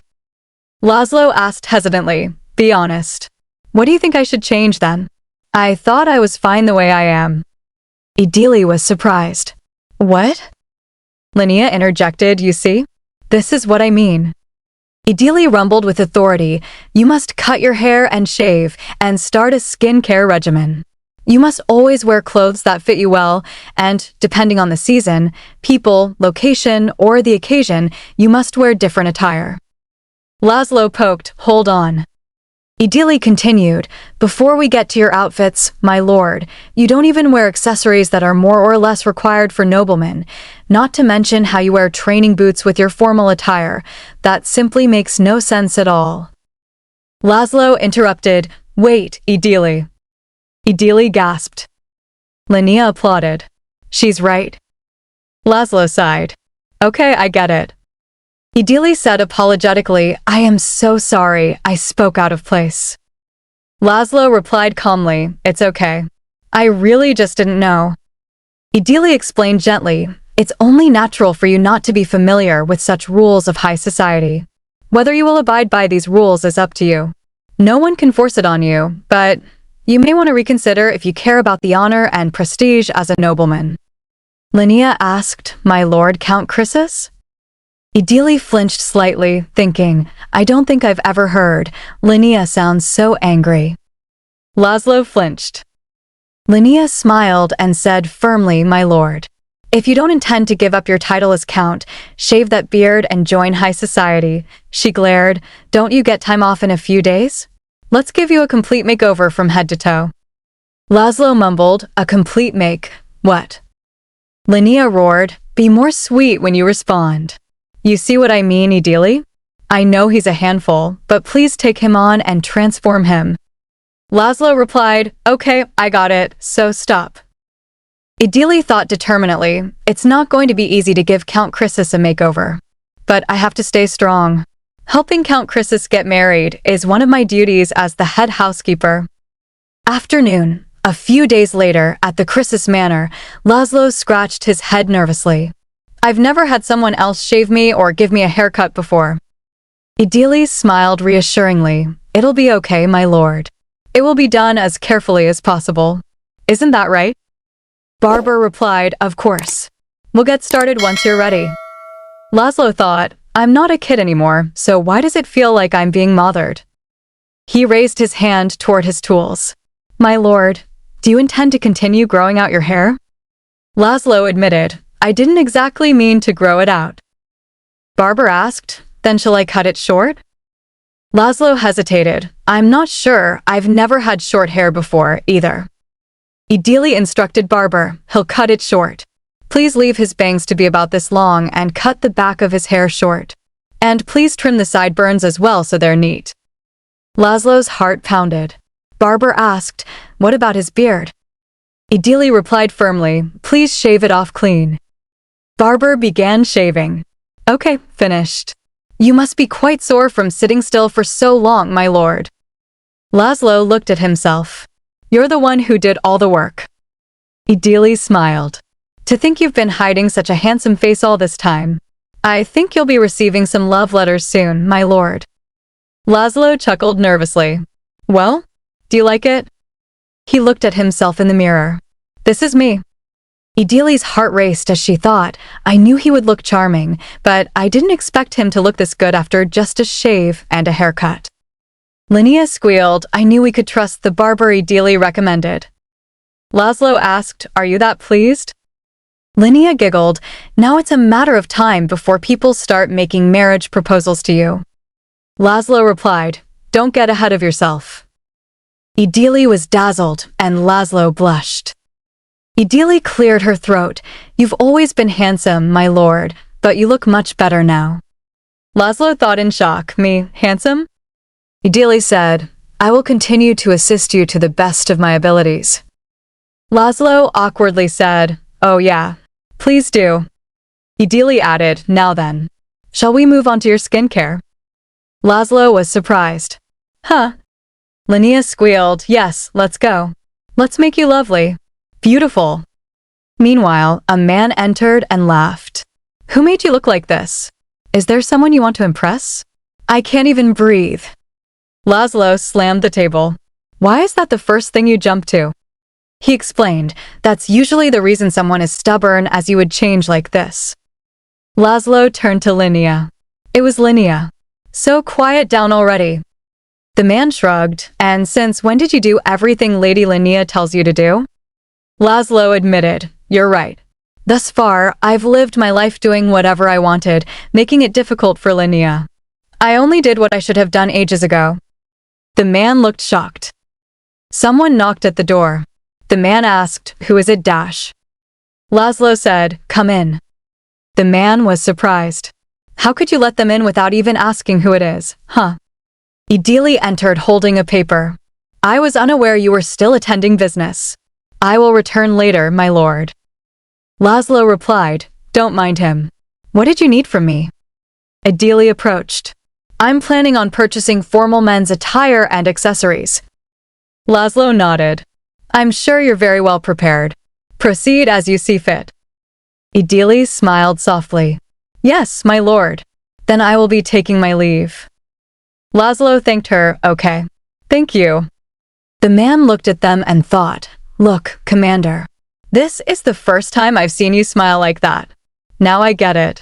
This is her doing. Idili walked back, thinking, I hope it suits him well. Is this a good thing or a bad thing? Linnea sits inside the carriage beside her brother, gushing about the garden party they attended, insisting they must fill their own garden with roses too, saying, so, Laszlo, we have to plant a ton of roses in our garden too. The party I attended last time had an amazing garden. We have to redo our garden like all the other fabulous manors. Answer me, Laszlo, while Laszlo calmly agrees. Okay, alright. We'll hire a gardener soon, too, though privately he worries that what they truly need first is a butler, since despite wanting to spend more time managing the household, he has no time to spare with the household division's training at a standstill. And he recalls Idili once telling him, please hire more intel agents, wishing his royal knights had even half the diligence of Idili, dismissing them as sheltered noblemen's sons who show no improvement no matter how hard he trains them because their will is weak, while his mercenaries from Calliope have survived purely through perseverance and skill, leaving him to wonder how to bridge that gap, and as he throbs with thought, Linnea jolts him back, snapping, Laszlo, you still haven't answered. What are you even thinking about? To which he replies, sorry. Work stuff, prompting her to scold him, sheesh. Promise me that you won't get lost in your thoughts like this when we arrive later. You remember what Idili told you recently, right? And Laszlo, rubbing his chin, admits, ugh. Of course I do, which drifts into a memory from a few days earlier at Chris's Manor, where Laszlo, holding an invitation, asks, this is the invite to Count Bliss' garden party? And Linnea, trailing behind him, confirms, yes. I got it at Viscountess Emerson's last party. Come with me since it's on the last day of your holiday. Though Laszlo resists, there are plenty of other parties you could take me. Of all parties, do you really have to go to a party that kind of person is hosting? And Linnea, clenching her fist, insists, I do. Besides, I'm not that scared anymore. But above all else, I want to show everyone how much you've changed. Before turning to Idili for backup, Idili, say something, and Idili obliges, yes, my lady, adding, my lord. I also think this party is adequate as your debut to high society. It would be even better if you were escorting Lady Linnea, which makes Laszlo ask, and why do you think so? And Idili explains, because this is the party. All those who used to ridicule Lady Linnea will be present. So once you attend this party, you'll understand. You'll finally get to experience the high society that Lady Linnea had to face all alone, leaving Laszlo to silently resolve that he must see it for himself, just as Idili said, while Linnea announces, I think we're almost here. Get ready, Laszlo, then quietly chides herself. Speak for yourself, Linnea. If I stay oblivious, I won't be able to protect what's dear to me. And as their carriage arrives, someone announces the Chris's carriage has just arrived, drawing the attention of Angela's cousin Enoch Bliss, the eldest son of Count Bliss, who asks his cousins, Angela, Camille. You said this Linnea Crisis gave you a hard time, right? And Camille snaps back, that's right. She grew up a commoner, but she acts all high and mighty around us. We tried to be nice to her at the last party because she was having a hard time fitting in, but then she looked down on me and made things terribly awkward for us. She lacks basic etiquette. That's exactly what I mean. Please put her in her place for me, Enoch, while Angela softly cautions, don't be so harsh on her, both of you. The poor girl will be attending all by herself without a partner, prompting Camille to gush, my good Angela. You are too kind for your own good, and Angela to modestly deny it. Truly, I am not, as Enoch declares firmly, don't worry. I'll find an appropriate partner for her. I know someone who is seeking a bride. He's got a violent streak, but he'll love her since he's looking for a young lady. If we help her get married to him, it's good news for her, too, right? Though Angela doubts it, I doubt she would be grateful for being set up with a gentleman, and Enoch just laughs it off. Haha, that doesn't matter. Until Angela notices the commotion rising and wonders, why did it get so loud all of a sudden, before spotting the stranger beside Linnea and gasping, oh my. Who is that man next to Linnea Crisis, which sends Enoch into a panic, Angela? I thought you said Linnea would be attending alone. So who is that guy? And Angela admits, I'm not sure. I don't think I've seen him around before. Until Enoch realizes with alarm, isn't that the commander of the household division? And Angela agrees. HM? Maybe you're right, as the murmuring nobles confirm it among themselves. He cut his hair and shaved, but it's definitely him. I'm in the household division, so I would recognize him anywhere. That's the commander of the household division, Laszlo Crisis, while Laszlo mutters to Linnea, stop tugging at me, Linnea, and Linnea beams, look over there, Laszlo. Everyone is in shock, as Camille bites her finger in fury that, wench brought who? She's really doing everything to make us look bad, but Angela leans in to steady her. It's fine, Camille. Since she's here with him, we may as well go say hello first, which Camille resists. What? She's the one who should come to greet us, though Angela reminds her she brought Count Chrysis with her, so what other choice do we have? He is of a higher status than us, then instructs Enoch. We'll go greet them, so please look after the other guests. Enoch, relieved, agrees. If you say so, Angela, while inwardly panicking. That was a close call. I don't want to bow my head to the likes of that beast. Before dashing off with, then I'll leave it to you, Angela. As Angela steps close to Linnea and greets her warmly. Hello, Lady Linnea. You remember me, don't you? And Linnea turns with a soft smile. Oh, hello. Lady Angela Bliss. You gave me the invitation to tonight's party. And Viscountess Camille Emerson. It's been so long. While Camille forces cheer. You look beautiful tonight, Lady Linnea. I see you are here with a charming gentleman. Could you introduce us? And Linnea agrees, of course, though inwardly she thinks, you don't scare me even if you look at me like that. Before introducing him, this is my brother, Count Laszlo Chrysis, then turning to Laszlo. This is Viscountess Camille Emerson and Lady Angela Bliss, as Laszlo simply nods, prompting Linnea to smile and cover for his silence. Oh dear. My brother's gone all quiet again. I hope you'll excuse him, while privately cheering. Good job, Laszlo. And Camille, chilled, can only manage, of course, as Angela steps forward and asks, if I'm correct, this is your very first party, isn't it, my lord? To which Laszlo murmurs, yes. So it happens to be, and Angela responds, so your debut to high society is here at our party. It's truly an honor. I would love for you two to meet our grandfather. What do you say? While Linnea listens and thinks bitterly, I knew they would change their tone if Laszlo came as my partner, but they're completely different from when I came alone. This feels far worse than I'd expected. Before Laszlo asks, by grandfather, you must mean Count Bliss, and Angela confirms, yes, if you would please follow me, but Laszlo declines, there's no need. I will go with my sister to greet him myself, which makes Camille grit her teeth and snap. What a rude dash, until Angela grips her hand to smooth things over. All right then. Have a pleasant time. It's okay, Camille. Let's go talk to the ladies, as the Count suggested, while privately assessing him, so that is Laszlo Chrysis. He seems rather proud, but he's not bad at all. Well, if he's to unveil himself, this level of buzz is to be expected, then turns to comfort Camille aloud. Don't be upset, Camille, and Camille insists, I'm fine, as Laszlo, embarrassed, mutters to Linnea, now let go of me. And Linnea only grins wider. No. High society is about to get very interesting. In the Emperor's office at the palace, Emperor D. Marcus greets Laszlo with amusement, saying, haha, I heard Count Chrysis showed up all dandy and handsome, but I had no idea it was true. Is this your sister's doing? To which Laszlo sighs, my sister proposed it. It was Linnea's personal attendant who helped, prompting the Emperor to raise a knowing hand and smile. Personal attendant? Oh, you mean Count Canyon's daughter. There's no one who knows better than her when it comes to things like this, while Laszlo glares inwardly, thinking he probably knew that too. Look at him, acting all sly, and the Emperor continues softly, haha Laszlo, they may have done this to you against your will, but to be honest, you look very nice, which Laszlo brushes off, I didn't do this to impress others, and the Emperor replies knowingly. And I am well aware. I'm sure you know what I mean, too, adding calmly, with this, you won't be able to escape from high society now. I know it wasn't an easy decision for you. So I thank you, while Laszlo mutters, it was a nuisance.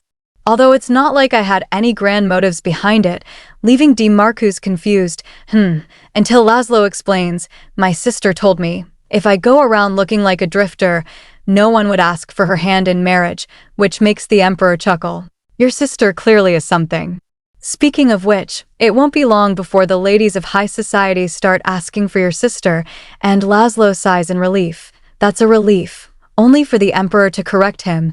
What are you relieved about, Laszlo?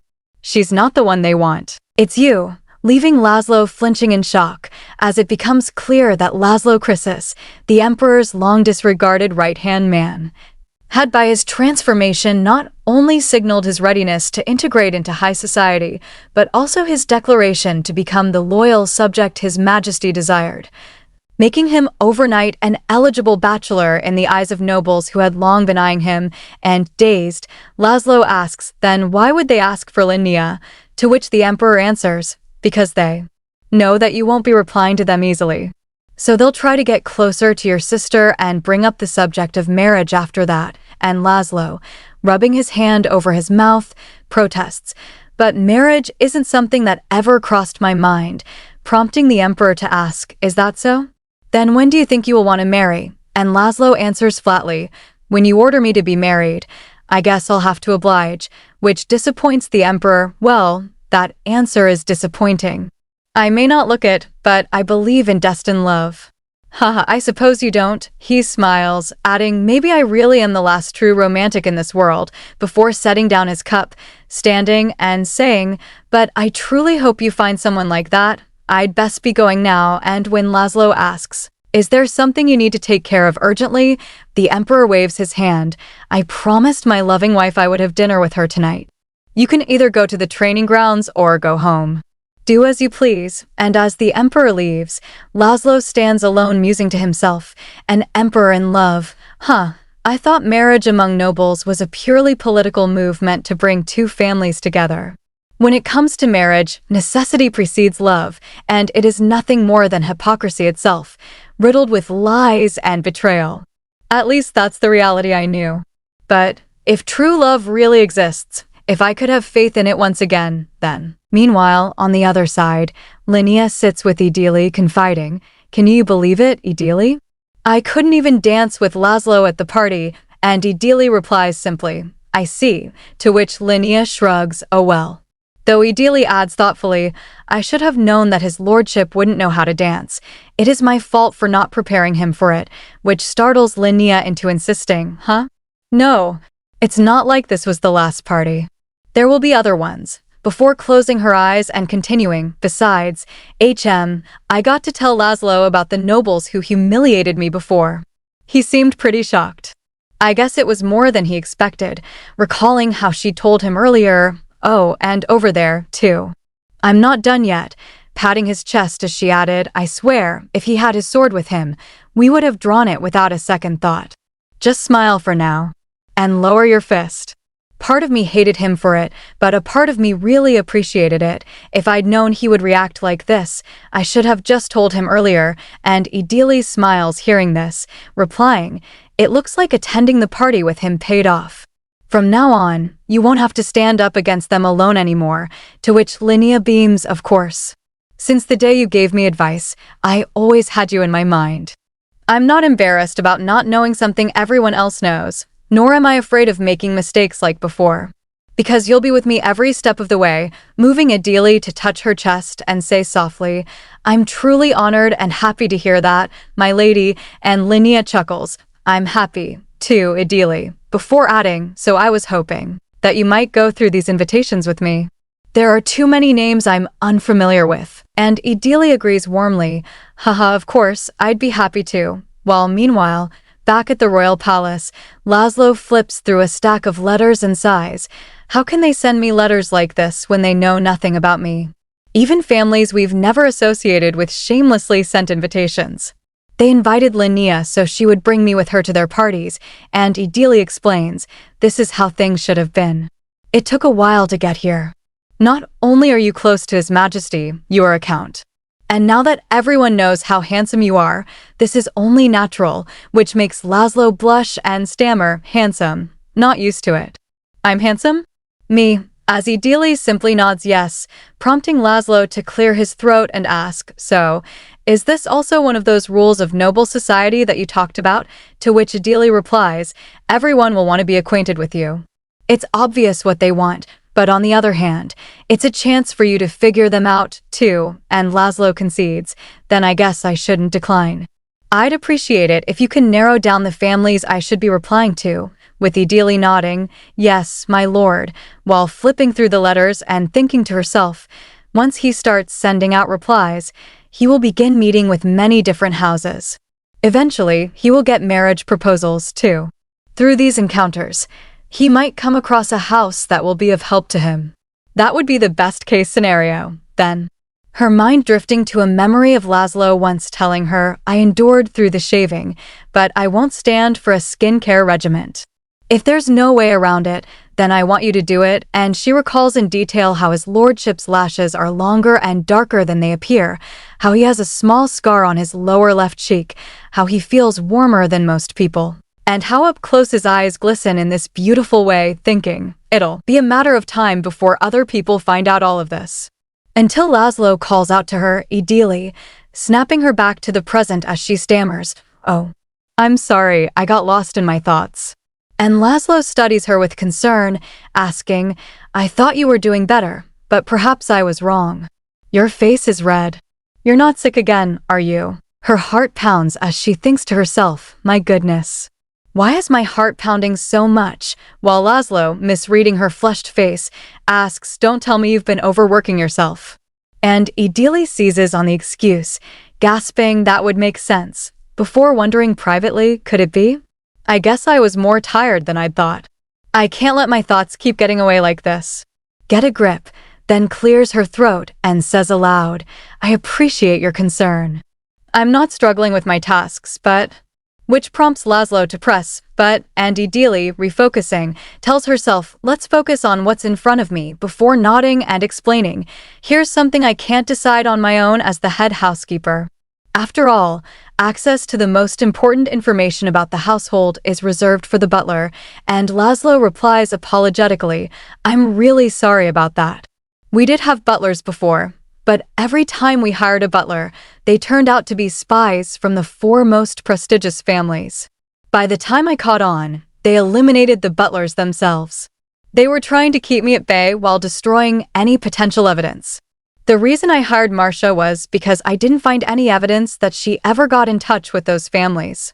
Though ultimately, it wasn't a wise decision, which is why it's taking so long to find someone trustworthy.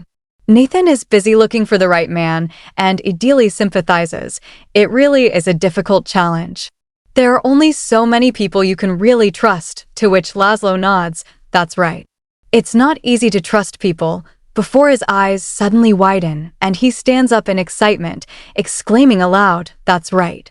You can be our butler," leaving Idili blinking in shock. "What?" As Laszlo presses on, "You have experience handling the finances of a household, not to mention how competent you are in managing the operation of the house," and Idili protests, "Please. Wait, my lord." But Laszlo, caught up in the idea, marvels, "Why didn't I think of this earlier?" While Idili hesitates, "How could I possibly become a butler?" And Laszlo tells her plainly, "The most important thing is whether or not you may betray me." Leaning toward her as he adds, "You already have my trust. Now, it's time for you to show me what you can do. I promise to trust you. Because I know you wouldn't bring up anything frivolous, nor are you one to get greedy," which makes Idili admit firmly, "Well, that's true, but..." And Laszlo smiles, "There's no pressure, really. It's always been sort of a mess. No matter how you run things, it can't get any worse than this," to which Idili replies dryly, "Well, isn't that comforting?" And Laszlo laughs, "I didn't know you could be sarcastic," while Idili smiles back, "Haha, I don't have much of a choice," prompting Laszlo to raise his voice cheerfully. "So that's a yes then? Now, shall we continue our conversation? Please come with me." And as Idili stands and they walk outside, Laszlo tells her, "There's a secret I need you to know, Idili," to which Idili replies, "It's almost time for me to head to the palace and bows. Have a good day, my lord," while Laszlo thanks her, "Thank you. Please take good care of the manor as usual." Idili, my new butler, leaving Idili smiling. It has been a few days since Count Chrysis revealed the family secret and made her the butler, and now servants murmur among themselves while cleaning. Hey, is the head housekeeper? No, is the butler still at the front door? Only to learn she already left to visit the kitchen, with another maid replying, "Thanks." The Chrysis family secret lingering unspoken in the background, as a maid knocks at Idili's door and Idili calls, "Come in," and the maid enters, saying, "Excuse me, Ms. Idili. The fabric vendor is here," to which Idili asks, "Is it already time?" Before ordering, "Please have them wait at the drawing room. Serve them a beverage, please," and the maid answers, "Yes, ma'am," while Idili smiles to herself. All right, let's pick up where we left off, as a servant presents his goods, saying, "Yes, ma'am. These are the best cheese and butter our shop has to offer." In terms of quality, and reflects that she has since become the butler, taking on more responsibilities than before, yet finding every day fulfilling because of the trust placed in her, while the servant bows and promises, "I'll make sure to bring better products next time," as Idili points at a book of samples and says, "This one and that one. Could we make them a bit thicker?" Only for the servant to apologize, "I'm sorry, ma'am. I'm afraid that won't be possible with our production." "Oh, but this should be enough for a curtain." "Perhaps you should settle for what you can," prompting Idili to reply cruelly, "That's unfortunate. Please contact me again if you find a higher quality fabric," then, which makes the servant gasp, of course, before privately regretting, "I shouldn't have said that." As the narration notes that when purchasing basic necessities, one should not compromise easily, and just then Linnea bursts through the door, calling Idili. "You seem rather busy since early this morning. Are you done speaking with the vendor?" To which Idili answers, "Yes, my lady." "Please don't run," then asks, "Are you on your way out?" And Linnea replies with a gentle smile, "Yeah.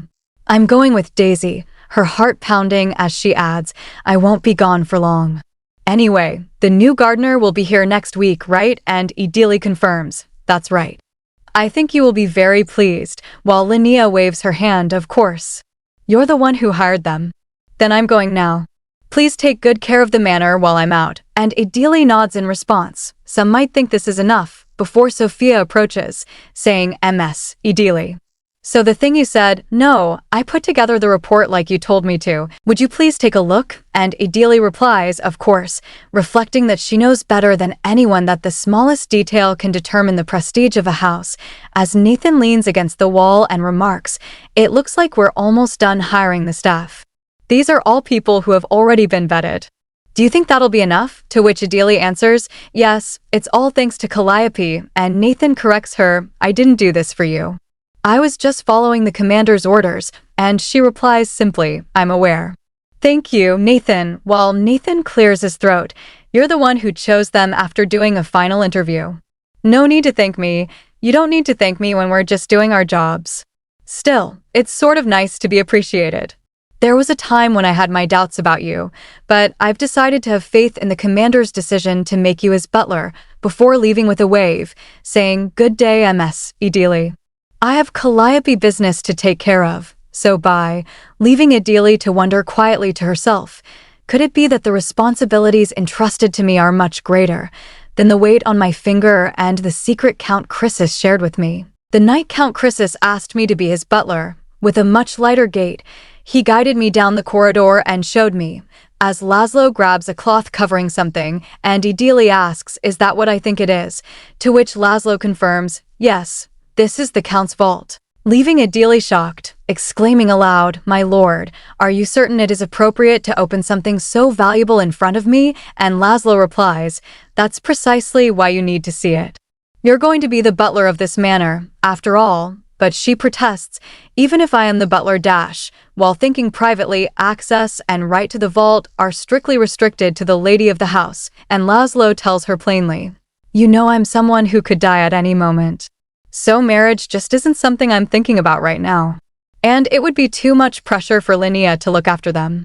I was sort of in a dilemma because I couldn't think of anyone to leave this to, but now I have you, and though it's not shocking to know that Count Laszlo Chrysis is the war hero, the Emperor's right-hand man, and the commander of the household division, hearing him speak as though he's already accepted his own death is hard to get used to, so Idili presses her chest and asks, "Could it be due to the threat posed to you by the three houses?" And Laszlo admits, "Well, that's one reason.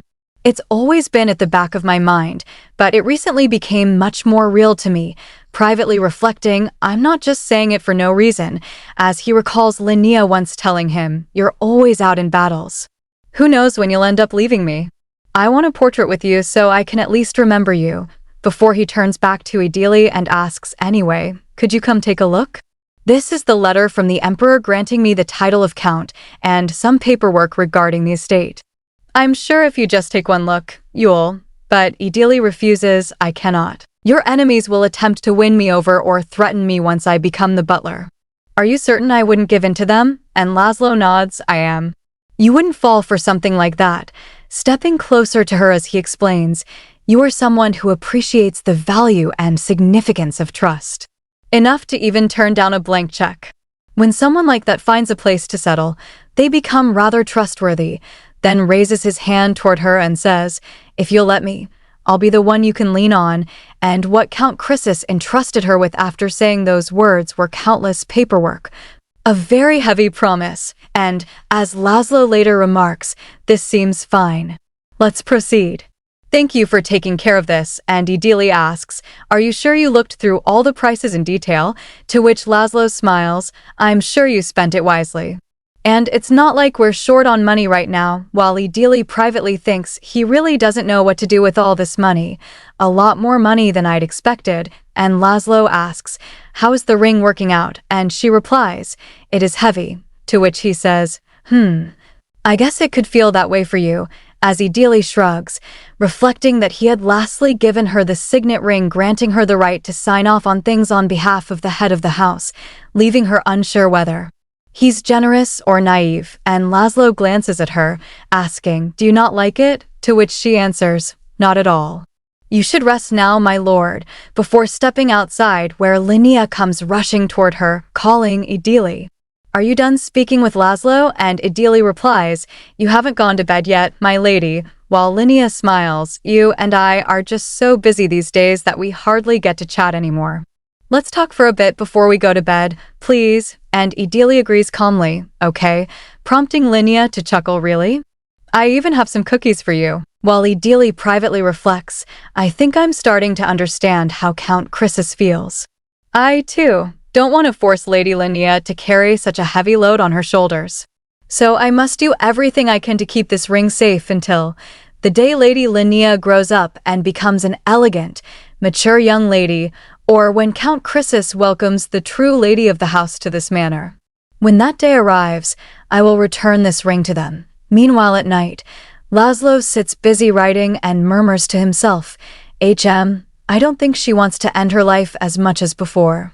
Reflecting that lately it doesn't seem like Idili wishes to end her life anymore, like she did in that burning house, or in the carriage when she made up her mind to jump off, and compared to when she had nowhere to return to. It's almost like he can feel her will to live now, so he really hopes she will like all the things he'll be giving her. Before catching himself, I got ahead of myself, and ended up saying more than I should have, recalling his own words, if you'll let me, I'll be the one you can lean on, and Idili's response to it, asking, do you mean you will allow me to rely on you, my lord? To which he'd answered, there's no reason not to. It's thanks to you that I stopped feeling ashamed of needing help and learned to face my problems. I've finally come to accept that I've always needed someone like you, until suddenly his pen nib snaps and ink drops onto his shirt, jolting him with, what on earth am I doing? Well, for now, let's finish writing this. A few days later, all the staff at the House of Chrysis got a day off, and one maid remarks, well, I didn't see this one coming. The masters are going away for a few days as well. Can you believe it? No cleaning tomorrow, too, while another replies, but that just means we'll have to work double when we come back, and Salia adds, even so, isn't it great? I hope I can work here forever, to which another agrees, to be honest, me too, and Salia echoes, yeah, me too, as one maid calls out from behind, wait for me. Meanwhile, Idili stands alone in her room, looking out the window and exhaling. I'm glad it's nice out today, before checking her watch and saying, it looks like I have about an hour. I should start getting ready, too, then rushes toward the door, steps downstairs, and out from the palace, hugging dear Dowager Marchioness Barbara Celestine as she says, I missed you, Barbara. I'll find a way to fill the gap that letters could never bridge. Laszlo Chrysis. Barbara smiles softly, Idili. You have no idea how much I've missed you, and Idili replies, I could say the same. I've missed you so much. To which Barbara chuckles, oh Idili. I know exactly how you feel. I'm so proud of you for enduring everything you went through, And back in the palace, Ideally recounts, and that's how I became their butler, which prompts Barbara to remark, sounds like Count Croesus is quite the unpredictable man. A decision like that would never even be considered in other families, and Ideally agrees. Yes. Aside from my criminal status, it's almost unheard of for any household in this empire to hire a female butler, to which Barbara says, if he has an eye for talent, it's only natural that you were chosen. He values competence, which is why he recognized your potential, Ideally. Wouldn't you agree? Leaving Ideally's eyes filling with tears as she thinks Barbara's just as I remember her, recalling Barbara once telling her, why should she be criticized for becoming successful on her own merit? And reflecting that Barbara is the same precious friend who reminded her that ambition is natural and there's no shame in women striving for their own rights, that she always wanted to be as strong as her, but like the fool she is, she let her family sell her off through marriage, yet Barbara still looks at her with those same gentle eyes. As Barbara winks, I'm sure you'll do well, Ideally, and Ideally thinks, I'm so grateful for everything, while Barbara adds, smiling, especially since the Croesus family has to be established anew from the ground up. They should be grateful you're here, and Ideally chuckles, recalling she ran a duke's household before, but admits frankly, but to be quite frank, there are some matters I cannot handle on my own. So I would like to ask for your assistance, to which Barbara grabs her hands. I'll be more than delighted to help. I never thought the day would arrive when you'd seek my assistance. It makes me very happy to hear it, and Ideally explains, I've learned something. During my time at the late Lancaster house and here at House Croesus, privately reflecting. Responsibility does not always take the form of sacrifice. Before continuing, as a butler tasked with managing a household, I need to form relationships with various vendors. But, as you are aware, this family lacks such connections. And dealings with any shops affiliated with the Canyon family are off the table. So if I may, Dowager Marchioness Celestine, would you kindly refer me to a trustworthy vendor? And Barbara smiles softly, of course. But in exchange, I would like to hear more of your story, Ideally, and later, as they walk through the palace, Barbara sighs, there's still so much we haven't said, and yet it's already time to go. Time does seem to slip away when one is enjoying it, and Ideally reassures her, don't worry. I'll write to you again, Barbara, though Barbara's eyes fill with tears as she says, oh, but receiving your letter would only make me miss your lovely face even more. And Ideally smiles softly, oh Barbara. In that case, you can look at my portrait, which makes Barbara repeat, your portrait? If I'd known it'd come to this, I would have arranged to have us painted back then, leaving Ideally to murmur, oh. While privately wondering, didn't Count Croesus promise to send her one? As Barbara muses, I wonder if there's an artist out there who still remembers you, and Ideally deflects, I wonder as well, while thinking to herself, well, he's been busy lately. So he must have forgotten. I better not say anything in case Barbara gets disappointed. Before standing at the carriage, a boy welcomes Barbara home. Welcome back, Mother, and as Barbara rides off she asks him, did anything happen while I was away? To which he reports, no. Whoever's been following us likely assumes we're just out sightseeing in the carriage. They vanished halfway through after the Count's men distracted them, and Barbara says firmly, excellent. While he asks, how is Miss Ideally, by the way, and Barbara answers, she was doing better than I imagined. But she can't stay a criminal, recalling the words Laszlo had written to her in a letter, promising, I promise you, Dowager Marchioness Celestine, that once high society ceases to bring Ideally's names to their lips, I'll take her to your place to leave her in your care, and Barbara slides the curtain shut, saying quietly, Count Croesus does appear to be a man of his word, but I'll still aid his house further and ensure he owes me all the more for it. So that no matter what happens, we can free our innocent Ideally. Meanwhile, at the house of Wynblair, Isaac Wynblair, head of one of the 3 most prestigious households, demands of his knight. What did you just say? Barbara Celestine was seen near the Croesus estate? And this happened today? Not yesterday, and the knight apologizes.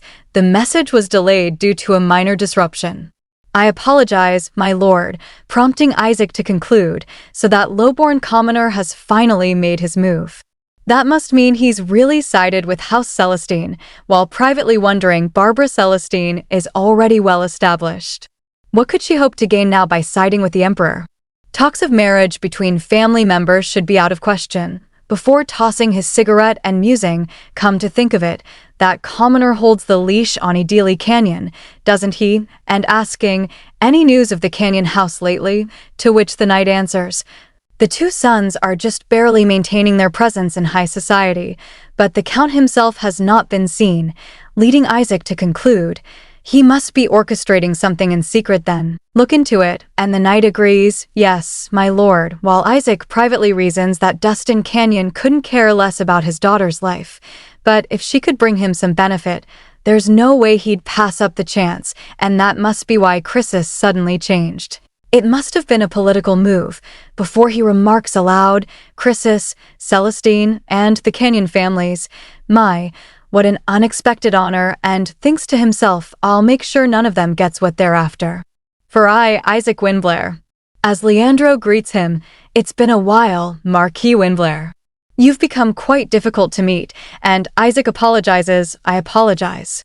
I tend to lose track of time when I'm buried in work, while privately scheming, hold a card that could replace the Emperor. Before welcoming him aloud, welcome, Your Highness Leandro. Meanwhile, in the royal palace, Laszlo sits busy reading letters as Idili explains, and so, with introductions from Dowager Marchioness Celestine, I intend to visit a renowned gallery.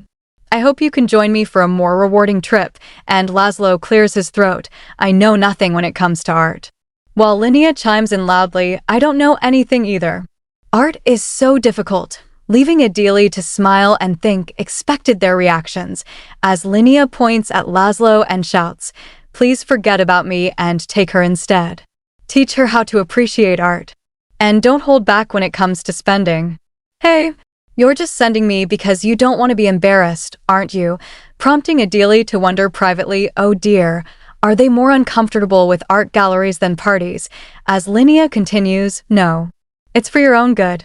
Knowing how to appreciate art is an important skill to have in high society. Don't make excuses. And Idili's eyes sparkle as she says, it's true that the ability to appreciate and understand art is an important skill in high society. But its value extends to the Count as well, which makes Linnea grip Laszlo's shirt triumphantly. See, though Idili adds, but if he's there too, we might attract more attention than we want. We could disturb others there. Leaving Laszlo confused and repeating, disturb, as Linnea clears her throat, oh, well then, I guess there's no choice, and Laszlo asks, wounded, do I bother people? While Linnea declares, Idili has spoken, so I'll go with her to the gallery. And Idili clenches her fist, thinking privately, with just the two of us, we'll have time to calmly appreciate and choose the art. And I should do my best to teach her as much as I can while we're there. Since Count Chrysis seems busy, I'll let him stay home, leaving Laszlo to mutter dejectedly, do I bother people because I'm big and gloomy? Linnea walks with Idili through the market, unaware that Angela Bliss has spotted them and is watching with calculation, thinking to herself, oh, that's Linnea Chrysis, before noticing the woman beside her, then that person next to her. Is she Idili Lancaster? I heard she's working as a maid for the house of Count Chrysis, and it seems she's being treated rather well. But that doesn't change the fact that she's a criminal. How pitiful.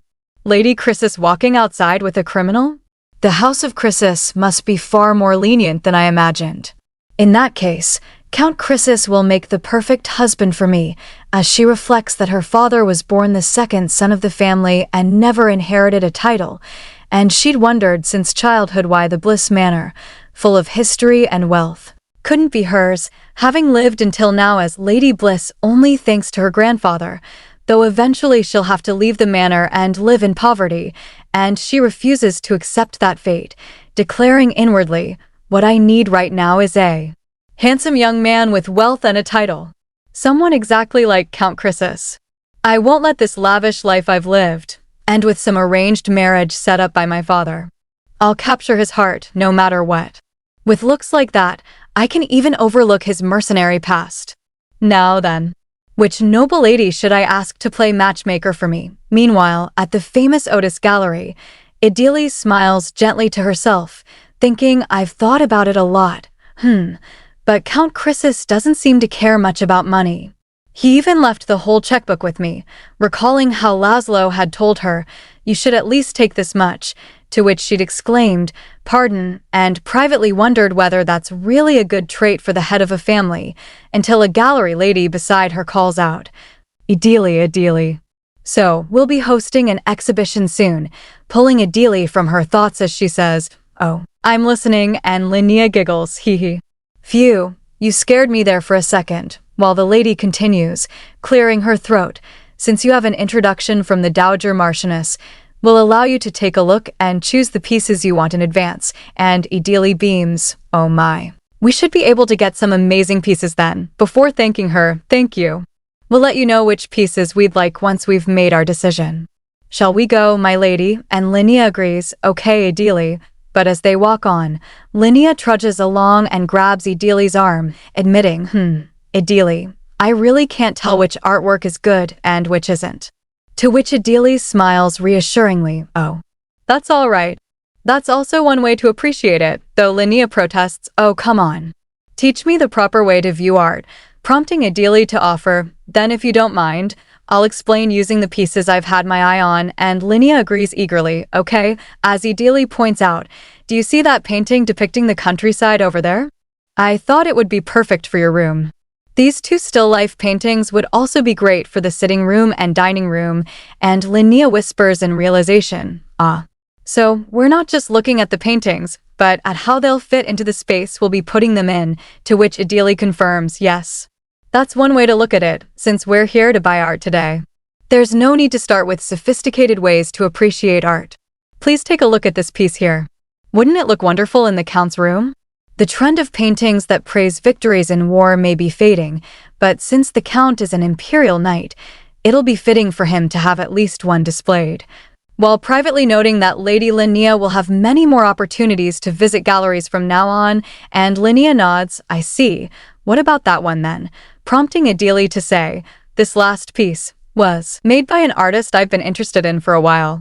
And for some reason, it really drew me in," which makes Linnea giggle. "All right, then let's reserve all of them before we head out. I can tell from the look on your face that this one is a great art piece," but Idili gasps, her heart pounding as she deflects, "Oh, but that's just my personal taste. It wasn't made by a famous artist, and I'm not sure how others would see it," to which Linnea clears her throat, "I don't really know what others might think either, but you thought it looked nice, right?" And Idili, touched, replies, "My lady, besides, your expression made me realize I should stop overthinking and simply enjoy art for what it is and how it makes me feel," reflecting privately that the last piece she chose reminded her of a dawn she once saw, resembling the power of Lady Linnea and Count Chrysis held within the pulsing energy of hope and the path of light, before she adds aloud, "I hope others will come to appreciate it like I do someday," and Linnea smiles, "I'm sure they will."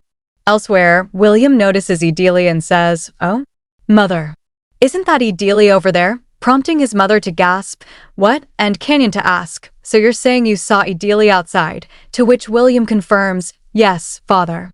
She was with Linnea Chrysis," leaving Canyon to mutter bitterly, "When I married her off to that old duke, I thought she'd finally start paying me back for everything I did to raise her. But the Lancaster family fell into ruin before we even saw any profit. And with Lynn selfishly taking her own life a while back, I thought the whole marriage enterprise was doomed," before declaring, "But I guess Idili still has some use left in her after all," and his wife chuckles in agreement, "That's right, dear. I'm sure she's that mercenary's mistress right now. If she's walking around with his sister, her position in that house must be stable too. And we've already cut ties with her, so even if she really is his mistress, it won't damage our reputation," to which Canyon smirks, "Yes, yes. You are right," before turning to his son and demanding, "William, what do you think is the first thing we should do now?" leaving William startled, "Pardon," and stammering hesitantly, "Contact Idili," which makes Canyon twitch with irritation, "No, that's not it. We need an informant on him. Pick someone capable and have them follow him without being detected by Laszlo's mercenaries," and William obeys, "Yes, father," while privately despairing, "Just when is that child going to grow up?" That was a terrible answer. Don't nag. Mother, as Canyon reflects that despite it all, William remains the family's precious eldest son, and for him he must rebuild the Canyon family before handing things over, concluding coldly to himself, "Now then, my former daughter, I shall give you a new role to fulfill for my son." Idili calls out in her dream, "Lin. Lin, where are you? We need to head back soon. Otherwise, father's going to scold us." Panicking inwardly, "I can't find her. What should I do?" Before spotting her and jolting with relief, "Oh, there you are. Do you have any idea how much I've been looking for you? I told you you'd get lost if you don't hold my hand, didn't I? Next time, stay." But then noticing something wrong, asking curiously, "Lin, are you crying?" "I can't hear you, Lin," before leaning toward her and softening, "I'm sorry, I must have kept you waiting too long. Let's head back now. Please. Please let me hear her voice," until she wakes on her bed with tears filling her eyes, murmuring, "Lin, I guess I can't be with you, even in my dreams," recalling how when they were young the two of them once visited an art gallery with their mother, just the three of them, without their older brothers, and how it was the first time their mother had taken just them, leaving them thrilled, even if it was only an excuse for their mother to pretend she was on good terms with her daughters, as a lady nearby had once praised her. "Haha, I'm impressed, Lady Canyon. You must be deeply devoted to your daughter's education," to which their mother replied, "Well, I do try. One can't just leave everything to a tutor," and the lady gushed, "Oh my. Thanks to your efforts, your daughters are sure to marry very well." Because even without love, parents are still a child's everything, their whole world, and Idili wonders whether the dream came because of her recent trip to the gallery, reflecting that the outing hadn't been entirely bad since she'd even gotten the chance to show Lin how to appreciate art in their mother's place, though she wonders what her sister meant to tell her in the dream. Supposing she hasn't been such a good sister after all since she can't even guess, before noticing something. Oh? This letter, could this be? Her heart pounding with a flinch, just as Laszlo, setting his cufflinks, greets her, "Great work as usual, Idili. Is there anything that requires my immediate attention?" And Idili reports, "Yes, my lord. Here are the documents regarding the special payment to be issued to the servants for the recent holiday. I have also brought the other invoices for your review," to which Laszlo thanks her, "Thanks for sorting them out." But before frowning, the amount doesn't look right, leaving Idili to flinch. "Pardon? That can't be," and Laszlo clarifying, "Your pay is far too little," which confuses her. My pay?" as he insists, "Yes. 400 lingon is too little. Raise it to 1,000 lingon," and when she protests, "But he cuts her off. "Don't tell me you've got nothing to spend money on." Not budging. "Besides, you might need it someday in your duties as butler," handing her a ledger and adding, "I'm telling you, try living with a little more greed," to which she echoes, bewildered, "Greed." And he continues, "Take the money. And in return, wait, that's not the right word. Anyway, I have a reward for you," prompting her to sigh. "Is it a blank check again?" And Laszlo, blushing, insists, "Not this time," before clutching something and holding it out to her. "Will you accept this?" And Idili looks down, stunned, "My lord, these are," recognizing them inwardly as diamond earrings before protesting aloud, "This is extravagant. I cannot accept this," though Laszlo refuses to relent. "You can try to return them, but I won't take them back," drooping slightly as he adds, "Idili, I can't help but feel kind of hurt when you turn me down so strongly," and when she still hesitates, "But still, this is a bit much." He pleads shyly, "Please, just accept them. They're a token of gratitude for the excellent work you do. You do get that if you hand it back here, I'll look really bad, right?" Leaving her to wonder privately, since when was he like this? Before finally taking them, "I'll accept it for now, then," which makes Laszlo smile. "Thank you," as he sits on the bed and adds, "I feel much better now that the earrings are in your hands. Do you have anything else to report?" And she answers, "No, my lord." So he tells her, "Then go on and get some rest," and she bows out, "Yes, my lord. I wish you a pleasant night." But once Idili leaves the room, Laszlo tilts his head and berates himself, "I'm a complete fool," scratching his head as he thinks, "A token of gratitude? As if you only bought them because you couldn't stop thinking about her. At that party long ago, The sight of you so beautifully adorned kept coming back to me. I wish you could wear all the finest things in the world again, and smile as brightly as the jewels glistening by your ear, even though I could never bring myself to say it, before catching himself. Darn it, she'll never wear those earrings in front of me anyway. Meanwhile, at the middle of the night, Marcia trudges along muttering, "Those bastards. Just wait. I'll have my revenge. No one's young forever. If it weren't for that wench, everything would have been mine. How dare haha," when suddenly a man appears behind her and whispers in her ear, "Found you, Marcia Bohen," startling her as she spins around demanding, "Who's there?" And the man replies calmly, "Ah, there's no need to be so frightened. I'm not here to harm you," though Marcia trembles. "You expect me to believe such a lie? Who are you? Did Count Chrysis send you?" And the man grins, "Wrong. In fact, I'm more like an enemy of his," prompting her curious, "His enemy?" To which he answers, "Yes. If we're on the same page now, how about we work together to get some revenge?" Meanwhile, back at the Chrysis Manor, Idili holds a lantern and murmurs to herself, "Summer's almost here. Why did I feel that sudden chill? Perhaps I'm just imagining it. Oh no, I was so distracted by the earrings that I forgot to deliver this to him.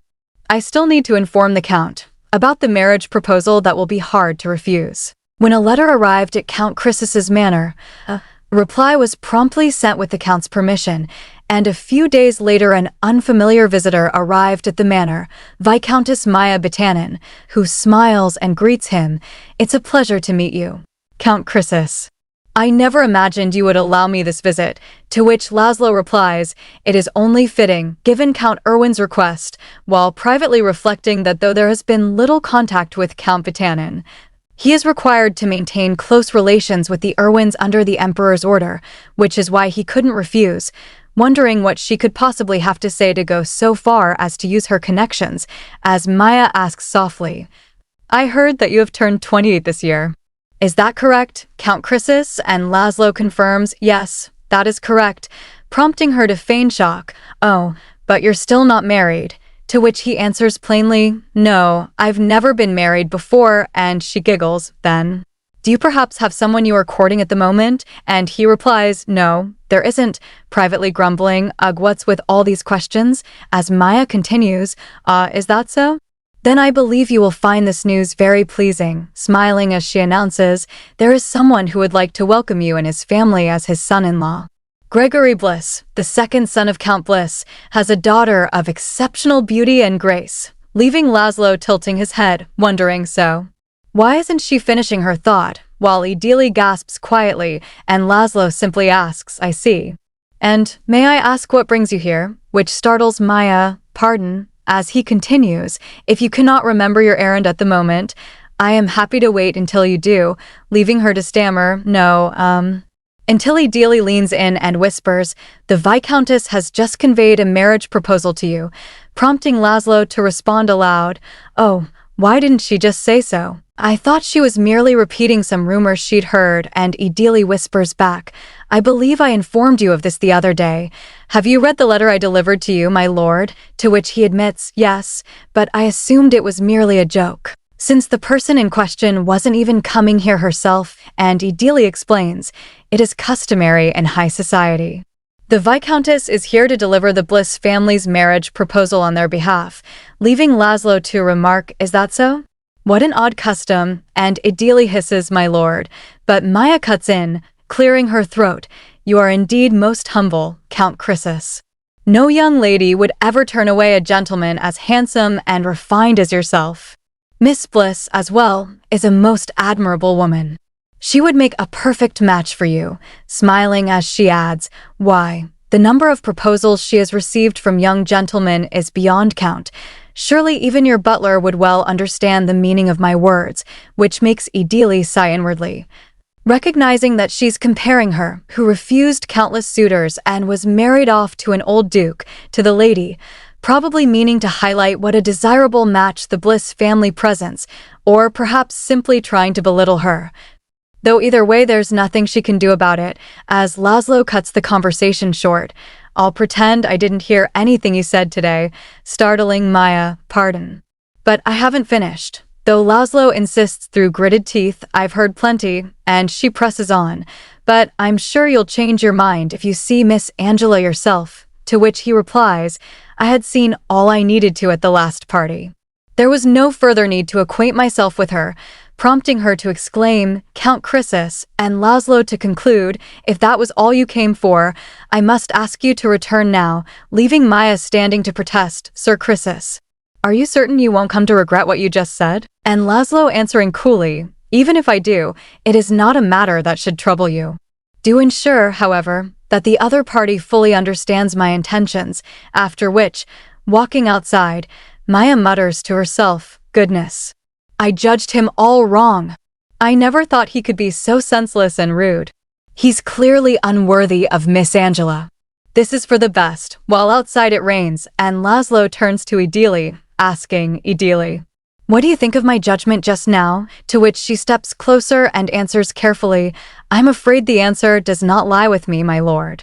You are, after all, the head of this family, and he concedes, yes, I suppose that's true. I don't regret what I've said. Nothing would have changed, even if the Bliss family had come here themselves. I have no words for those who tormented Linnea. In the future, dismiss such matters at your discretion. I don't want to waste time on such pointless affairs, and Idili agrees, yes, my lord, while privately feeling her long-troubled heart finally at ease. Marveling at how strange it is that a butler would feel relieved to hear her lord intends to decline all future marriage proposals, concluding to herself that the right marriage partner for the count will have to be found outside the norms of high society, and that perhaps in time the count will find a suitable partner for himself, just as. Laszlo reaches his hand closer to hers and asks Idili, I hate to trouble you, but could you brew me a fresh cup of tea? I didn't get to have any with the guest just now. And if you have the time, please join me. Linnea has been praising the new tea you bought, and I'd like to see for myself how good it is, to which Idili agrees, yes, my lord. I'll brew another cup right away, before giggling and asking, should I ask Lady Linnea to join us as well, which makes Laszlo splutter and clear his throat. No, there's no need for that. Meanwhile, in the darkest part of the night, the same man who met with Marcia arrives at the manor of Isaac Windblair, where Isaac welcomes him warmly. Welcome. I have been looking forward to meeting you. My apologies that it has taken so long, though, and the man bows his head, no, my lord. I am simply honored that you have granted me a chance to speak to you, as Isaac tosses his cigarette and says, excellent. Now, Sir Milton, do tell me the purpose of your visit, to which Edmund Milton, second in command of the Royal Chivalry, asks, if I may, I'd like to ask a question. My lord, have you ever found yourself troubled by the presence of the Emperor's hound? And Isaac smiles, haha, I imagine that bothers you even more than it does me. Frankly, someone like you should have been the one leading the household division in the first place. Wouldn't you agree? Prompting Edmund to bow, I pay no mind to such things, my lord. However, I cannot abide that a mutt like him has become His Majesty's closest aide, displacing those who have long been loyal. Nor can I conceal my disappointment in the Emperor's judgment, especially with the reforms he is implementing to punish the nobility and favor the commoners. What is your lordship's opinion on this? To which Isaac Windblair chuckles, I see what you mean. In that case, I shall ask you one more question. Edmund Milton, are you the Emperor's blade, or the sword of the Empire? And Edmund clenches his fist as he vows, I swear, upon the blue blood coursing through my veins, to be a sword that strikes down all who disturb the public order of the Empire. Laszlo finishes practicing swords with his colleagues and turns to announce, that will be all for today. Gather your swords and wrap things up here, leaving one man to marvel, he's fast. He's the first to leave again. Does he have some kind of treasure hidden away at home? The commander seems more upbeat than usual these days, don't you think? Maybe it's because we have gotten stronger, while another laughs. Haha, I doubt that, and the first admits, we've only just reached the point where training doesn't wipe us out completely. I still remember how rough training was back then. Now that I think about it, he's even less intimidating than before, to which the other agrees, that's right. And he seems to be in a good mood lately, as Laszlo simply flaps his shirt and wonders to himself, maybe something good has happened. Meanwhile, after some time, Idili prepares tea for Laszlo, saying, "Thank you for your hard work today, my lord." And Laszlo brushes it off. Nonsense. "I'm sure you've worked harder, taking care of the household matters," to which Idili rephrases teasingly, "Ah, then I shall phrase it another way. Please see the rest of your tasks through with the same diligence," leaving Laszlo startled. "What? Before he laughs, haha, then I will carry it out with diligence, just as you've said. Especially since you have prepared such excellent tea for me," privately reflecting that ever since that day he's been sharing tea with Idili, and though it lasts only a moment between the endless paperwork, it has become the most rewarding part of the day. As Idili asks, "How's the tea today, my lord?" and he answers, "Oh, it has a lovely fragrance," which pleases her. "That's good to hear. I quite like it myself," while she reflects privately that she has learned there are many different flavors of tea, which reminds her that people too are different from one another, and that certain truths reveal themselves only through experience. And only then can one find the being who brings light to the heart, before Linnea bursts through the door, shouting, "Idili, where are you?" And Idili, startled, calls back, "Oh, I'm here, my lady." As Linnea declares, "I knew it. You two are having fun without me again, aren't you?" Prompting Laszlo to protest, "What do you mean, fun? We were working. Anyway, didn't you say you'd be back late doing something with a friend? Jeremy or something?" To which Linnea explains, "Oh, something urgent happened at their manor. So I came back early," and Idili welcomes her, "Welcome back," while Laszlo presses, "Urgent? Are you sure you didn't fight with her?" And Linnea, smiling gently, denies it, "No. Do you think I'm a child?" Idili, "Could I have a cup of tea as well?" leaving Laszlo to insist, "Don't just brush off what I'm saying. Since you've finally made a friend, make sure to get along with her." To which Linnea retorts, "Don't worry about me and focus on making friends yourself, Laszlo." And Laszlo, deflated, mutters, "Drink that tea of yours already," before groaning privately, "Linnea, that little rascal. She's surprisingly sharp sometimes. I know I should be expanding my social circle, but for now, I want to spend more time with my family." The next day, at the training ground, Edmund arrives with a gentle smile and introduces himself. "Nice to meet you all. I'm Edmund Milton. As of today, I am no longer second in command of the Royal Chivalry, but Vice Commander of the Household Division. I look forward to working with you all," and the crowd welcomes him warmly. "Welcome, Sir Milton. It is an honor to work with you," while one man corrects another, "Hey, you're supposed to call him Vice Commander." "We look forward to your guidance, sir." A few days earlier, the previous vice commander of the household division had been dismissed after causing a scandal, leaving the vacancy to be filled, though Laszlo privately reflects that he didn't think the replacement would be that unpleasant fellow. Even endorsed by so many nobles, and thinks to himself, he hasn't violated any procedures, but I shouldn't let my guard down. As Edmund asks, "Are we still making our introductions? I would like us to conclude and move along." "Ah, then let us move on," while smirking inwardly. That's right, there is something unsettling about those snake-like eyes of his. Do the others truly not see it? At the Emperor's palace, the Emperor welcomes them both. "Welcome, you two. It is most reassuring to have the esteemed Sir Milton stand by my side as well. I shall have high expectations for the future, and Edmund bows, you are too kind, Your Majesty. I seek nothing more than to help shoulder the burden that Sir Chrysis has carried by himself. Humble, I see. Just as a true knight ought to be. Thank you." While the Emperor teases, "Come now, Laszlo.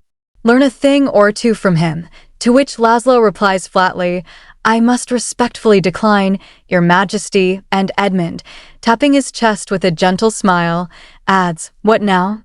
One must care for the inner self as well. What good is it if only the appearance grows splendid?" Prompting Laszlo to ask, "Do you truly believe that my inner self would change so easily, Your Majesty?" While Edmund privately wonders, "Why do they seem so close?" And the Emperor chuckles, "All I ask is that you strive harder." You now have Sir Milton himself as the finest example to follow, leaving Edmund to think bitterly, "I expected that mutt to grovel before the Emperor." But the Emperor treats him as though he were his own brother, as Laszlo dismisses it. "You're worrying over trivial matters, Your Majesty," and the butler interjects with a smile, "Your Majesty, please refrain from teasing Sir Chrysis too much. What would Sir Milton make of it?" To which the Emperor sighs, "Ah yes. I can't forget about him now, can I? Well, Edmund wonders, is the Emperor always this friendly? Before the Emperor turns to another courtier, now, take a good look, Count Talon. With Sir Milton here, do I not appear all the more striking with two brilliant young men at my side? You may say I look the most dashing, of course, and the butler clears his throat. Are you aware of what the servants have been gossiping about lately, Your Majesty? It is not you, but Sir Chrysus's freshly shaved look. You should admit your defeat. Leaving the Emperor to jolt, that can't be. While Edmund thinks, stung, this is how he treats me, and the Emperor shrugs it off. Turning to Laszlo, you recall how distinguished I was in my prime, don't you? That is how I won the Empress's heart. Only for Laszlo to answer bluntly, I'm afraid I recall no such thing, which makes the Emperor laugh. Oh, how dare you, Laszlo? Haha, while Edmund seethes privately. Me, Edmund Milton, supported by all the nobles? Marquis Windblair was right. Afterward, outside the room, Laszlo offers, well then, let me show you the rest of the building. As you know, our main duty is to protect His Majesty. Make sure you know the place well so you can navigate it swiftly, while Edmund thinks to himself that reducing the nobles' power has thrown the imperial palace into chaos and reflects, well, I didn't become vice commander of the household division for no reason. I'll keep a close eye on the Emperor and force this mud out of the palace. When I become commander, you won't have a place here at all, just as a viscount dashes toward them, greeting warmly, if it isn't Sir Milton. It has been a while, sir. We had a nice chat at the last party. Do you remember me from then? And Edmund smiles, of course. It's been a while, Viscount Bringhen, privately noting with satisfaction. He greeted me before Laszlo. Good, while the Viscount turns belatedly to Laszlo. Sir Chrysus. Forgive me for missing you. Greetings, sir. If I recall correctly, I have not seen you at any parties. I hope we get a proper chance to meet someday. And Laszlo replies mildly, I agree. Viscount Bringhen, prompting Edmund to suggest, on that note, perhaps Count Chrysus might consider hosting a party at his estate, to which Laszlo responds, oh, that sounds lovely. After all, a party isn't just for dancing and drinking. It's for socializing as well, isn't it? While Sir Milton thinks scornfully, there's no way a mercenary could throw a proper party. I'll make high society see how pathetic you are. Meanwhile, back at Chrysus Manor, Idili stands in the garden as raindrops fall on the leaves of the trees, murmuring to herself, oh dear. It's been cloudy all day and it's finally raining. I hope it doesn't turn into a storm. This all began a few weeks earlier, inside Edmund's carriage, where Marcia Vaughan bitterly spoke of Idili Lancaster. She angrily declared, Idili Lancaster? She's a wicked wench. She seduced that mercenary with her pretty face, then suddenly threw me out even though I was the head maid. She went on a rampage, with no regard for any dignity she once held as a noble. While listening quietly, Sir Milton thought to himself, I'm certain she's not telling the whole truth, but that's not what matters here. Hiding his true intentions behind a gentle smile, he said, I see. It must have been very difficult for you.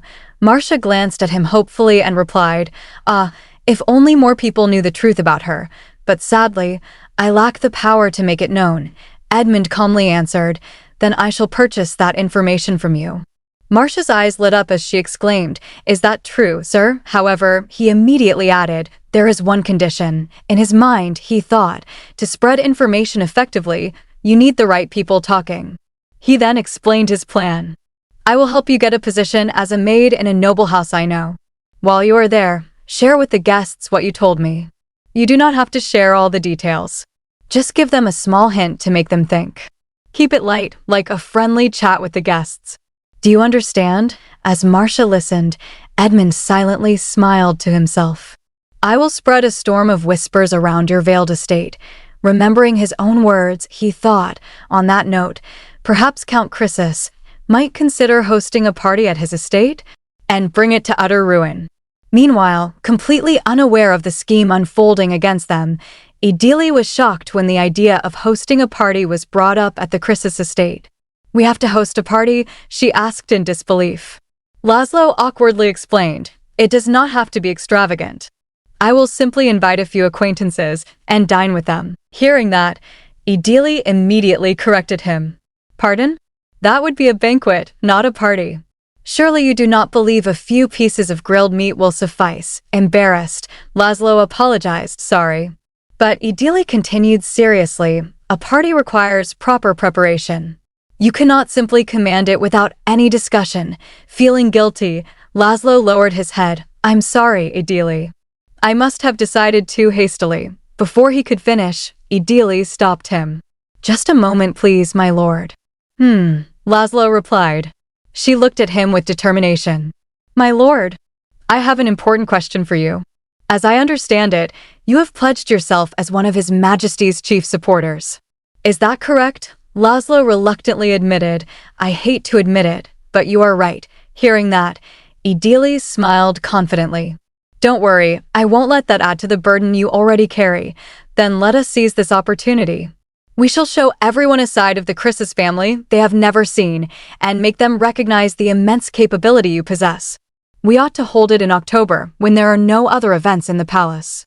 If granted permission, I will proceed to create and send the invitations immediately. We must avoid overlapping dates with other houses. Overwhelmed by how quickly she had planned everything, Laszlo could only answer, oh, all right.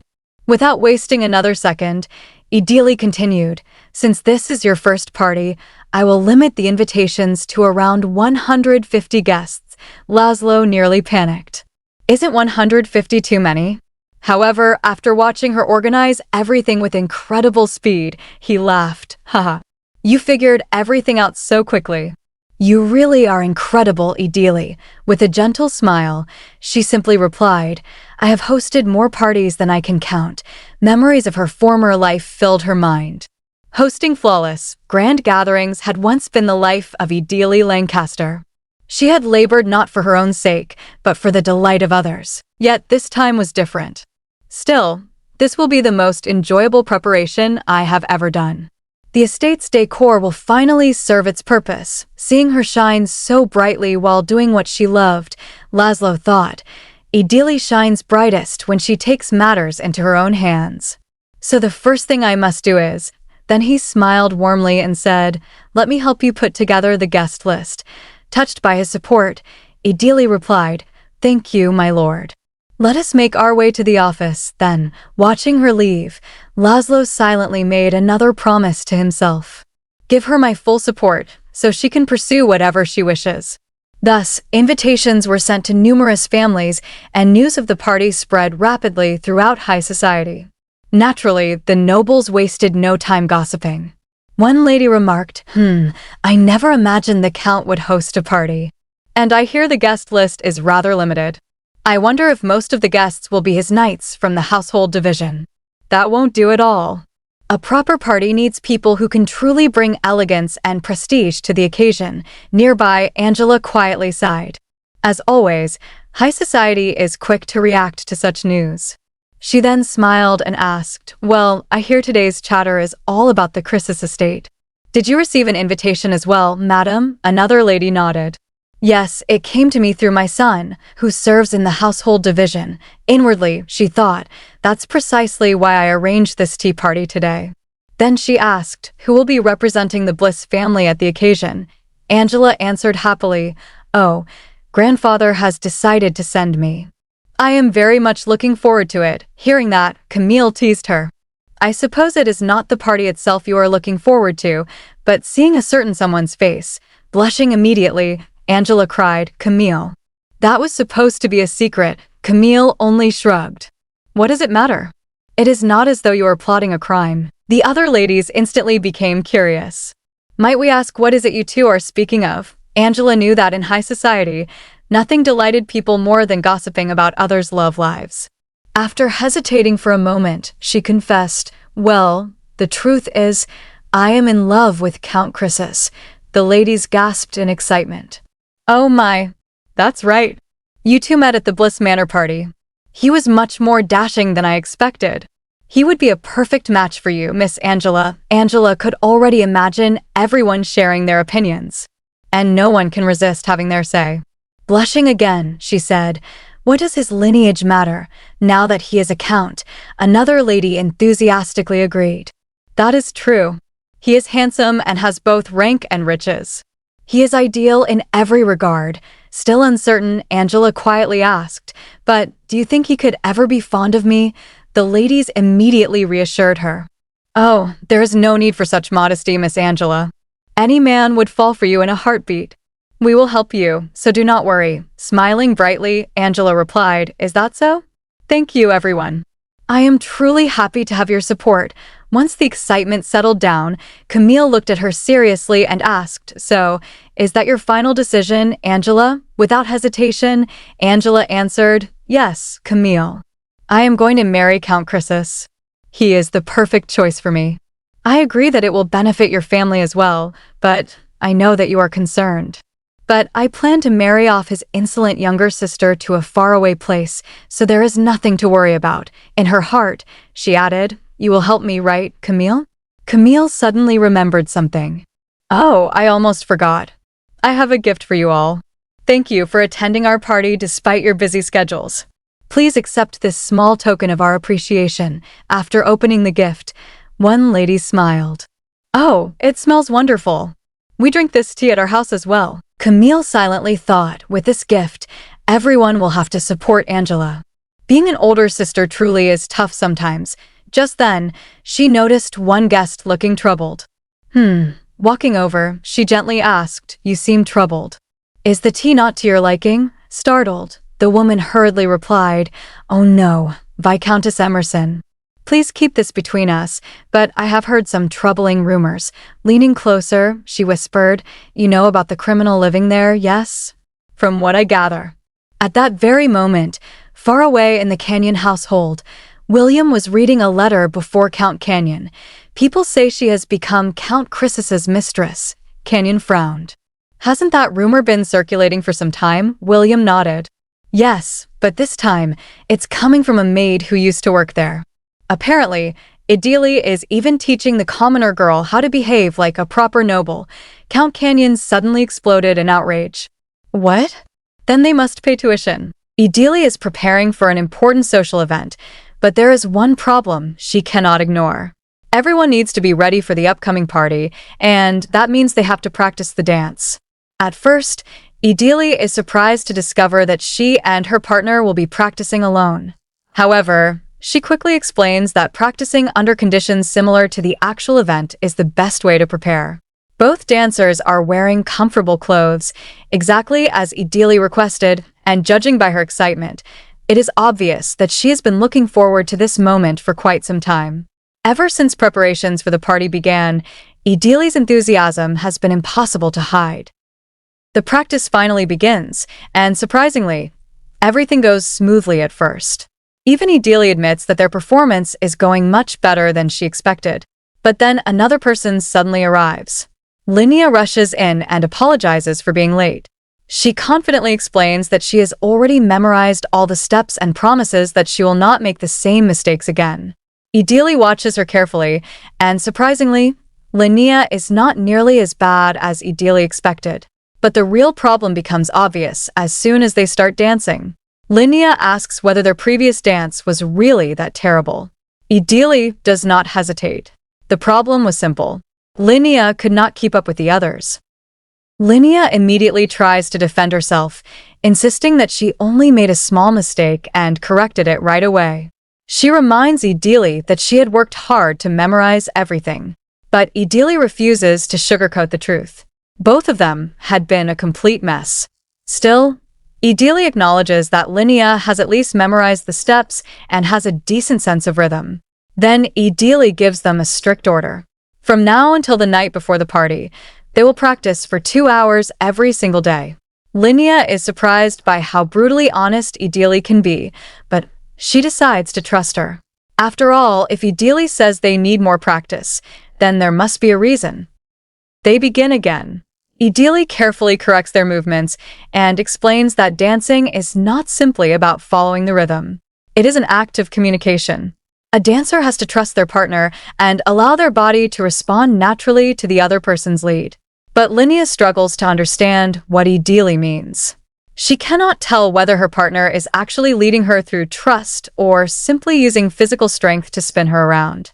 Idili explains that without a connection between two partners, it is not really dancing. It is nothing more than exercise. As Idili demonstrates the movement, something suddenly feels familiar. She freezes for a moment, and then a distant memory returns. Long ago, she experienced something similar. She remembers the first time she took her brother's hand and allowed him to lead her forward. Her mother and father had been watching them from behind. It was only a simple childhood memory, but it reminds Idili of what dancing is truly supposed to feel like. Meanwhile, the practice continues. Idili tells her partner not to lose the rhythm and asks him to loosen his grip slightly. But things quickly go wrong. Suddenly, one of the dancers loses balance and falls backward. Instead of worrying, everyone bursts into laughter. They have never seen anyone fall backward while dancing before. The embarrassed dancer immediately blames Idili, but Idili calmly tells them not to worry. Falling is part of learning. You can only improve by making mistakes again and again. Determined not to experience that embarrassment again, the dancer promises that it will never happen again. Then Idili overhears something that hurts even more. One of the younger dancers complains to his father about being forced to practice with such a clumsy partner. But his father simply tells him to calm down. He has to learn how to dance even with a difficult partner, and during practice, he is free to step on his partner's feet as much as necessary. The harsh comment leaves Idili hurting both physically and emotionally. Her knees ache, and she feels humiliated. But instead of complaining, Idili reminds herself of something she learned long ago. As a child, she discovered that complaining would only lead to more scolding, so she learned to endure things on her own. And now another thought begins repeating inside her mind. If she can master dancing perfectly, then someday she can teach Lin. She wants to help Lin so that she will not be scolded every time she falls. That thought gives Idili another reason to keep going. She refuses to give up. Eventually, her hard work begins to show. Her rhythm is praised, and she is told that she will improve quickly. But Idili insists that she is fine and continues focusing on the others. Then she finally realizes what the two dancers need most. There is only one way to teach them properly. Idili approaches her lord and asks him for a dance. She wants to show Linnea exactly how it is supposed to be done. Everyone immediately becomes excited.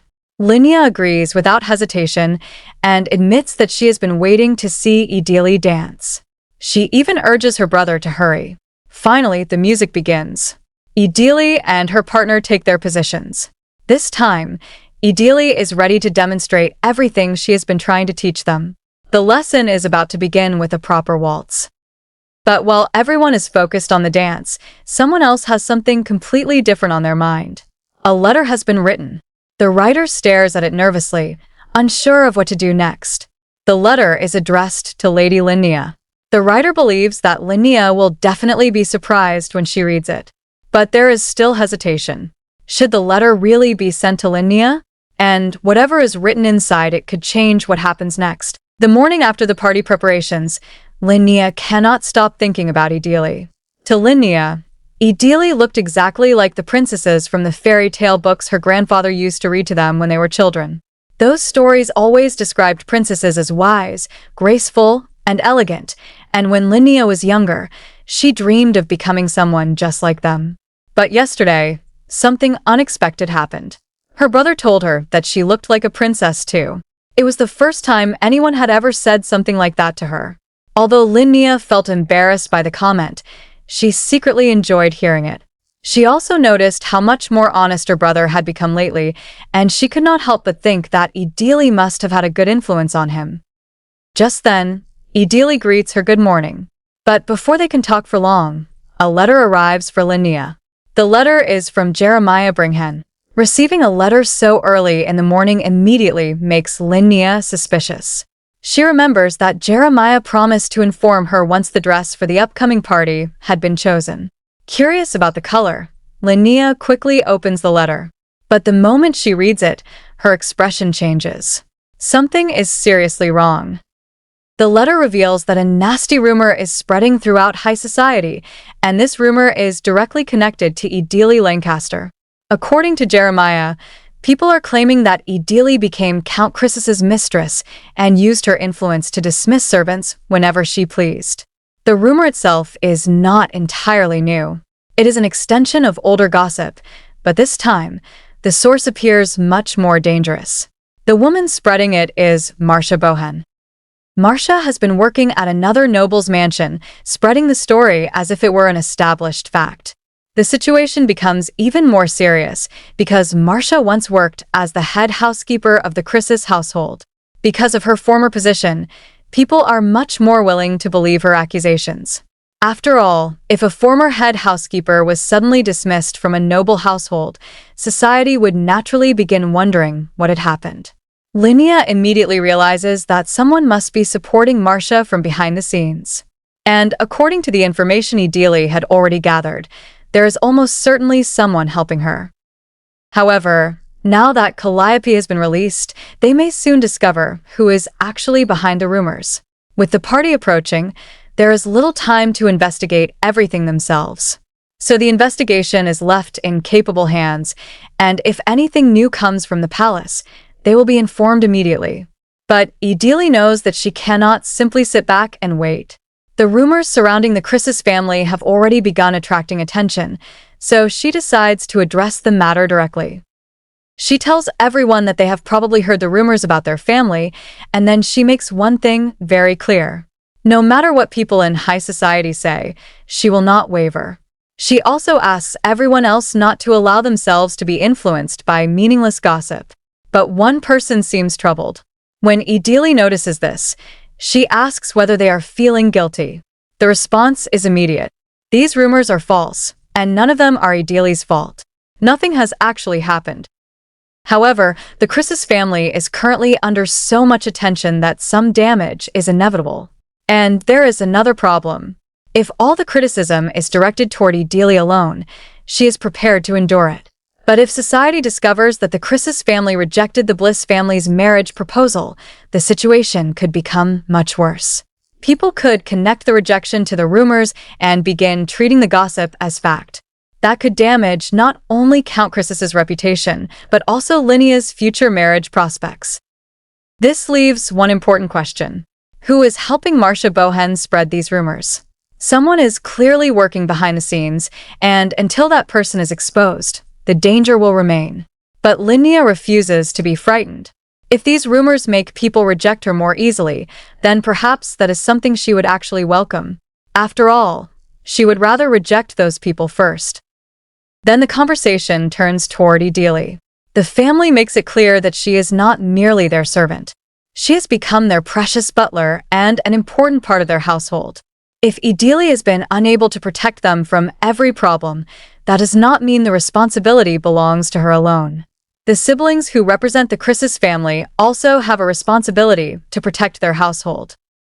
Idili has protected the mansion and helped build it into what it is today. So now, if they want to protect Idili and everyone else, they must strengthen their position and influence in society. And that means there is no time to waste. The moment the discussion ends, preparations begin again. The accompanist is called in, etiquette books are brought out, and everyone begins practicing. After all, the upcoming party is not just another gathering. It is an opportunity for the Chris's household to prove itself. And Idili is not the only person she has been teaching. Over the past 6 months, everyone in the mansion has learned from her. The household management system has become extremely organized. The servants have learned how to work efficiently, and the family members themselves have learned things they never knew before. They openly admit that Idili has a great deal to teach. Some of them cannot even imagine how they survived before she became their butler. They also remember how much trouble Marcia caused them in the past. But now, they believe that those who commit evil will eventually face judgment. And because Idili has helped them so much, they believe she deserves happiness. The entire household is grateful to her. Then they begin talking about the upcoming noble gathering. None of them ever imagined that they would one day witness a party like this inside their mansion. Even the champagne pouring practice has become exhausting. But no one wants to stop. They only have a few days left, so they promise to keep working hard until the party begins. Their goal is simple. They want to make the Chris's household so impressive that no one will ever dare look down on them again. And somewhere in the middle of all these preparations, someone reflects on how unbelievable the situation is. That stubborn and indifferent man is actually going to hold a party in his own mansion. But this party means much more than simply entertaining nobles. It is a moment of truth. A moment when someone may finally have to step into their proper place and, perhaps for the first time, reveal who they truly are. The question is whether they are strong enough to protect the people and things they treasure, whether they can shoulder the burden that comes with revealing their true identity, and whether they can stand against the people who once destroyed their peace. Idili knows she cannot make that decision for them. She cannot carry that burden in their place. All she can do is hope they find the strength to overcome their doubts and fears. Then comes a deeply emotional moment. Someone admits that, believe it or not, they have been waiting for the day they would finally be called brother. And at last, the words are spoken. Laszlo, my dear younger brother. My mother was a woman known by many.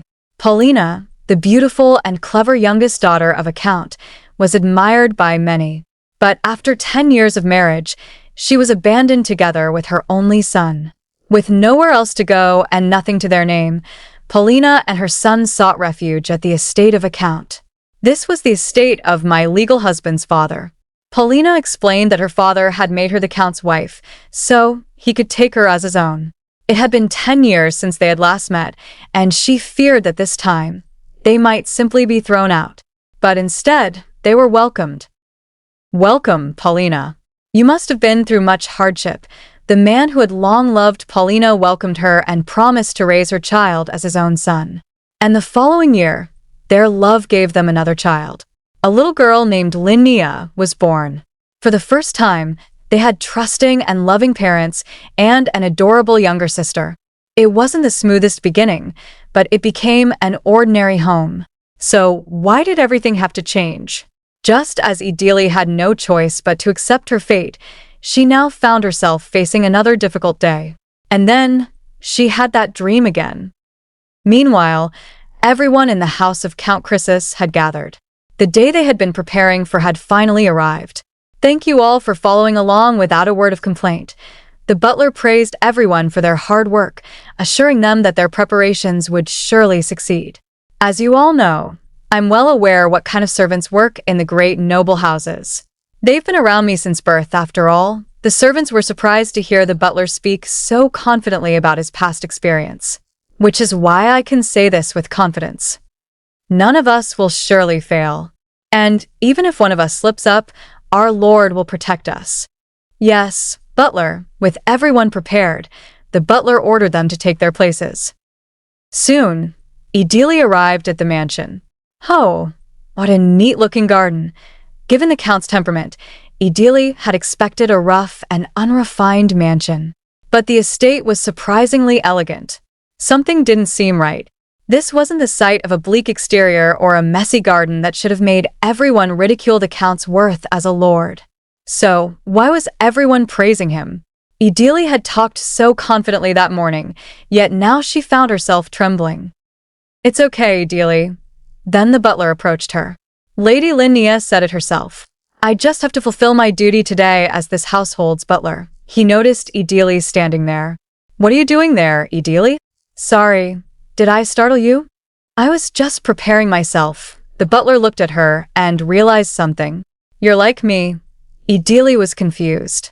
You and I both can't keep hiding forever. He understood that both of them had secrets they could not conceal forever. Even if someone recognizes you, don't worry. If anyone dares to trouble you, I won't let them off. Idili then asked him a question. And if you happen to be the one getting bullied, my lord? He hesitated. Then, I'll think about it when it happens. Idili suggested that he could come to her if he ever needed help. I will, still. He warned her not to cause any problems. Even if I say there's no need, if anything happens, tell me right away. Idili agreed. That's an order. Before leaving, he gave her another warning.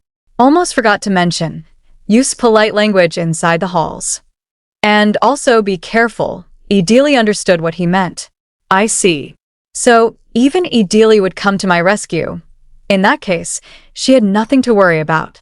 But then someone suddenly noticed something outside. Oh my, look over there. The Count had arrived. The Count Chrysis has arrived, and with that, it was finally time for Idili to step outside and face Count Laszlo Chrysis. Count Laszlo Chrysis receives His Majesty, the Emperor's letter. My loyal captain of the Royal Guard.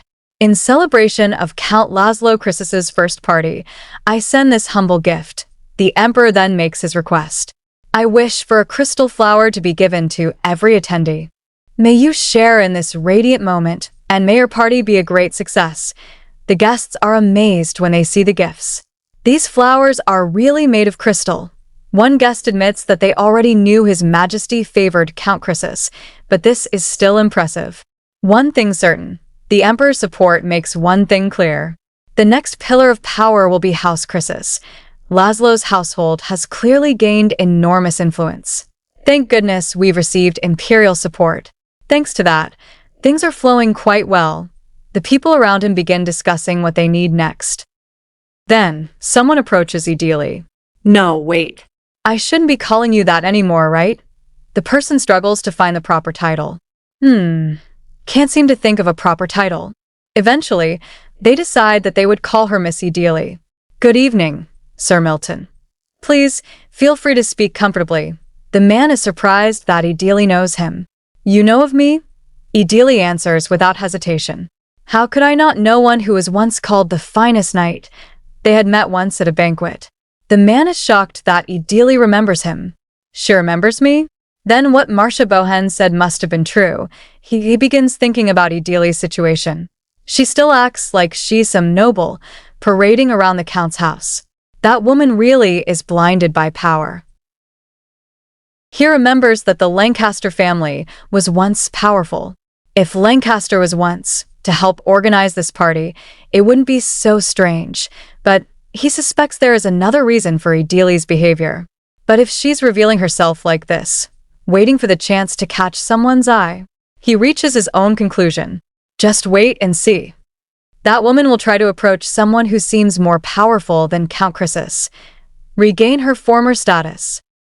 Meanwhile, another person addresses Idili. Yes, Miss Idili. The man is surprised by how clearly she remembers his name. This woman even remembers my name. When we barely had any connection, he assumes that Idili must be trying to find a powerful man. To think your punishment was to be left as some trophy in this household, then he speaks to her with sympathy. You must have gone through a lot of hardship, but Idili doesn't appear to be suffering. The man begins thinking about himself. Of course, she'd rather choose me, Edmund Milton, than some low-born fool. Wouldn't she? Idili calmly responds. I'm doing quite well here, actually, she continues by defending Count Chrysis. The Count himself is also a very gentlemanly man. Forgive me for asking. The conversation continues, but Edmund clearly has his own intentions. Soon, the party becomes even livelier. Congratulations, Count Chrysis. It seems your first party is quite the success. Laszlo politely responds. Thank you, Countess Galli. He admits that greeting everyone one after another is exhausting. Greeting everyone one after another is exhausting. Another guest comments on the Emperor's extravagant gesture. The Emperor's performance wasn't exactly modest either. Then someone decides to make an introduction. I'd like to take this chance to introduce someone. Don't be shy. Come here now. The woman steps forward. This is Miss Angela Bliss. Angela approaches Count Chrysis confidently. It's been a while, Count Chrysis. I'd been hoping to see you again, but there was never a chance. She then points out that she had to approach him through someone else. Approaching me through someone else again. Quite something. Laszlo responds coolly. I suppose it's not easy to get a chance to meet someone like me. Don't you think? The people around them immediately begin praising the pair. As expected, such a handsome man and beautiful woman. You two look wonderful standing together. Then someone points out an obvious fact. Come to think of it, neither of you are married yet, right? Angela tries to stop them. Oh, please stop. You'll make the Count uncomfortable, but the introductions have become too much. Laszlo decides it is time to leave. Introductions, the time I've done. Best to move elsewhere, he tries to excuse himself. I'm afraid I have urgent business, so I'll. But Angela suddenly reveals something embarrassing. Actually, he even turned down my marriage proposal. The guests are shocked. A proposal? Oh my, he did what? Someone immediately reacts with disbelief. How could he refuse Miss Angela, the very flower of high society? Laszlo remains calm. It's fine. I simply don't have the time or mind for romance, but the others refuse to accept that excuse. Now's exactly when you should be thinking of romance. Once you have a wife to manage your home, you'll find more peace too. Laszlo internally remembers Idili's warning. Great. And Idili told me not to use curse words. He decides to remain polite because Angela does not know him well enough yet. After all, the Count doesn't know me that well yet. Angela then proposes another way to become closer. Oh, then how about sharing a dance first? That's the best way to get to know someone. Another guest joins in. Come now, it's proper for the gentleman to offer the dance first. Go on, Count Chrysis. Laszlo has finally had enough. I was told to be kind to guests. But does that include tolerating rudeness? The situation becomes uncomfortable. Laszlo decides he cannot let this continue. Then, Idili steps forward. My lord, may I have this dance? Laszlo remembers the hand that once reached out to him first. I remember the hand that once reached out to me first. He wonders what meaning those words have now. So, what meaning do their words have now? Before he can dwell on it, someone speaks again. Count, please. Don't keep a lady waiting any longer. Laszlo immediately finds an excuse. I'll take my leave to check on the event's progress. It's the first party, after all. There's a lot to oversee. He turns away from the situation. Well then, please enjoy the rest of the evening.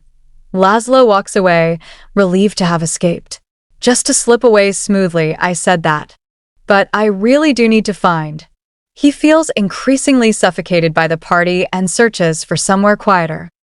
Maybe this suffocating feeling will. Then he spots someone. There she is. But Idili isn't alone. And beside Edmund Milton, Laszlo immediately becomes suspicious. Why is that snake hovering around Idili? He watches them carefully.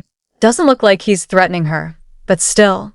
He hasn't forgotten what happened before. I haven't forgotten. He remembers the man who once caused trouble. The man who incited his subordinates and then denied all blame. Laszlo's expression hardens.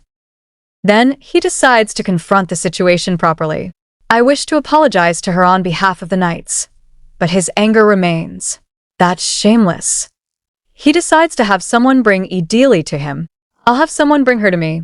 Meanwhile, Idili is still inside the party.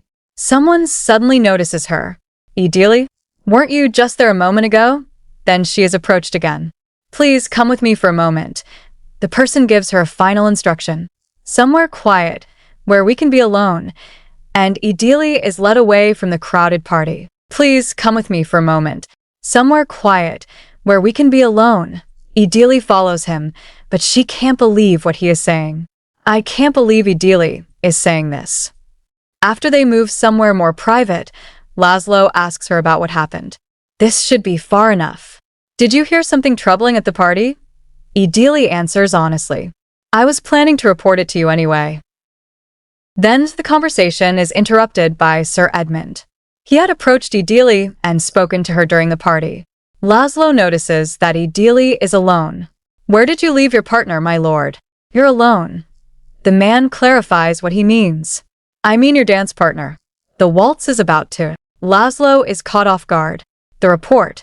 But he decides that the party comes first. The party is more important right now.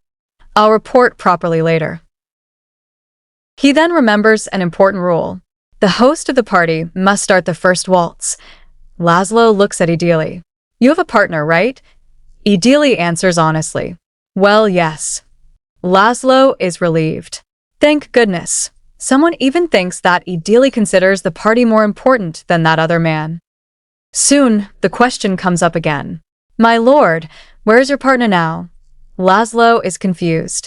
Pardon? He explains that as a social novice, finding a partner beforehand would have been difficult. How could a social novice like me find a partner ahead of time? The experienced ones must have already paired off. Then Laszlo gives her an unexpected answer. You're my partner. Idili is surprised.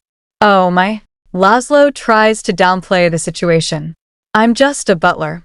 He explains that he could leave and find another partner if he wanted. If I'd like, I could leave and go find a partner. But there are plenty trying to pair me up with Angela Bliss. He implies that his current situation might be easier because of Idili. Idili asks for his help. Your help. Just once. She even considers whether she could finally strike back. Laszlo suddenly realizes what he has agreed to. Chrysis. I must be insane. Agreeing to something like that in one word, he questions his own decision. Do you really want me to get married like this? Then Idili gives him a practical solution. Then 10 minutes. Delay the performance by 10 minutes. Laszlo has no choice but to deal with the situation. The Count said he doesn't want to marry yet. As his butler, naturally, I have to help, but meanwhile, Idili thinks about her own situation. I accept the dress Lady Linnea picked for me. She wonders why she didn't refuse the Earl earlier. Why didn't I refuse the Earl the Count gave me? The first waltz is about to begin. The music starts, and Idili and Count Laszlo Chrysis step onto the dance floor together. As they dance, Idili finds herself smiling. Why does this keep making me smile? Then the guests begin noticing the pair. Wow. Someone suddenly recognizes Idili. Don't tell me, Lancastache? Another guest watches them closely. Well. And Count Chrysis is surprisingly good too. The realization becomes even more shocking. He chose Idili Lancaster over me. The woman wonders how Laszlo could ignore society's expectations. Does he really not care what society thinks? Meanwhile, Angela is surrounded by other guests. Are you alright, Miss Angela? Yes, I'm fine. Angela tries to hide her embarrassment. I guess the Count felt burdened because of me. Then she quickly changes her explanation. He just lacks noble etiquette, that's all. Another possibility is suggested. Or maybe he ran away in embarrassment. The criticism becomes harsher. How insecure must he be to dance with a servant? The women try to comfort Angela. Anyway, let's change the mood. You'll be fine, Miss Angela. Anyone would line up to dance with you. While everyone continues talking, the scene shifts elsewhere.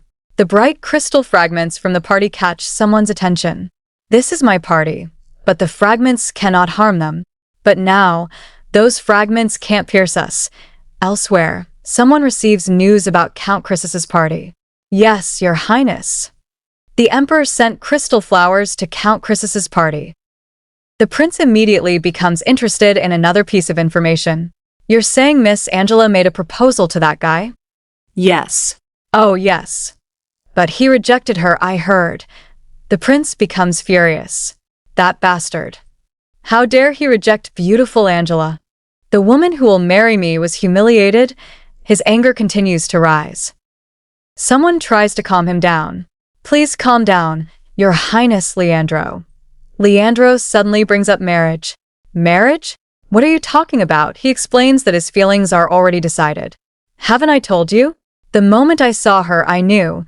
The woman he has chosen is Angela Bliss. Angela Bliss. He considers her perfect for his future. Perfect to be my empress. Then Leandro becomes frustrated with how he is being addressed. I'm already tired of being called that. When will I finally be addressed as Your Majesty? He complains that he can't even propose properly under his current circumstances. I can't even propose like this. His advisor promises to solve the problem. I will prepare the proper status for you to assert yourself. Leandro is not impressed. You should have done that sooner. Then, he reassures the Marquis. Don't worry, Marquis Wynblair. I'll repay you for raising me, too. Finally, Leandro reveals his true identity. Leandro Tuberine, am the lost child of the imperial family, the only son of the late emperor's beloved concubine. He has a greater ambition than simply marrying Angela. Leandro declares that he will defeat DeMarcos Tuberine, and after defeating him, he will claim the throne and become the new emperor. The party takes an unexpected turn when Idili quietly asks Count Chrysis to follow her somewhere private. Surprised that Idili is the one making such a request, Count Chrysis follows her away from the crowd. Once they are somewhere quiet, Idili reveals that something troubling happened at the party, and she had already planned to report it to him. Earlier, Sir Edmund had approached Idili and spoken to her about something serious. However, because the first waltz was about to begin, Idili decided that the party itself was more important and chose to report the matter properly later. Count Chrysis is naturally concerned, but the situation becomes even more complicated when the host announces that the first waltz is about to start. When someone asks Count Chrysis where his dance partner is, he admits that he has not chosen one.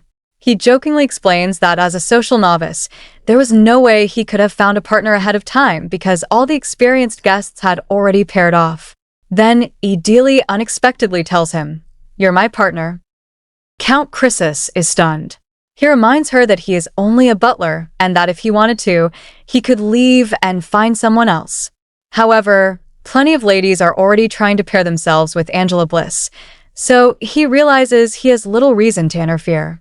Idili, however, asks for his help just this once. The situation becomes even more surprising when the Count realizes what he has agreed to. He wonders if he has gone insane for accepting something like this with a single word. Then he asks Idili, "Do you really want me to get married like this?" Instead of backing down, Idili simply asks for 10 minutes. She wants the performance delayed by 10 minutes. The reason soon becomes clear. The Count has no intention of marrying Angela yet, and as his butler, Idili feels responsible for helping him avoid being forced into something he does not want. She even accepts the dress Lady Linnea picked for her, despite wondering why she did not refuse the one the Count had given her. Soon, the first waltz begins. As Idili and Count Chrysis dance together, the atmosphere around them changes. Idili cannot help but smile, wondering why this moment keeps making her smile. Even she seems surprised by how naturally they move together. The other guests are shocked. Count Chrysis, despite being known for his poor noble etiquette, turns out to be surprisingly good at dancing. More importantly, he has chosen Idili Lancaster over Angela Bliss. People begin wondering whether the Count truly does not care about what society thinks. Some even whisper that he must lack noble etiquette or perhaps be insecure enough to dance with a servant. Angela is visibly hurt by what she sees, but she tries to hide her feelings. When someone asks if she is all right, she insists that she is fine and convinces herself that the Count probably only felt burdened because of her. Meanwhile, the other ladies try to change the mood and reassure her that plenty of men would gladly dance with her. But the situation has already attracted attention far beyond the ballroom. The Emperor's crystal flowers had been sent to Count Chrysis's party, and the news eventually reaches His Highness Leandro Tiberine. When he hears that Angela Bliss had proposed to another man and was rejected, Leandro is furious. That bastard! How dare he reject beautiful Angela? He cannot accept the humiliation of the woman he intends to marry. Yet the people around him remind him to calm down and question what marriage has to do with the situation. Leandro's answer reveals just how serious his obsession with Angela has become. He says that from the moment he first saw her, he knew Angela Bliss was perfect to be his empress. But there is another problem. Leandro is tired of being addressed as Your Highness. He wants to become Your Majesty, and he wants that change to happen quickly so that he can properly propose to Angela. He orders Marquis Wynne Blair to prepare the proper status for him so he can assert himself. Leandro even promises that he will repay the Marquis for raising him. Then Leandro makes a shocking declaration. "I, Leandro Tiberine, am the lost child of the imperial family, the only son of the late emperor's beloved concubine. His ambition is clear. He intends to defeat the current emperor, Marcus Tiberine, and become the new emperor." The story then reveals the dark history behind Leandro's existence. The former emperor had used promising nobles like puppets, manipulating them for his own benefit. However, the emperor who followed him, Marcus, was different. He could not be swayed by temptation, and the Lancasters lacked the power to control him. Because of this, a more dangerous plan was considered. Instead of trying to control an already powerful emperor, it would be safer to raise the person who would eventually become emperor from childhood and pull the strings from behind. That plan involved protecting and controlling Lena's son at all costs. But 15 years later, the consequences of those schemes have become impossible to ignore. The imperial family is still searching for the missing child. They describe him as a boy with black hair and light brown eyes. Even Paulina's daughter has disappeared, making the situation even more suspicious.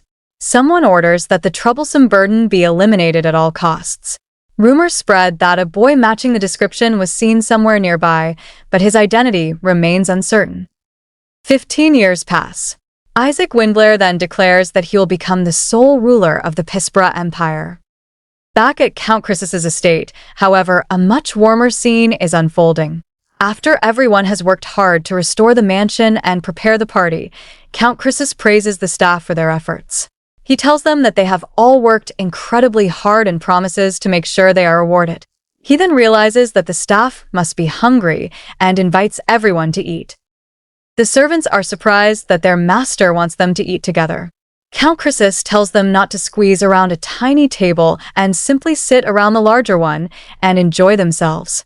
The room had once been used by nobles for their parties, but now the servants are sitting there together, eating as equals. For them, the moment feels strangely special. During the meal, the servants begin talking about the dance requests they received at the party. Lady Linnea is teased about the handsome gentleman who asked her to dance. But Count Chrysus has something more important to say. He admits that he neglected the care of the mansion for far too long and knows that many of the staff suffered because of it. He apologizes for not taking better care of things sooner. Then he begins recognizing everyone by name. He praises the new head chef Oliver and assistant Philip, along with Charlotte, May, and Bianca. He thanks Margaret, the new housekeeper, for organizing the places the guests would frequent. He praises Elliot and Lily, Dido and John, Colette and Daisy, who helped Linnea, and Celia and Lila, who handled unfamiliar tasks. Count Chrysus continues calling out the staff one by one. Idili is stunned. She never expected someone like him to know the names of ordinary servants. The realization makes her feel embarrassed and touched at the same time. She thinks that Moulton must have experienced this feeling many times. Count Chrysus then turns his attention toward Idili. I am the one who owes you a great debt. Idili insists that she was simply doing what she could, but Count Chrysus makes it clear that her efforts mattered. Thanks to everyone, he says, he was able to act like a noble during the party. With everyone gathered together, the atmosphere becomes surprisingly warm. Idili tells them to hurry and eat and drink before the food cools and hardens. She realizes that being able to help them, even in the smallest way, brings her genuine happiness. The servants enjoy the food immensely and wonder why the guests would ever leave such delicious dishes behind. For the first time, Idili looks around the mansion and feels something she never expected to feel there. This is my happy home, our home. The once neglected estate has slowly transformed into a place where she feels that she truly belongs. Later, someone asks Idili about what happened with that fellow at the party. They're curious about the man who danced with her and what exactly happened between them. The conversation becomes awkward, especially because someone admits that they completely missed their chance during the after-party. Then Idili encounters the person in question. Are you all right? She hesitates, clearly unsure how to explain what she is feeling. The old lessons have ended, and now they are supposed to be having tea and resting. Yet Idili seems distracted. When she is asked if she is feeling unwell, she quickly denies it. She finally brings up the man who requested a dance with her. She thinks he was probably the second son, though she is not completely certain. The others suggest that instead of worrying about it constantly, they should simply go and ask. And with that, Idili is left facing the question she has been trying to avoid. What exactly happened between her and Count Chrysus at the party, and what does their unexpected dance really mean for the future? Count Laszlo Chrysus has spent years allowing his household to fall into neglect, but today, something finally feels different. After seeing the staff work together to restore the mansion and prepare everything for the banquet, he realizes just how much they have endured because of his absence. Rather than simply accepting their efforts, he decides to personally thank everyone. The servants gather together, surprised when Count Laszlo addresses them one by one. He praises the new head chef Oliver and his assistant Philip for the excellent food, while also recognizing Charlotte, May, and Bianca for their continued work. He thanks Margaret, the new housekeeper, for organizing the areas where guests would normally gather, and then continues naming Elliot, Lily, Dido, John, Colette, Daisy, Celia, and Lila for the work they accomplished. The staff is stunned. They never expected their master to remember their names, let alone acknowledge their individual contributions. One servant even thinks that this must be how Moulton felt all this time, because Count Laszlo is treating everyone with a warmth they have rarely experienced from him. Laszlo then admits that he is the one who owes them a great debt. He apologizes for neglecting the mansion for so long and thanks them for allowing him to appear like a proper noble today. He tells everyone to eat and drink before the food gets cold, turning what could have been another formal gathering into something much more personal. For the first time, the mansion truly feels like a home. Meanwhile, the conversation shifts toward Linnea's first dance at the party. The servants tease her about the handsome young man who asked her to dance, and Linnea becomes embarrassed as she tries to explain that she barely knows him. His name is Ian Talon, the second son of Count Talon. Linnea explains that her brother was worried no one would ask her to dance, so he apparently asked Count Talon to look after her. That's how she ended up meeting Sir Ian. When the others begin teasing her about her possible first love, Linnea quickly insists that they should not misunderstand the situation. But her thoughts reveal something more complicated. She begins wondering whether meeting nobles always leads to marriage, and whether she should eventually marry the heir of a powerful family for the sake of House Chrysis. She even thinks that if her family status is supposed to rise, perhaps she should contribute by marrying into another influential family. Idili immediately stops that line of thinking. She reminds Linnea that she does not need to make such a decision yet. Linnea still has countless possibilities ahead of her, and there is no reason to treat her first dance as a marriage negotiation. Linnea admits that she became excited simply because someone had asked her to dance for the first time. She realizes that she was already worrying about marriage even though she and Ian are practically strangers. Idili reassures her, telling her that she will eventually get used to society. More importantly, she hopes Linnea's precious first love becomes something beautiful. Not long after, several letters arrive for Linnea. When she opens one, she discovers that it is from Ian Talon. The servants immediately recognize what this could mean. Ian has formally requested a visit, and the letter is addressed directly to Linnea. He explains that he wants to give her some tea leaves and thanks her for accepting his clumsy request for a dance. He even writes that he cannot forget how she smiled like an angel throughout their dance. The letter is surprisingly sincere and humble. Rather than assuming that Linnea will accept him simply because of their social status, Ian asks for permission to visit and leaves the date entirely to her. Count Laszlo considers the request carefully. He is not opposed to Linnea falling in love. If she wants to date someone, she is free to do so, and if she finds someone she wants to marry, he expects her to bring that person home herself. However, he does have one concern. Count Talon is the Emperor's closest aide. Although his household has a good reputation and a strong relationship with House Chrysis, becoming an in-law would also give Count Talon access to the protection and influence of House Chrysis. If that is part of his calculation, Laszlo knows it could become troublesome. Still, Laszlo does not want to interfere with his sister's freedom. He simply tells Idili to keep an eye on the situation and make sure she understands what is happening. Idili agrees to become the Count's eyes and ears. But then, Laszlo suddenly remembers something else. He asks Idili about the man she spoke with at the last banquet. He wants to know what they talked about and whether they had known each other before. Idili quickly notices something strange about his questions. It almost sounds like jealousy. Laszlo immediately denies it and tries to end the conversation, insisting that he is fine and that Idili should rest. But before leaving, he reminds himself that just as Linnea has the freedom to love, Idili has that same freedom.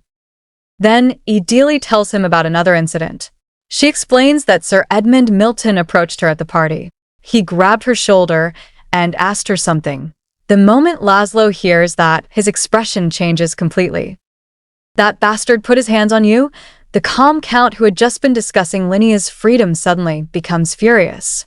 And whatever happened between Idili and Sir Edmund is clearly enough to awaken a much more dangerous side of Count Laszlo Krisis. Everything begins with Count Krisis learning that Sir Ian Talon, the second son of Count Talon and the Emperor's chief attendant, has taken an interest in Linnea.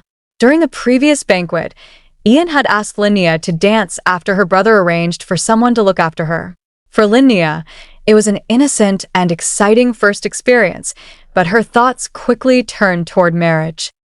She wonders whether meeting nobles is simply the beginning of a political marriage and whether marrying into a powerful family could help raise House Krisis's status. Idili gently reminds her that she does not need to make such decisions yet. Linnea still has countless possibilities ahead of her, and just because someone asked her to dance does not mean she needs to start planning her entire future around him. Linnea admits that she was simply excited because it was the first time someone had asked her to dance. Idili smiles and tells her that she hopes her precious first love becomes something beautiful. Soon afterward, Linnea receives several letters. When Idili discovers that one of them is from Ian Talon, she immediately realizes what is happening. Ian has requested permission to visit Linnea and even sent the letter directly to her instead of approaching Count Krisis first.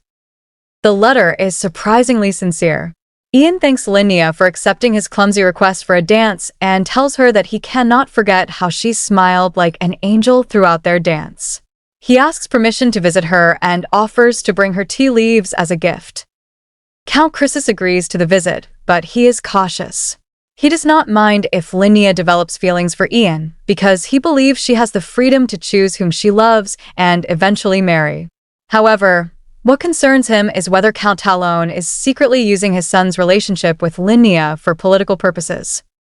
As the Emperor's closest aide, Count Talon is powerful and well-connected. If Ian became part of House Krisis through marriage, he would gain the protection and influence of the Krisis family. Count Krisis knows that could become troublesome if the entire courtship is nothing more than a calculated move. Still, he decides to let Linnea make her own choice. He tells Idili to keep an eye on the situation and carefully observe the Count's intentions. Then Idili remembers something else. She tells Count Krisis about Sir Edmund Milton, the man who approached her at the banquet. Edmund had grabbed her shoulder and tried to get close to her under the excuse of helping her. Count Krisis immediately becomes furious, but Idili explains that she believes she was not actually Edmund's target. She thinks his real objective was Count Krisis himself. The physical contact was merely a tool to create familiarity with Idili and gain leverage over her lord. Edmund had even suggested meeting her privately outside the party. Count Krisis realizes there is more to the situation and demands to know everything. Idili explains that although Edmund appeared to praise him, he had always treated him with contempt. Whenever Count Krisis achieved military merit, Edmund compared him to other nobles. Whenever he was called upon to speak in front of the aristocracy, Edmund deliberately isolated him and made it seem as though his accomplishments were undeserved. Count Krisis finally reveals the truth behind their history. From the very beginning, Edmund had tried to drag him down while pretending to praise him. He had even encouraged the knights who harassed Count Krisis and pushed him into hosting the banquet. Idili realizes that this was not a simple misunderstanding. It was a classic social climbing attack, something Count Krisis had experienced countless times before. He admits that he once desperately wanted recognition from the very people who belittled him. Because of that, he pushed himself to become more perfect than everyone else. He became obsessed with etiquette and discipline, eventually turning himself into an empty shell just so nobody could hurt him anymore. Idili finally understands why he has always seemed so emotionally distant. She tells him that she once thought she was simply a strong person too. Even after being treated like spoils of war, humiliated, and forced to endure countless hardships, she had always survived. Then she tells Count Krisis something he desperately needs to hear. He may see himself as an empty shell, but all of his effort, suffering, resignation, and determination have already filled that shell with meaning. She thanks him for everything he has done simply to protect her. Count Croesus insists that he has not done anything special. He only did what he believed he had to do. But Idili tells him that is exactly what gave everyone hope. Because of him, Linnea and everyone living in the manor can finally look toward a new life. She reminds him that even if the people around him are not his family by blood, there are still people who believe in him and acknowledge him until the very end. She tells him that it is all right to become exhausted or weak sometimes and warns him not to underestimate himself so harshly. With those words, she encourages him to continue protecting the precious life they have built together. A few days later, Count Croesus receives a special guest. The captain has already left for the imperial palace, but before leaving, he delivers important information. They have finally discovered the source of the malicious rumors surrounding Count Croesus. The culprit is a maid named Marcia Bohen, who had been working at Baron Owen's estate. Baron Owen claims she was hired through a recommendation from someone he barely knew, but he cannot even identify who actually recommended her. After the banquet ended, Marcia fled when it became clear that she did not truly know the Croesus household's affairs. Once her lies began falling apart, she had no choice but to run.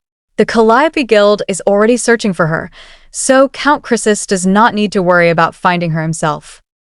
Meanwhile, the manor is preparing for something much more pleasant.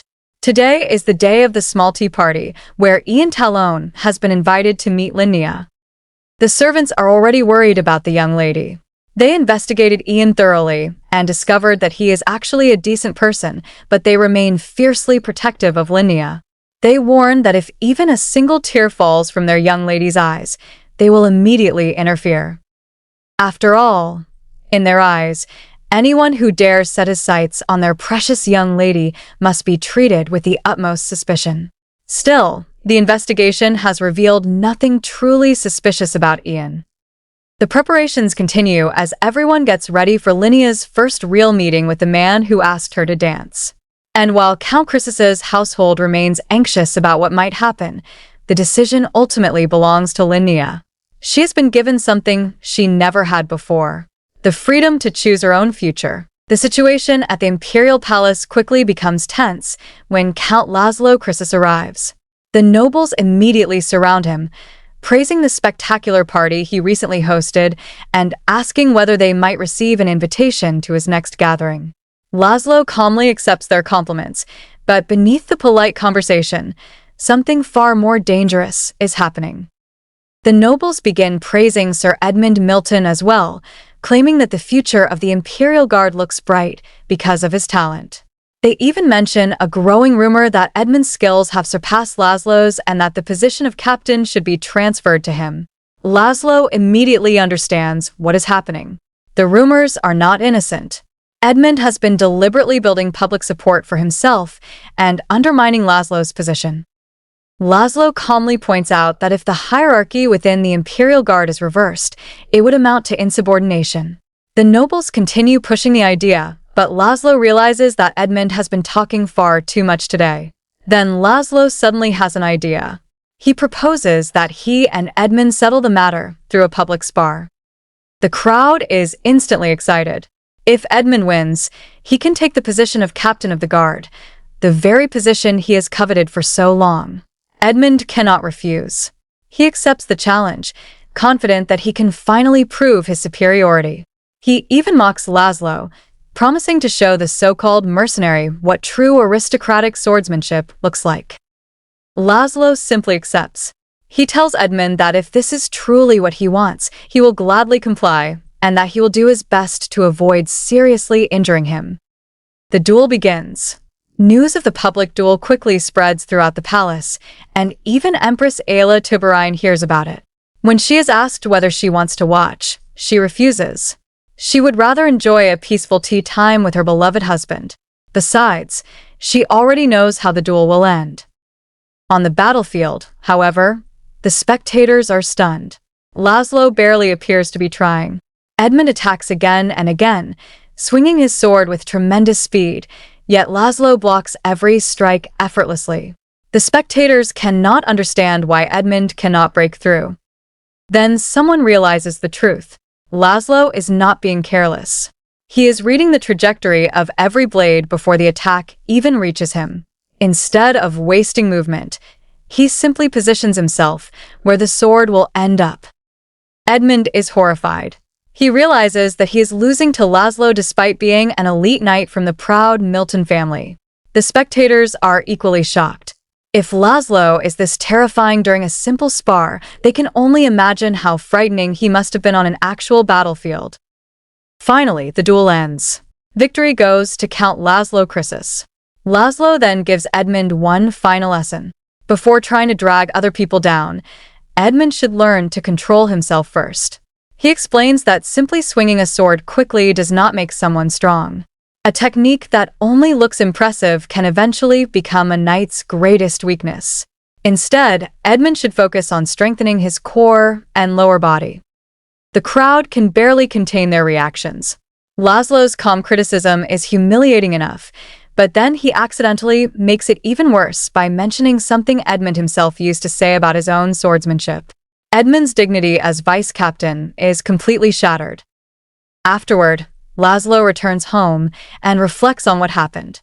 Everything turned out exactly as Ideally predicted. There was no need for him to use underhanded schemes or forcibly rise through Edmund Milton's unit. By simply allowing Edmund to expose himself, Laszlo had defeated him in front of the very nobles whose approval he wanted. But Laszlo admits something to Ideally. He does not want to become someone who engages in vile schemes like Edmund. However, he wonders whether he should become more accustomed to the complicated ways of high society. Ideally reassures him that he will learn with time. Unlike Edmund, she tells him, every word that comes from his mouth is simply the truth. He does not need to become a manipulator just to survive among nobles. What she teaches him about high society will only be the bare minimum. Because Laszlo already possesses something far more powerful than any social trick. He has a weapon that cannot be compared to anyone else's, a strength and identity uniquely his own. So instead of fighting Edmund on Edmund's battlefield, Ideally tells Laszlo to drag him onto his battlefield. And there, Laszlo will show Edmund exactly what kind of man he is. This is the life that Laszlo Krisis has built. The nobles of the Pispera Empire are divided into 3 major factions, and the House of Count Krisis belongs to the pro-emperor faction. The old nobility faction is represented by the House of Marquis Wynblair, while House Bliss officially belongs to the pro-emperor side as well, following the policy established by Angela's grandfather. However, Angela quickly realizes that something is unusual about the Tea Party. Almost everyone important has gathered here, yet she doesn't seem to have any close allies among them. She suspects that the Wynblair family is trying to pressure House Bliss, starting with her. Soon, the Marchioness Wynblair approaches Angela and warmly welcomes her. She tells Angela that she has finally had the pleasure of meeting the young lady who has become so highly praised throughout high society. Angela politely thanks her for the invitation. The Marchioness then offers to show Angela around the estate herself. Angela accepts, deciding that there is no harm in making a good impression on the Marquis for now. As they walk through the elegant estate, the Marchioness asks Angela what she thinks of the place. Angela responds with carefully chosen words, saying that she is sincerely delighted to see such an elegant estate and that it is becoming a precious asset to her. The Marchioness smiles and compliments Angela on her way with words. But despite the pleasant conversation, Angela still cannot figure out what the woman actually wants from her. Then, someone suddenly appears. The Marchioness calls out to Lord Leandro. She introduces him to Angela as a distant relative of the Marquis Wynblair, who is currently staying at the estate because of certain circumstances. The Marchioness then asks Leandro to guide Angela around the estate. At first, Angela assumes this is simply another part of the hospitality. But she quickly realizes that introducing this particular man was probably the real purpose of the entire arrangement. Leandro seems unusually interested in her, and Angela doesn't mind his attention. However, one thing bothers her. He hasn't properly explained who he really is. As they continue, Leandro tells Angela that there is something he wants to show her. When they arrive, Angela is stunned by what she sees. It is a beautifully prepared gift. Leandro explains that he asked Lady Windblair to prepare it especially for her. He admits that he has held himself back for a long time and wanted to do something special for her today. Angela appreciates the sentiment, but the sudden gift makes her uncomfortable. Then Leandro finally reveals why he has approached her. He says that everything is because of the rumored Count Chrysis. He tells Angela to forget that reckless man who protected her and suggests that there is no reason for her to approach someone of such low standing. Angela immediately becomes cautious. She barely knows Leandro, and she has no idea how she could possibly explain this strange situation to her grandfather. Then Leandro asks her a shocking question. He asks what level she desires. Angela is confused, but Leandro calmly reveals that he is not merely some distant relative of Marquis Windblair. He claims that he has a rightful position within the Kingdom of Pes and says that if Angela desires power, he has the ability to lead her anywhere she wants, even to the position of Empress of the Empire. Angela immediately decides to pretend she didn't hear that. She knows perfectly well that openly discussing such ambitions could be considered treason. She warns him that neither she nor House Bliss seeks rebellion. But Leandro has no intention of backing down. He finally reveals his true identity. He is Leandro Gladwin, the son of the late Emperor and Paulina, the woman the Emperor loved more than anyone. Angela is shocked. Paulina is a legendary woman, remembered as the woman the late Emperor longed for deeply. But the child she bore was never officially recognized. Leandro explains that the Emperor's illegitimate children were never entered into the imperial registry. However, as time passed, the late Emperor's longing for Paulina only grew stronger. Before his death, he eventually searched for the son who had disappeared during his youth and attempted to recognize him as a prince. But by the time the Emperor's bloodline was finally discovered, years had already passed. And that was when Demarcus Tuberine intervened. Demarcus was the Emperor's eldest son and the only royal child officially recorded in the imperial registry. Leandro describes him as a barbaric man who refused to give up his position. According to Leandro, Demarcus wanted everyone to believe that he was the sole legitimate heir to the throne. Because of that, Leandro claims that taking refuge with House Windblair was the only logical choice left to him. And now Angela understands. The Marquis Windblair didn't invite her to this tea party simply to welcome her into high society. They were preparing her to hear this man's story. Leandro then makes his greatest declaration. He claims that he is the one who truly deserves the imperial throne. He says his name is Leandro, and that everyone within the empire must choose him. Then he reaches out his hand toward Angela. He asks her to take it. Suddenly, the pieces begin falling into place for Angela. After the annihilation of House Lancaster, the three great houses had completely disappeared from the political stage. They hadn't simply been lying low. They had been planning everything around this man. And now Angela finally understands why. Still, she asks Leandro whether it is really all right for him to reveal such dangerous information to her. Leandro calmly tells her that he cannot say he trusts her entire house. But he does trust Angela Bliss herself. In his eyes, she is worthy of sitting on the Empress's throne. He invites her to rise to a higher place together with him. According to Leandro, if he must become emperor, then Angela must become empress. Angela realizes just how enormous the risk would be. Reaching the highest seat in the empire would require her to accept a level of danger she had never imagined. But before she can fully process everything, the atmosphere changes completely. Idili suddenly hears someone calling for her. It is Laszlo. He arrives with an expression full of excitement and proudly announces that he beat that bastard. Idili is confused and asks what he means. She jokingly wonders if he went and beat someone up. Laszlo immediately starts explaining himself, clearly expecting her to praise him. Idili, however, realizes what happened. He has defeated Edmund Milton, the same man who had been working against Laszlo and trying to undermine his position in the Imperial Guard. Instead of scolding Laszlo, Idili tells him that he did wonderfully. Laszlo is delighted. He had clearly expected a completely different reaction, but Idili understands why this victory matters. Someone else, however, is not amused. The person complains that the two of them keep talking about things only they understand and asks them not to leave her out of the conversation. Despite everything that has happened, the bond between Idili and Laszlo has become stronger. And while powerful nobles are making dangerous plans behind the scenes, Idili has already decided what she must do. She will survive. She will protect the life she has built.